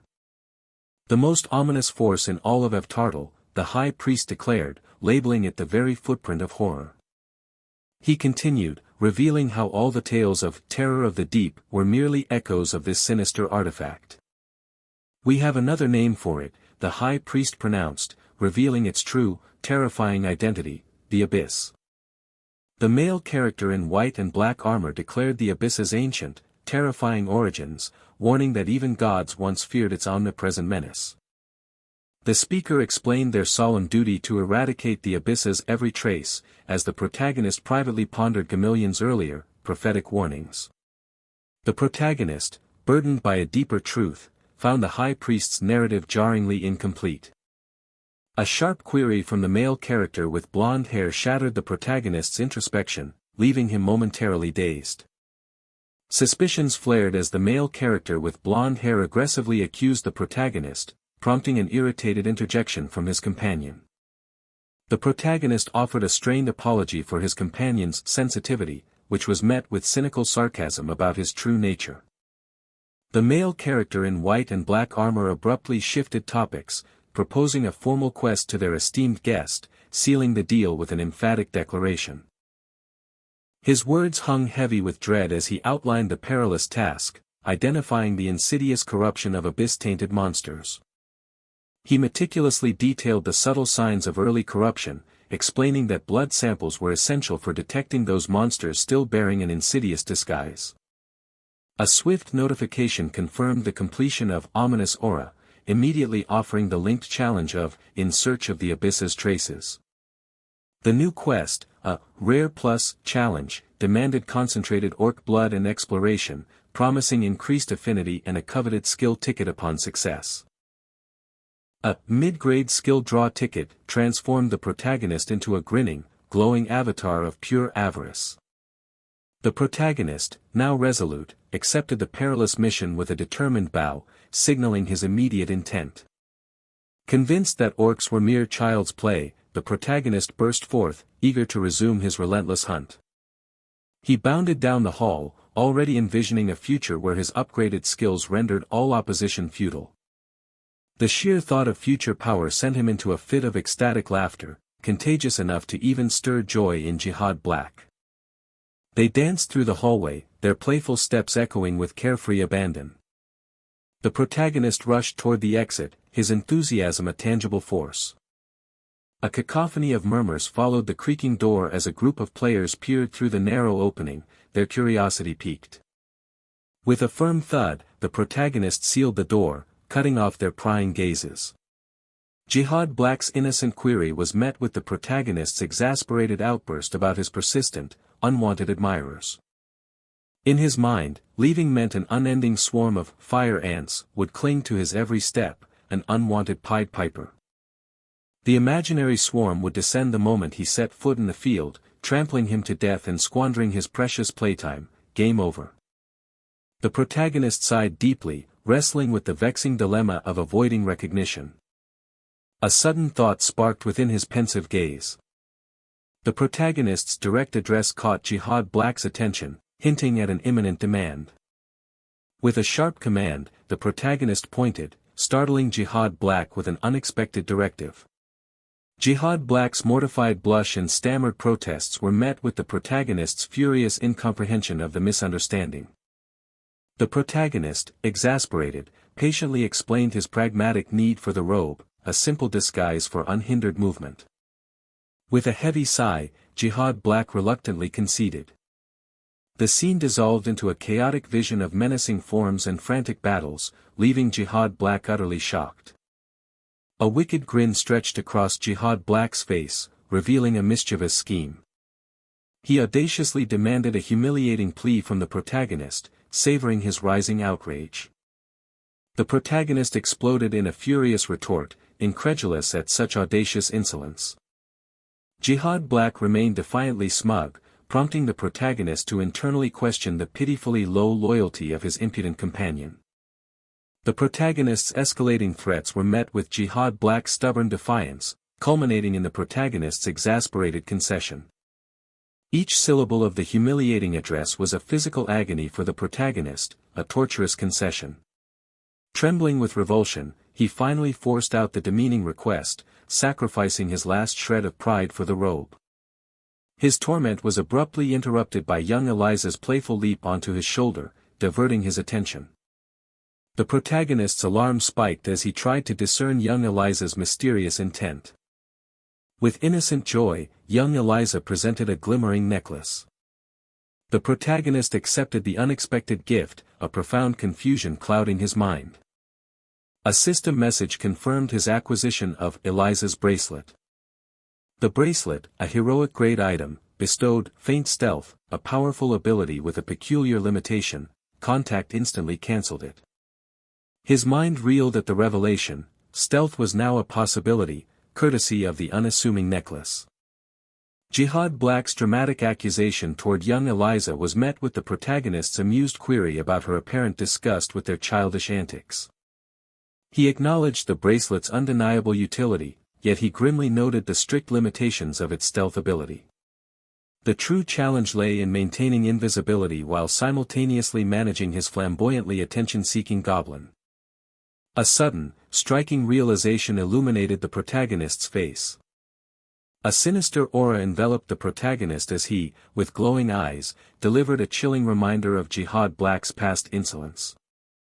With a terrified gulp, Jihad Black meekly offered his services to the newly dominant master. Outside, a buzzing throng of hopeful spectators had gathered, their murmurs filling the grand courtyard. The waiting crowd's frustration mounted as they reaffirmed their unwavering commitment to witnessing Kaiser's eventual reappearance. Peeking out, Jihad Black scoffed at the disloyalty of the devoted fans. The crowd's collective gaze shifted as Jihad Black, Kaiser's familiar companion, conspicuously strolled away from the building. The other players watched Jihad Black wander off, their initial patience crumbling into conflicted curiosity about his unusual trajectory. Jihad Black inwardly smirked, feigning recollection of a hidden gate, while the onlookers marveled at Kaiser's supposed genius. He stealthily made his way across the rooftops. Their collective curiosity deepened, wondering if Jihad Black's peculiar trek actually led to Kaiser. A system message announced Jihad Black and Eliza's automated teleportation to their master, leaving the area. A shimmering blue light indicated their swift transition through space. The group erupted in bewildered exclamations, utterly baffled by the sudden, inexplicable disappearance. A new system alert confirmed entry into the foreboding Fishy Rock Forest. A crucial gameplay tip warned against excessive mob herding, threatening to summon a thick, obscuring fog. The faint stealth ability seamlessly activated. Jihad Black materialized amidst the mist-shrouded trees, bathed in a soft, ethereal blue glow. The protagonist beamed, silently acknowledging the flawless execution of their plan. His cunning plan unfolded, using Jihad Black as a flamboyant decoy to draw the crowd far away, knowing the Guardians would automatically follow him once he entered the forest. The protagonist chuckled internally at the thought of the deceived player's fury, while a weary Jihad Black pleaded for respite. The protagonist hissed an urgent warning, fearing their hard-won stealth would be instantly compromised. Despite Jihad Black's nervous reports of being watched, the protagonist delivered a stern, chilling ultimatum against any further attention-seeking behavior. With a feigned wistfulness, the protagonist moved on, while his fans ironically dismissed the very decoy he had deployed. An urgent system alert announced the thickening fog, warning of unseen orcs that could charge from its depths. With faint stealth deactivated, the protagonist surveyed his surroundings, deeming the strategic location sufficiently safe. He gently stroked young Eliza, offering heartfelt thanks for her unexpected assistance. Jihad Black's demand for credit was met with the protagonist's playful, yet cutting, refusal, much to the Guardian's utter disbelief. The protagonist turned to Jihad Black, attempting to decipher young Eliza's agitated chatter. He shrugged off the mystery, observing the comical sight of both Jihad Black and young Eliza sulking together. From the swirling mist, a monstrous green hand lunged, crackling with raw, ominous power. Both the protagonist and Jihad Black recoiled in startled alarm from the sudden, violent surge. Young Eliza was violently flung through the air, eliciting a cry of terror from Jihad Black. A hulking green orc aggressively lunged forward, threatening the airborne young Eliza with brutal force. The green orc's guttural roar was a primal burst of raw, fiery power. A sudden, burning force made the male character cry out in startled alarm. The small goblin-like creature screamed Eliza's name as her tiny form was violently flung through the air. As the green orc roared, its lumbering charge seemed specifically aimed at the vulnerable Eliza. In a desperate counter, young Eliza unleashed a stream of potent, binding web. The web struck with a wet smack, making the green orc recoil in stunned pain. Disoriented and clutching its eyes, the colossal green orc stumbled back, utterly bewildered. The green orc let out a guttural roar, struggling violently against the unexpected, tenacious bindings. The male character observed the struggling orc, genuinely curious if it had actually been snared by a simple spider's web. Blinded and enraged, the green orc thrashed its arms wildly, a beast caught in a sudden, inexplicable fury. The male character swiftly assessed the situation. Despite only partial restraint, the orc was utterly disoriented, a perfect strategic advantage. With a triumphant Riza, Riza, young Eliza enthusiastically fired off another rapid volley of web. More threads swiftly enveloped the green orc, its struggles growing weaker against the ever-tightening web. Relentlessly, another web strand lashed out, securing the orc's hulking frame. Its form now completely bound, the monstrous creature could only twitch against its silken prison. The green orc roared its furious defiance, but the taut web held, stretching and groaning under its impotent rage. Young Eliza, beaming with pride, claimed her victory atop the gargantuan, now helpless orc. With a surge of satisfaction, the male character declared his readiness to deliver the finishing blow to the immobilized beast. A sharp chime announced the magical transformation of his weapon, Chanbayan, into the lethal assassin's dagger. The transformed dagger struck swiftly and precisely, a blur of lethal intent. The dagger plunged deep with a sickening squelch, drawing a final, agonizing roar from the green orc. A crisp series of chimes confirmed the orc's defeat and the successful acquisition of concentrated orc blood, a vital quest material. A genuine sense of awe washed over the male character as he admired the dagger's insane power. Approaching the small goblin-like creature, the male character questioned Eliza's sudden, impressive display of hidden abilities. The small goblin-like creature, beaming, proudly presented young Eliza, who seemed utterly content in its grasp. The male character, with an expectant smile, pressed Jihad Black for a translation, who nervously admitted Eliza desired to participate in battle. A wave of unexpected tenderness washed over the male character as he affectionately stroked young Eliza, finding her utterly adorable. But then his expression hardened, and he addressed Eliza with an unexpected seriousness, pointing out a crucial mistake. Young Eliza, sensing a shift in the mood, looked up with a saddened, questioning gaze. Displaying a glowing scream, the male character laid bare his cold, new tuber strategy, while Jihad Black internally recoiled from such a mercenary worldview. A mischievous grin spread across the male character's face as two more green orcs emerged from the mist, their timing proving perfectly convenient. The male character, beaming with anticipation, loudly urged Eliza to unleash her true abilities, to which she responded with an eager Riza. With a brutal thrust, the male character plunged his spear into the already struggling green orc, its roar quickly turning to a gurgle.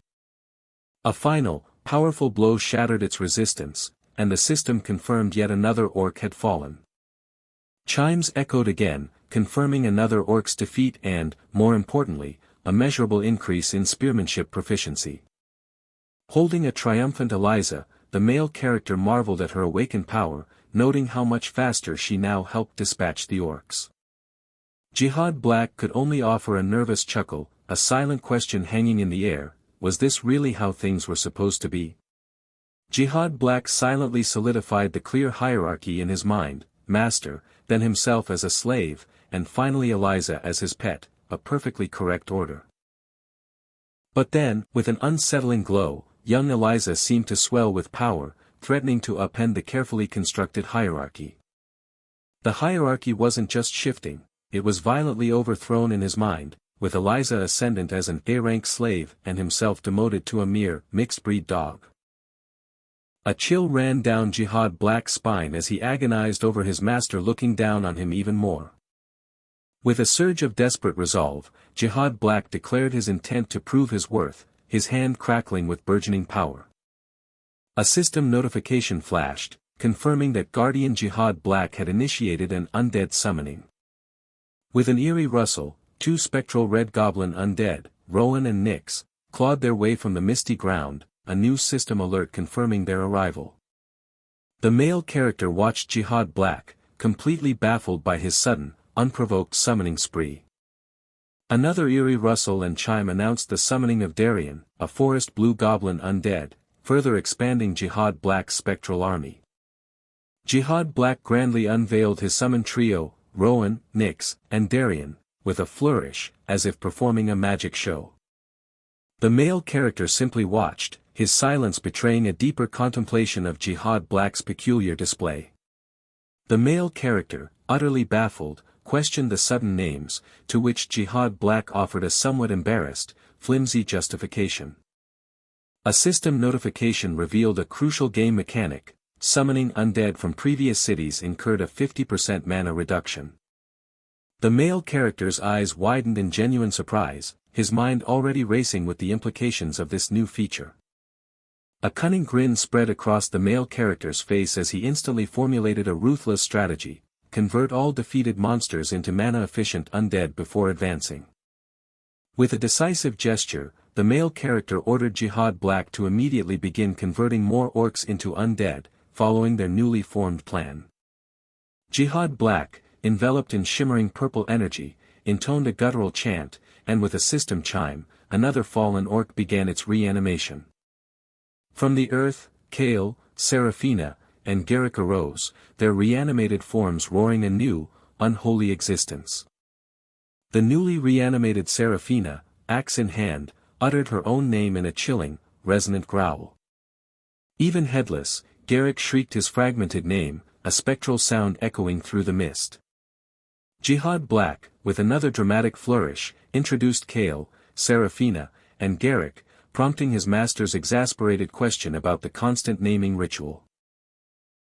The male character teased Jihad Black about his ridiculous attachment, but Jihad Black defended his children fiercely, his pride stung by the criticism.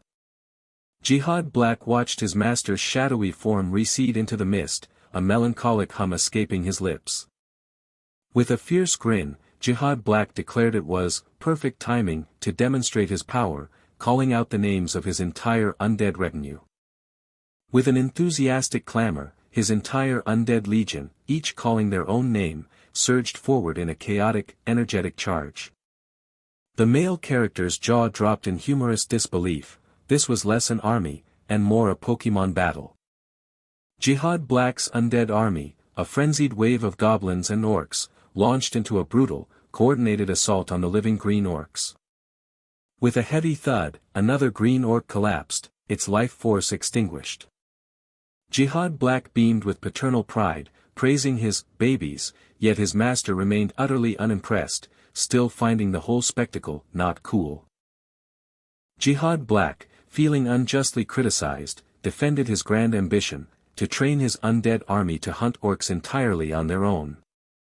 The male character's skepticism instantly vanished, replaced by an excited realization that Jihad Black's idea was pure genius, urging him to implement it immediately. Jihad Black, now fully in command, issued a stern, militaristic order to his undead soldiers: hunt every orc you can find. In a chilling, unified chorus, the entire undead army roared their aggressive affirmation, ready to obey. But just as they prepared to charge, the entire undead army began to dissolve, fading into dust with an alarming rustle. A stark system alert explained the sudden collapse: Jihad Black's mana had run dry, forcing an immediate cancellation of all summons. Both Master and Summoner stood utterly dazed, their grand plans evaporating into thin air.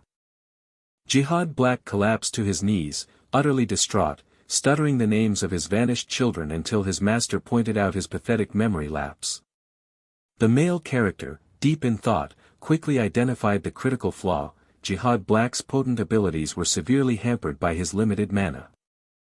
The defeated green orc lay motionless, a silent testament to the recent skirmish. Suddenly, a malevolent green light flared in the orc's lifeless eyes, an unsettling spark of reanimation.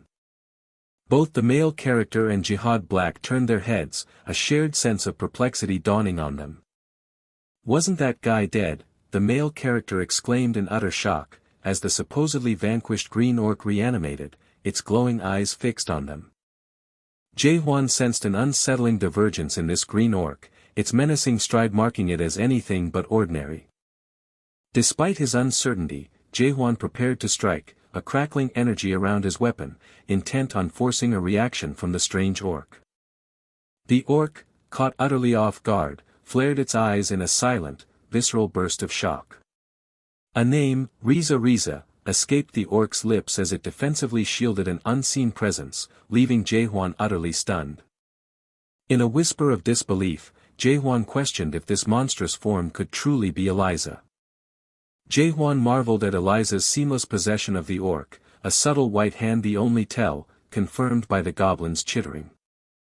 Jaehwan, a slight smirk playing on his lips, explained Eliza's newfound ambition to contribute, her parasitic ability suddenly holding surprising utility. A jarring roar ripped through the air, and the small goblin shrieked a warning as another orc thumped into view, raising the immediate tension. The aggressive orc let out a challenging roar, its presence surging like a swift wind as it confronted Eliza's possessed form.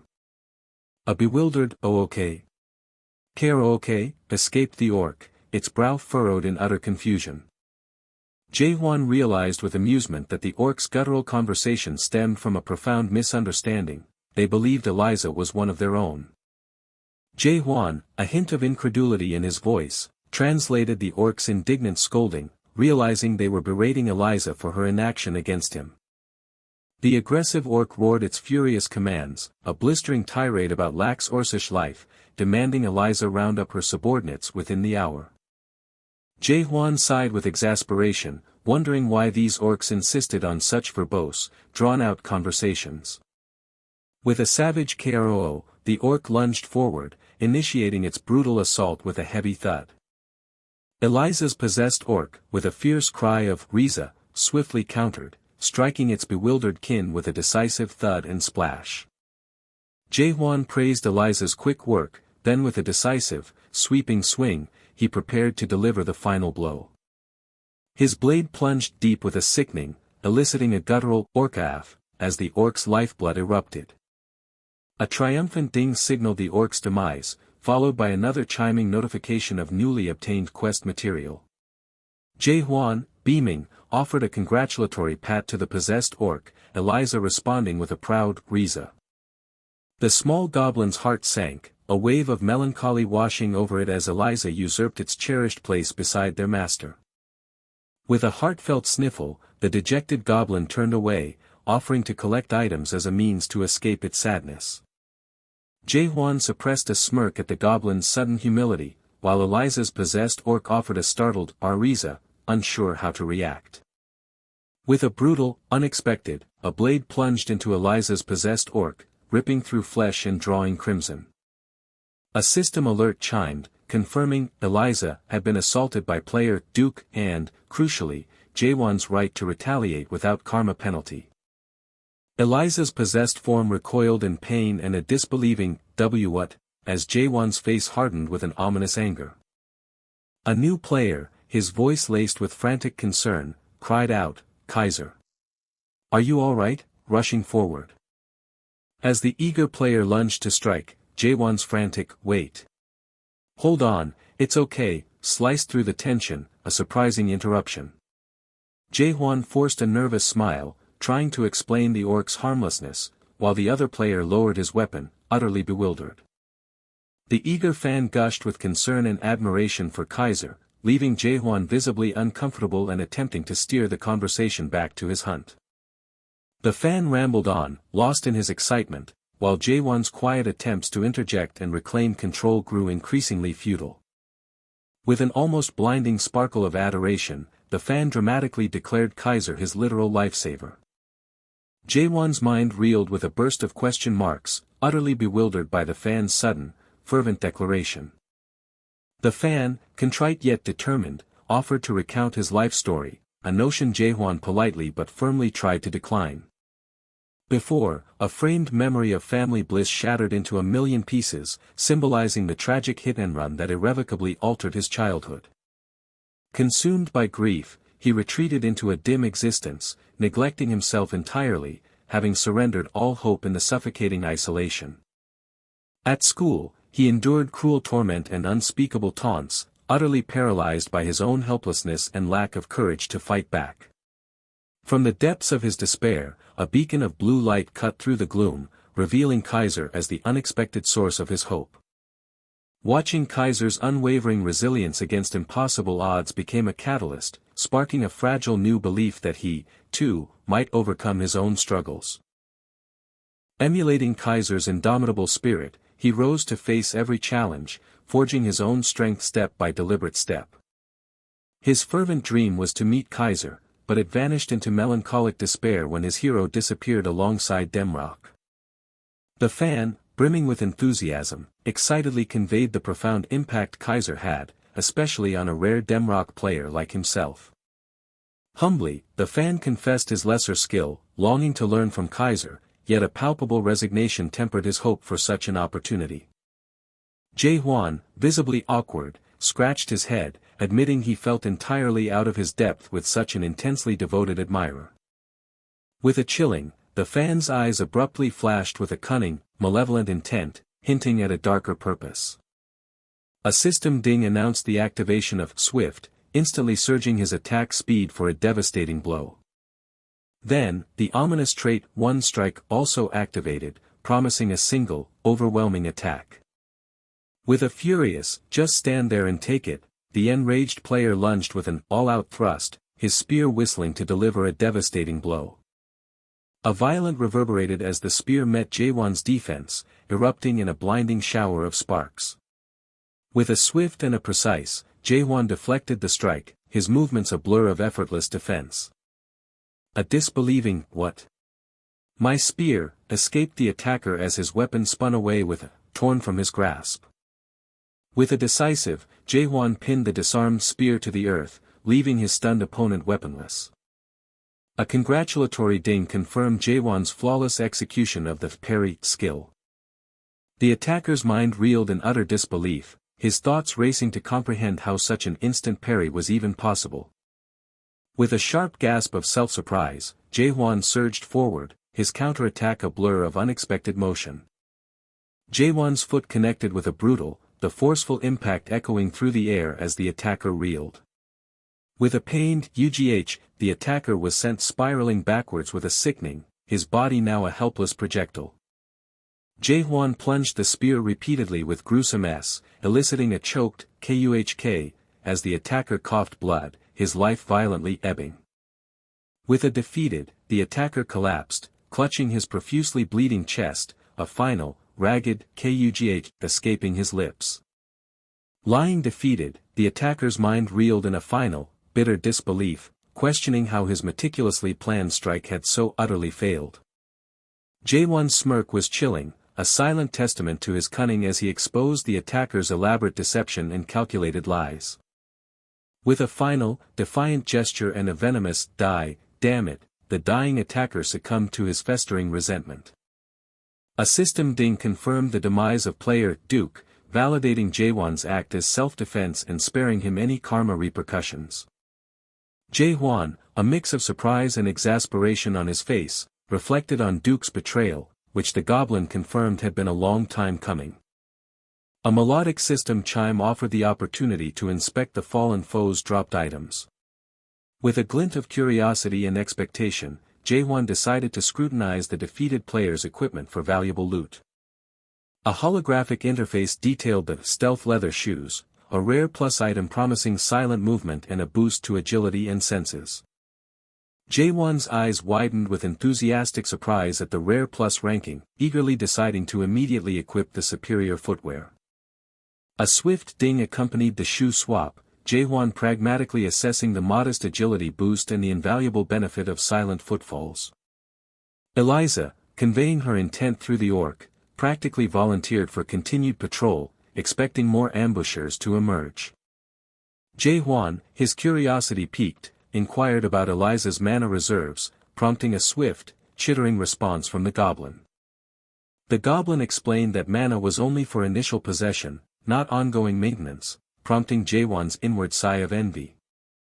Jaewon sank into thoughtful reflection, piecing together the immense strategic potential of Eliza's mana-free possession and his own karma-exempt self-defense. A cunning smirk spread across Jaewon's face. This newfound advantage, wielded cleverly, promised to simplify everything. The misty forest stretched into the dark, moonlit night, its silence heavy with an unseen, mystical presence. With a slow, deliberate, the green orc patrolled, muttering ancient Orcish words into the watchful night. The orc, having glimpsed Kaiser earlier, relentlessly searched the misty expanse, a blurry group of figures coalescing in the distance. With a primal, Rizaea, and a fierce, Eliza's possessed orc erupted in a violent frenzy, unleashing a sudden, brutal attack on the screaming players. "What the heck all of a sudden," cursed the player, his sword instinctively drawn with as blood splattered across the blade. A system ding warned the player that a preemptive attack on Kaiser guaranteed harsher penalties and increased item drop chances if defeated. "I definitely attacked an ORC," the bewildered player raged, before a sudden, urgent alarm made him point towards an unseen threat. A stunned "HUH. It was you guys," escaped the player as he recognized Kaiser and his menacing party calmly approaching, realizing the true target. With a chilling smirk, Jaewon acknowledged the approaching players, his seemingly pleasant words laced with subtle, menacing undertones. The blonde-haired man found himself contemplating the unexpected snag in his plans. A sudden rustle ripped through the tense air, sending a jolt of collective alarm through the assembled players. With heavy, measured steps, the massive orc slowly receded into the pervasive mist, leaving behind a baffled observer. Just as quickly, the imposing orc suddenly, inexplicably, flopped to the ground. His momentary bewilderment quickly gave way to a steely resolve. Kaiser remained their primary target. The blonde-haired man's voice dripped with mock pleasantry, issuing a sarcastic apology for failing to recognize Kaiser earlier. He prodded Kaiser with a sneer, drawing a small, sharp sound of surprise from his unsuspecting opponent. The blonde-haired man relentlessly undermined Kaiser's reputation, dismissively mocking his lone status and odd companion. The small green goblin bristled with indignation, while Kaiser, with a low grunt, noted his aggressor's unsettling bravado. A chilling current of eagerness pulsed beneath his words. The blonde-haired man delivered his chilling pronouncement: they would be the first to slay Kaiser, and the reality of the ambush gripped Kaiser's mind. Kaiser, unperturbed, asked if this ambush was their original objective, prompting a grim, unfinished reply. Their voices converged into a vicious chorus, labeling Kaiser as nothing more than a rat caught hopelessly in their trap. He boasted about their superior levels, dismissing Kaiser's accomplishments as mere trickery, while exalting their own raw, innate power. Kaiser's cool retort revealed his strategic edge: their patterns had already been thoroughly observed. Their collective roar echoed the previous insult, amplifying their cruel, confident promise of Kaiser's immediate demise. With a cacophony of shouts, whooshes, and flashes of magic, their combined assault descended upon Kaiser, a blur of deadly motion. A potent burst of azure energy erupted, repelling the onslaught. A heavy thud announced Kaiser's impossible strike, catching the blonde-haired man in utter, disbelieving surprise. A sickening gush of blood accompanied the blonde-haired man's pained cry as Kaiser's weapon found its mark. The man with dark brown hair gasped, reeling from Kaiser's impossible back attack, questioning his very class. Kaiser's weapon crackled with energy, shifting its very form. The female character shrieked, comprehending the weapon's alarming, continuous metamorphosis. Chanbayan solidified into the Black Raven spear, and with a swift whirl and a dismissive retort, Kaiser brutally struck down the female character. A sudden, desperate surge of pure rage ignited the blonde-haired man, screaming Kaiser's name. Chanbayan swiftly became the Silver Iron Shield, deflecting the furious blow with a solid clang. With a swift, forceful kick, Kaiser sent the blonde-haired man reeling, his weapon clattering from his grasp. The blonde-haired man bellowed in frustration, demanding Kaiser fight fairly, with only one weapon. Kaiser's calm, derisive question exposed the profound hypocrisy of his attacker's plea for fairness. With a furious cry, the blonde-haired man lunged forward, launching another desperate attack. Chanbayan became an assassin's dagger, and Kaiser struck with blinding speed, landing a solid hit. The blonde-haired man foolishly declared he had deciphered Kaiser's every combat pattern. Kaiser's hand glowed golden as his fingers precisely snapped. A gleaming, dagger-like weapon sliced invisibly through the air. A sickening stab from behind elicited a pained grunt as Kaiser's true ambush revealed itself. His defiant "no" barely escaped his lips before he collapsed, defeated. A system ding confirmed the defeat of Skull, explicitly acknowledging the act as self-defense, preserving Kaiser's karma. Kaiser offered a truly insincere apology for failing to perish, while Eliza's orc thumped in agreement. Eliza, still in orc form, voiced her bewildered realization that Kaiser's infamous presence had been confirmed here.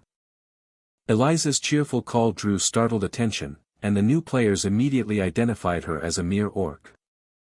The man with dark brown hair, dismissing the orc as an annoyance, drew his sword, deciding its fate. A swift slash of the blade landed on Eliza's orc form, drawing a pained "Riza" from her. A system notification warned of a preemptive attack launched directly against player Kaiser. A chilling chime further warned of increased item drop chances if defeated by Kaiser.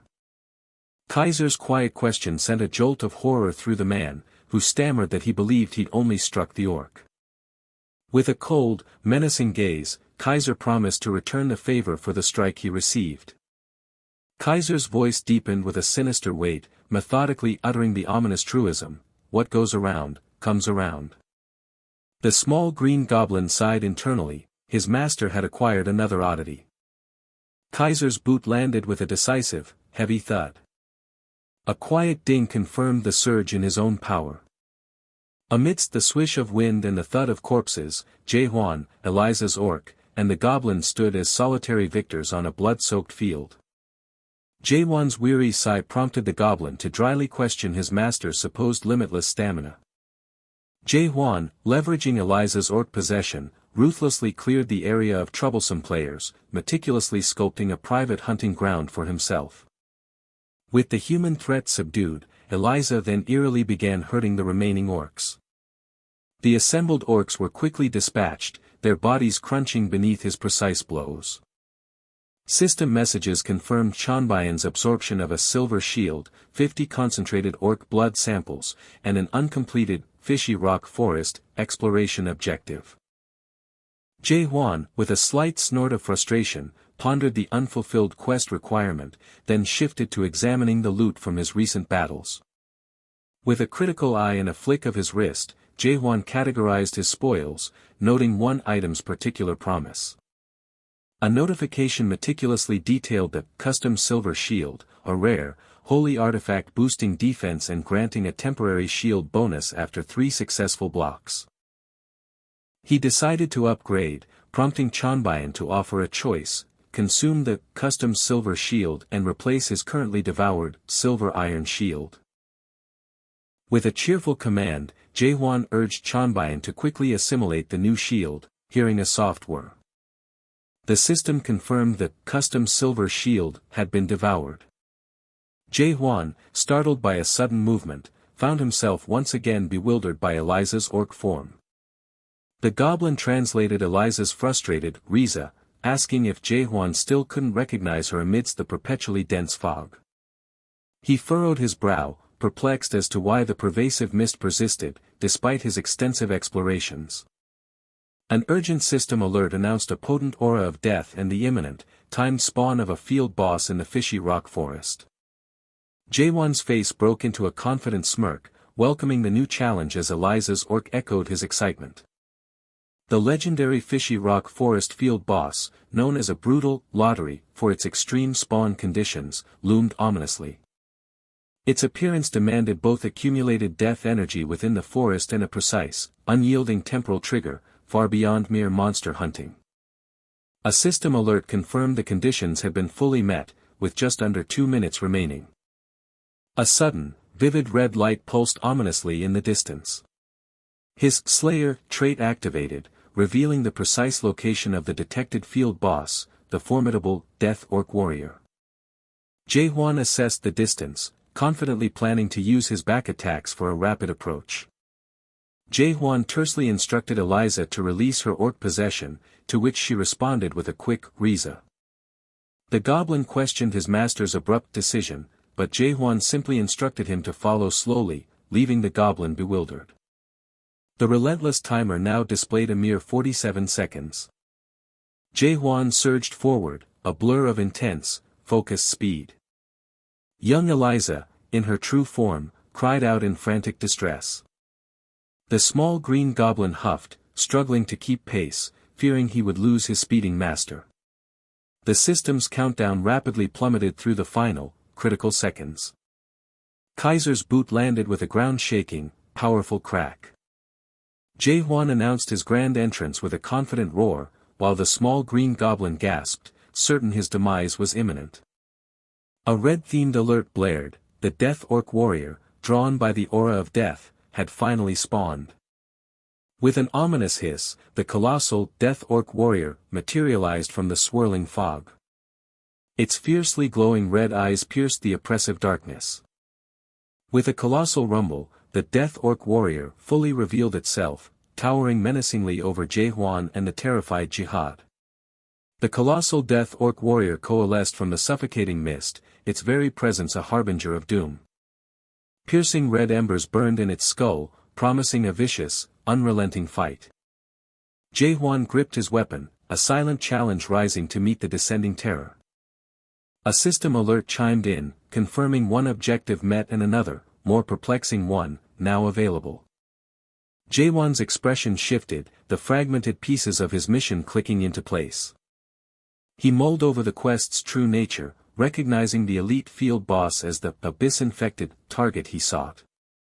Jihad Black eagerly volunteered, and Jaehwan, sensing his recovered strength, gave a rare nod of permission.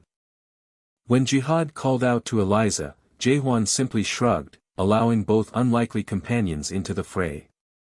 Though uncertain of their true combat potential against such a foe, he deemed this the perfect crucible for their untested powers. His initial surprise quickly soured into annoyance, others had already beaten them to the rare boss. Murmurs of disbelief rippled through the onlookers as they recognized Kaiser, confirming the city's frantic rumors. Yet, one of them, spiky-haired and skeptical, scoffed at the hero worship surrounding the newcomer. He openly derided Kaiser's fame as a relic of a dead game, while Jaehwan merely wondered who these loudmouths were. His long-haired companion, with an arrogant smirk, dismissed Kaiser's goblin companion as a useless hanger-on, making it a solo challenge. The third, grim-faced player openly plotted to let Kaiser fall, viewing his demise as a stepping stone to their own glory. Jihad bristled at the blatant disrespect, but Jaehwan simply let the insults wash over him, focused only on the true prize. A golden energy pulsed around Jaehwan, his intent hardened into sharp resolve.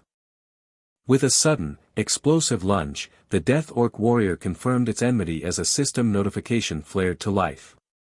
Jaehwan snarled a quick complaint mid-air, already delivering his own swift, indignant counter. His strike found purchase, impaling the beast's shoulder, eliciting a guttural cry of pain.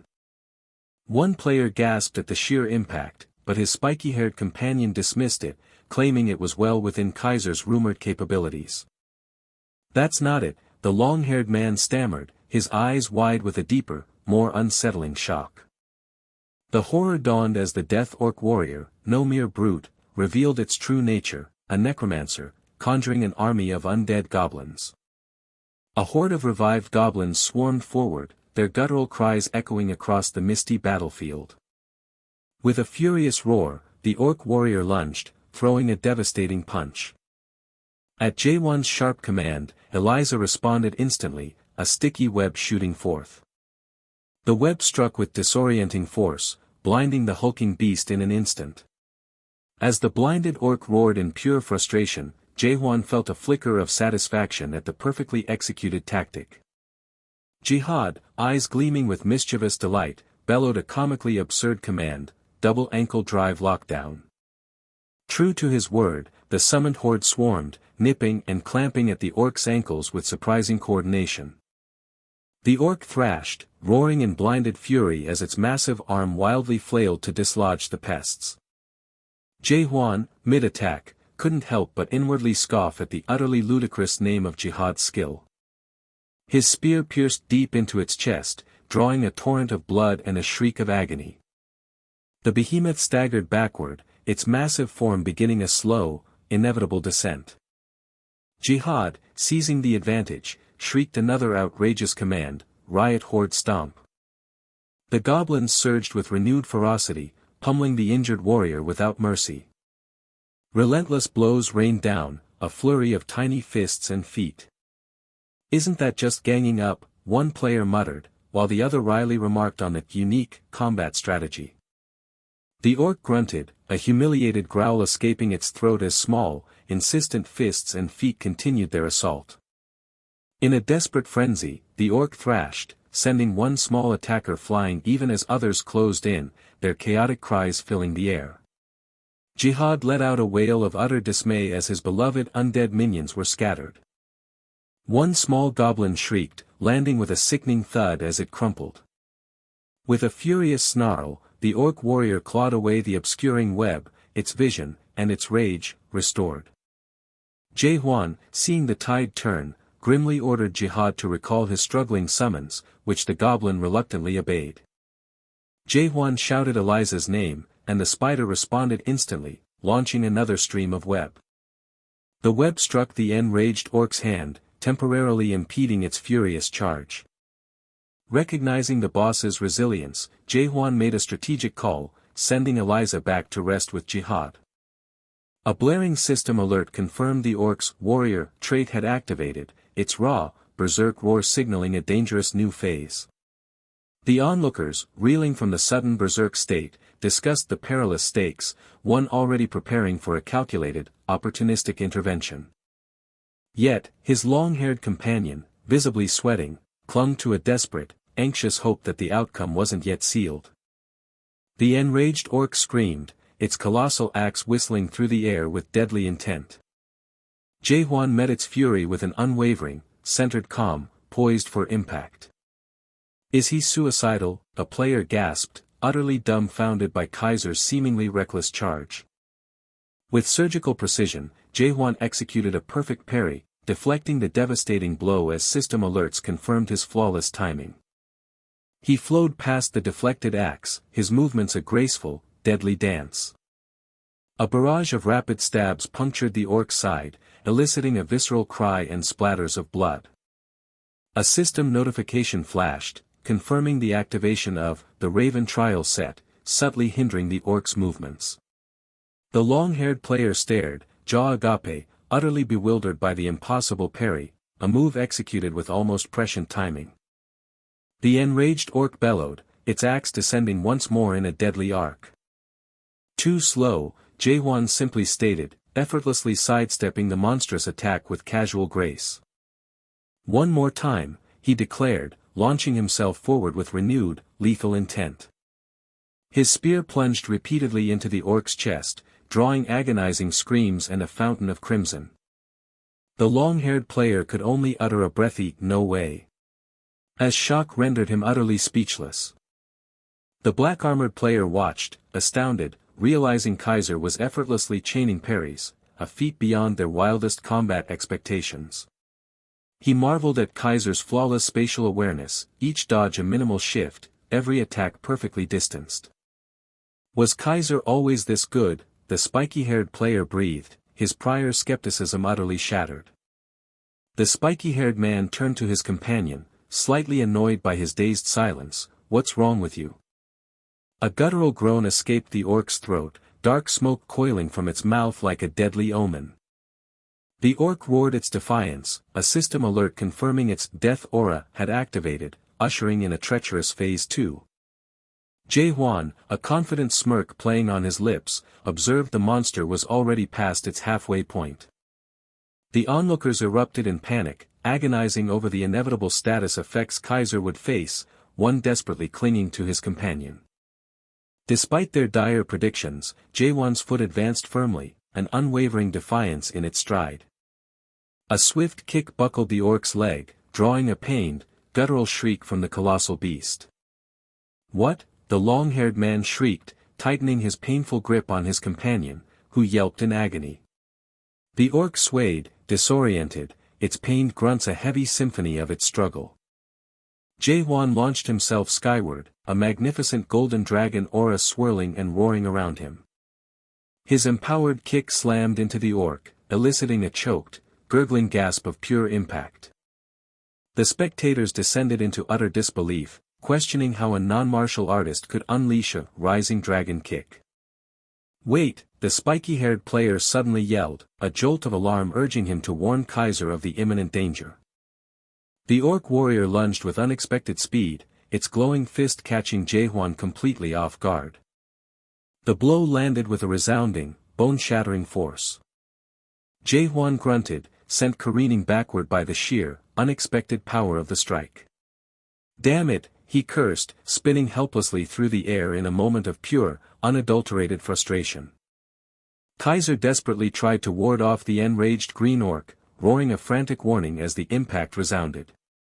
A brutal fist slammed forward, promising searing pain. The force of the blow flung Kaiser violently through the swirling chaos, a guttural groan escaping him. A surge of bitter frustration mingled with his pain, damning the unexpected turn of events. The green orc's grip seized him, pulling him off balance, a desperate cry to be released echoing through the mist.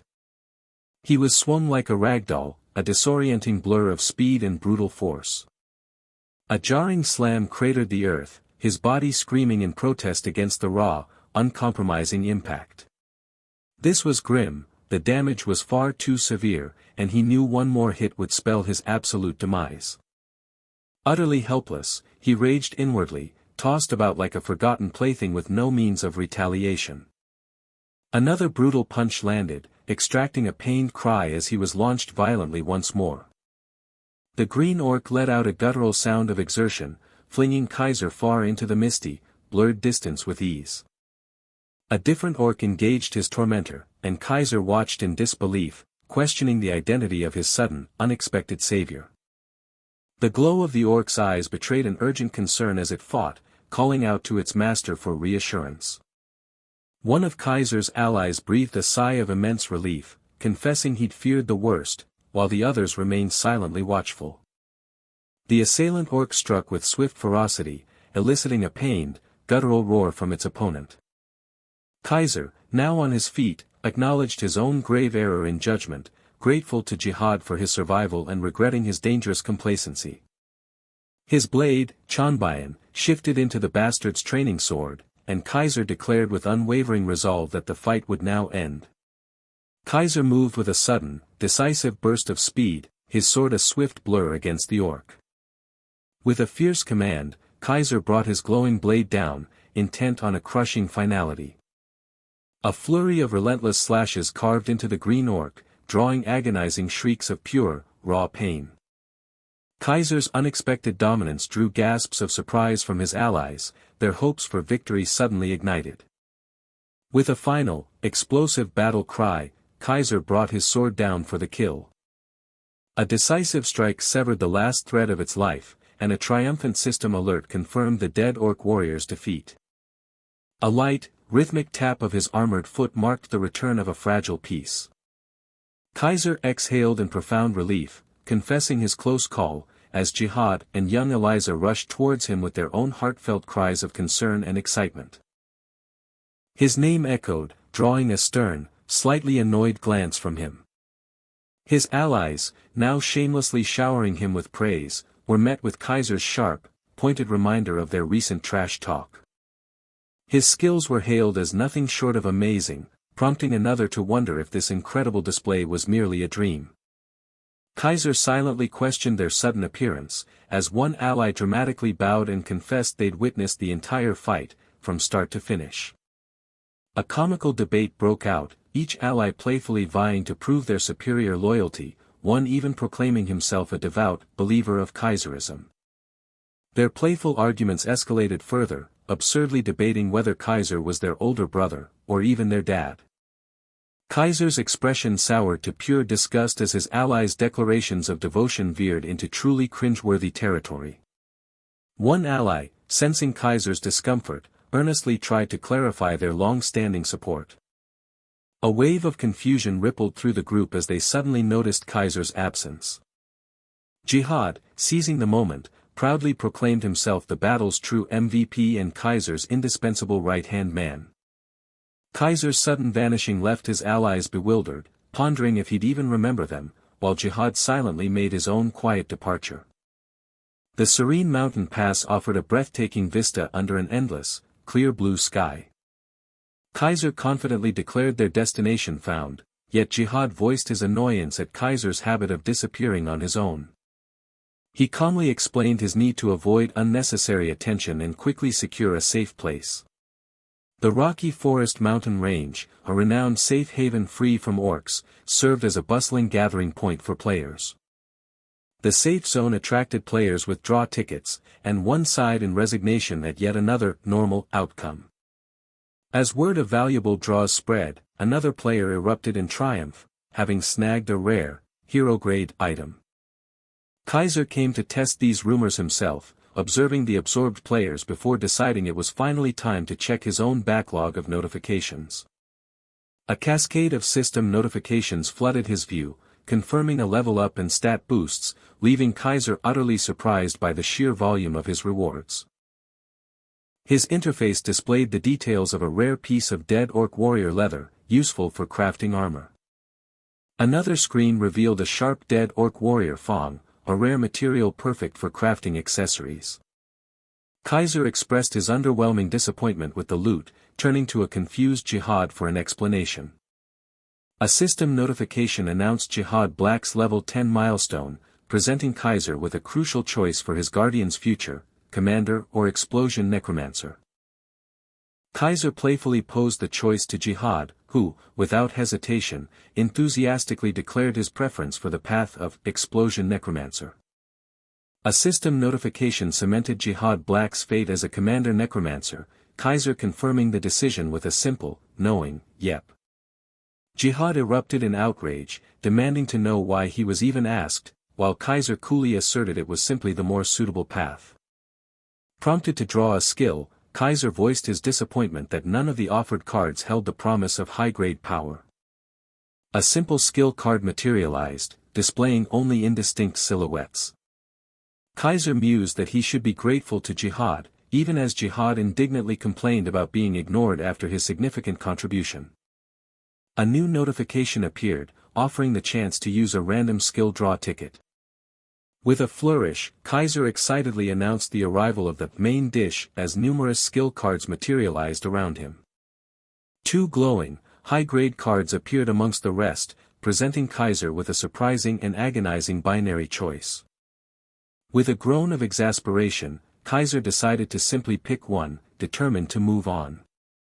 His eyes widened in a small gasp of pure, unadulterated surprise.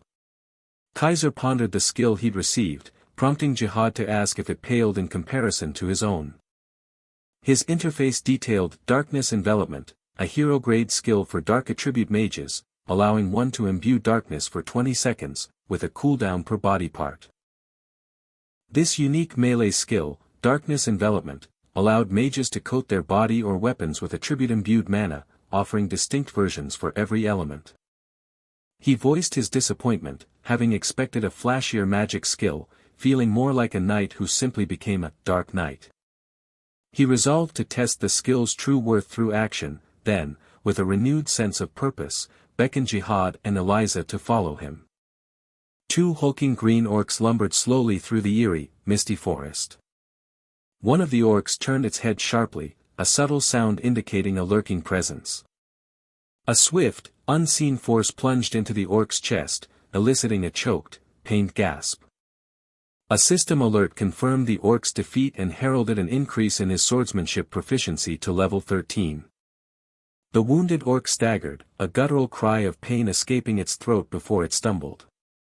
A powerful, clean slice severed its head with shocking precision. His steps were unnaturally quiet, precise and barely audible. A satisfied smirk spread across his face, the sheer coolness of the silent assassination was undeniable. Kaiser observed the notifications, confirming that Darkness Envelopment, applied to both himself and his weapon, truly rendered him utterly silent, though at a cost of mana and a significant cooldown. He chuckled mischievously, explaining how his silent boots, combined with stealth, made surprise attacks virtually foolproof. Jihad, acting as Eliza's eager interpreter, conveyed her ardent desire to have the magic cast on her too, longing to fight just like her master. Kaiser reacted with genuine confusion, explaining the skill's personal restriction, wondering how he could possibly apply it to her. A system notification about a preemptive attack sparked a sudden, crucial realization in Kaiser. His earlier action with Eliza must have been interpreted as an attack. Kaiser confronted Jihad with a frustrated shout, but Jihad, flustered, protested his innocence, claiming he was merely fulfilling Eliza's innocent request. With a sinister smirk and glowing red eyes, Kaiser dismissed Jihad's excuses, issuing a new, chilling command: summon some of your undead.